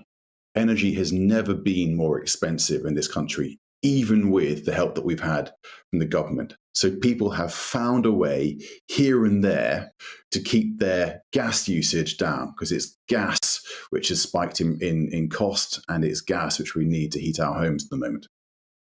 But it's also found that 50%, this latest figure's out today, 50% of households have actually kept their heating on throughout April because the mornings, especially, have been very cold, haven't they? That's right. So I talked about there being a record temperature, new warmth levels over the winter. But actually April, this has been the second coldest April in the this century. When you're in that situation, people who would normally be expecting to turn off the heating, rock out the Hawaiian shirts and put on the Bermuda shorts are still having to use their heating. And if you're going to use your heating, it's important not to have it as a on-off binary decision in your mind where you're either heating your home or you're not. Go ahead, heat it. We've got to heat it by all means. But if you can turn your thermostat down by just 1 degree, you could end up reducing your gas bill by as much as 10%. And there's little tricks and bits of know-how like that which have led to the country reducing its gas usage over the winter by 15%. Yeah. Look, what do we do about the credit that is built up? Because this is I've been looking at this. I looked at my app the other day and saw I've been using a lot less over winter, been really careful. Direct debits haven't necessarily gone down very much, but they've gone up really. But nevertheless, I'm now, would you believe, more than £2,000 in credit with the gas company. Now, what do you do with that? Do you think, well, I'll leave that in there to balance it out, or do you check it out? Yeah, so this is a really important point to make in a cost of living crisis. According to your energy supplier, you need to make sure you leave some credit on your account because you don't know when you might need it. But of course, they're bound to say that because they need to maintain their cash reserves. And those cash reserves are typically our cash balances. In a cost of living crisis, the person who knows what needs to be done with their money is us, the ordinary punters and consumers. So I think it's worth checking in with what balance you have with your supplier. And if you've got hundreds or thousands of pounds, get it back. If you need to put it back into your energy bills, then don't worry, your energy company won't be hanging around and waiting to ask you for extra or increased payments. If you can use that money, take that money, it's yours. That's a fair point, isn't it? Because it adds up. Where's all this money come from? It really does. And I mean, the timing of this is significant, isn't it? Well, when we're talking about saving money, because it was just last month when that £400 energy bill support came to an end. Yeah, that's right. So now the support that we've had from government is tapering away.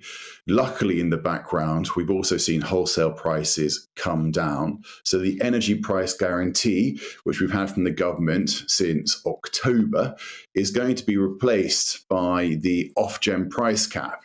It all can be very confusing. We've got so many layers of protection in this market now. The thing we need to know is the average bill should be falling from £2,500 a year towards something more like £2,000 a year. That is cold comfort for those of us who cannot remember energy prices this high. And the truth is, we are going to need to find ways to reduce our energy usage in the years ahead, because we aren't going to be going back to the prices that we've had. So whether that is turning your thermostat down by 1 degree or investing in energy efficiency, bear in mind the government has launched a great British insulation scheme, we all need to find those ways to bring our bills under control. I tell you what, though, it's in the last few years. We always talk about, the energy costs being higher in the winter because we're trying to keep our houses warm. We've had very hot summers. Supposedly, we're going to have a very long, hot summer this year as well. I mean, there's been a big boom over recent years of air conditioning units. Now, that's got to stop, hasn't it? Because, I mean, that's going to put our prices up in the summer. I mean, we've all found ways. Last summer, I remember that day when we hit 40 degrees for the first time in this country. And I remember reading up on how best to maintain a livable temperature in your home in Britain. And I thought those were kind of hacks that I wouldn't need to learn. It could be that air conditioning is something we need, but I'm with you, Stephen. I look forward to that period of the year when I'm not using as much energy to keep my house the right temperature. So when we get to summer, and fingers crossed we do have a pleasant one, I think we look at tips like keeping your windows open to get cold air in the morning, in the evening, but getting the windows shut in the middle of the day so you can keep that hot air out. And things like that are going to be tactics that we deploy as we face more extreme weather potentially this summer as well. Yeah. OK. Well, good to see you. Thanks very much indeed. I remember when it was really, really hot, I did get a cold bath. That's a good tip. Very, very, very tepid, and got in it, and then just had the cold tap on till it filled up. But it sounds ridiculous, but I was so hot. Well, it makes sense. If it was 40 degrees. Cheaper than an aircon unit. Yeah, that's true. Very, very true. What I didn't realise was you meant to keep all your windows shut and blinds and curtains shut as well. I don't think anybody realised that. Lots of people just had the windows open, didn't they? Because that's what you think. No, windows open, curtains shut. No, I think everything's shut. No, it's not, no. Right. You have the windows open for the breeze, but the curtains shut to keep the sunlight out. Oh, I'm still getting used to it all. Yeah. Were you not listening to what he was saying? Well, yes, I was, yes. He said open your windows. Open the windows, shut the blinds, yeah. OK, well, we're clearer now. I'm glad we cleared that up. We're going to have trouble with her this year. I can see it coming if it gets too hot. I've got time. We're only in April. Yeah. Now, BBC chairman Richard Sharp is bracing himself this morning for a report that will reportedly find that he breached rules over helping to facilitate an £800,000 loan to Boris Johnson.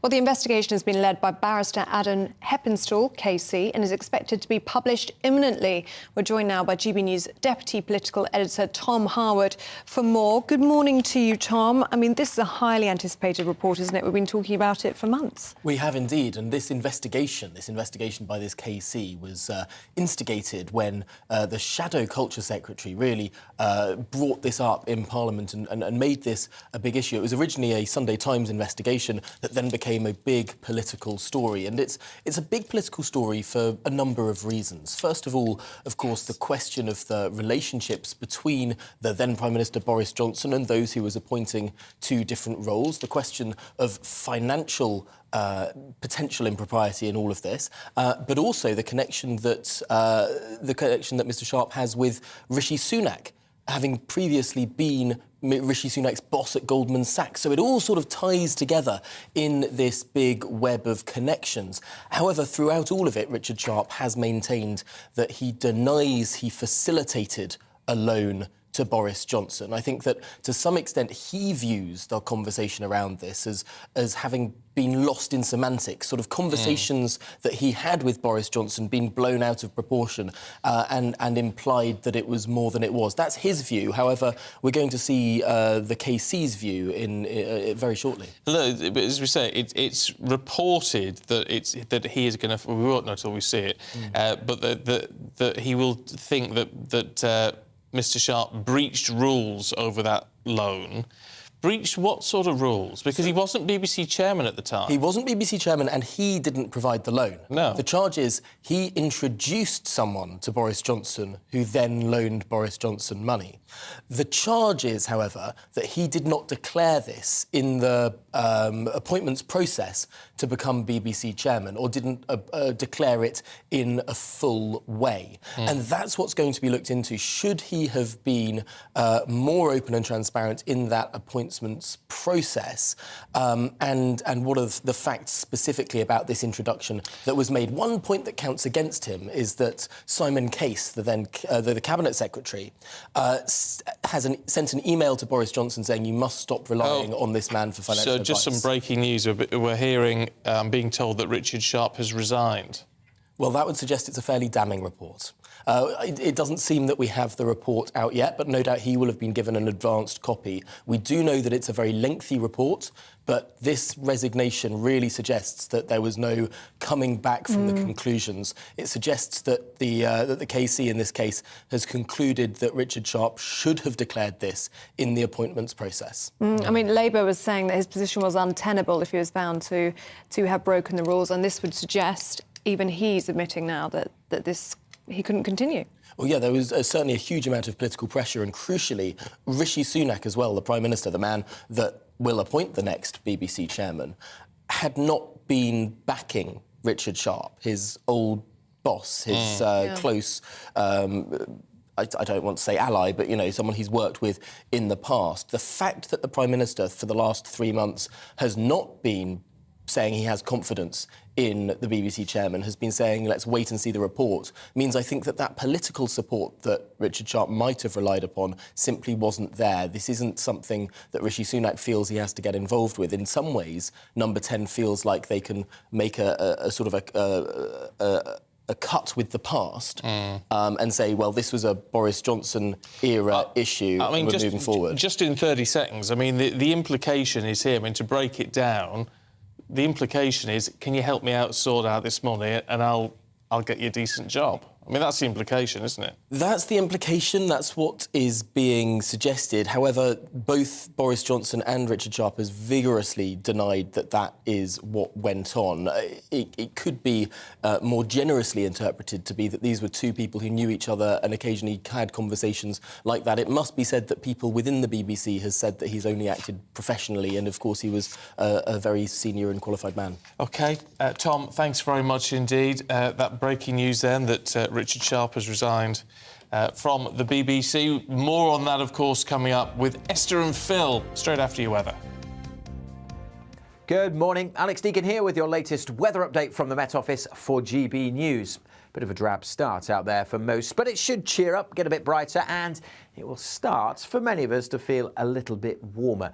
That trend will continue into the weekend. Big area of low pressure out west. We've had these weather fronts crossing the country overnight, bringing many of us pretty soggy nights, and still fairly dull and damp for many this morning. Not much rain across the south at the moment, and the rain is edging out to the east, so in the west we should start to see skies brightening in the next few hours, and even a bit of sunshine likely here and there, parts of South Wales and southern England, certainly this afternoon. West coast of Scotland also. The eastern side likely to stay fairly glum. Northern Ireland seeing a mixture of brighter spells, but also perhaps some heavy showers later. The northerly winds bring a chill back to northern parts, but generally in the south, quite a bit warmer than it has been. 17, 18, with some sunshine, we could reach 20 Celsius today. And for many, it'll be a fine, dry evening. Still some outbreaks of rain over northeast Scotland, and a northerly breeze continuing here, bringing the chill back, and maybe even a touch of frost returning to northern Scotland overnight. For many, though, elsewhere, temperatures likely to stay up at 6 or 7 Celsius and double digits in parts of the southwest. All that leads into a messy picture through this long weekend. Still plenty of dry and bright weather to be had through the weekend, but we'll probably start with some outbreaks of rain tomorrow over Northern Ireland, southwest Scotland, and then we'll watch some heavy showers breaking out for Northern Ireland, Wales, and some parts of central and northern England. But much of southern and eastern England and northern Scotland likely to stay dry. Still chilly here, single figures, but again elsewhere with a bit of sunshine, high teens, maybe into the low 20s. That'll feel quite a bit warmer than it has done. And that trend continues as well. There will be dry and bright weather this weekend, but there will also be some heavy showers to dodge.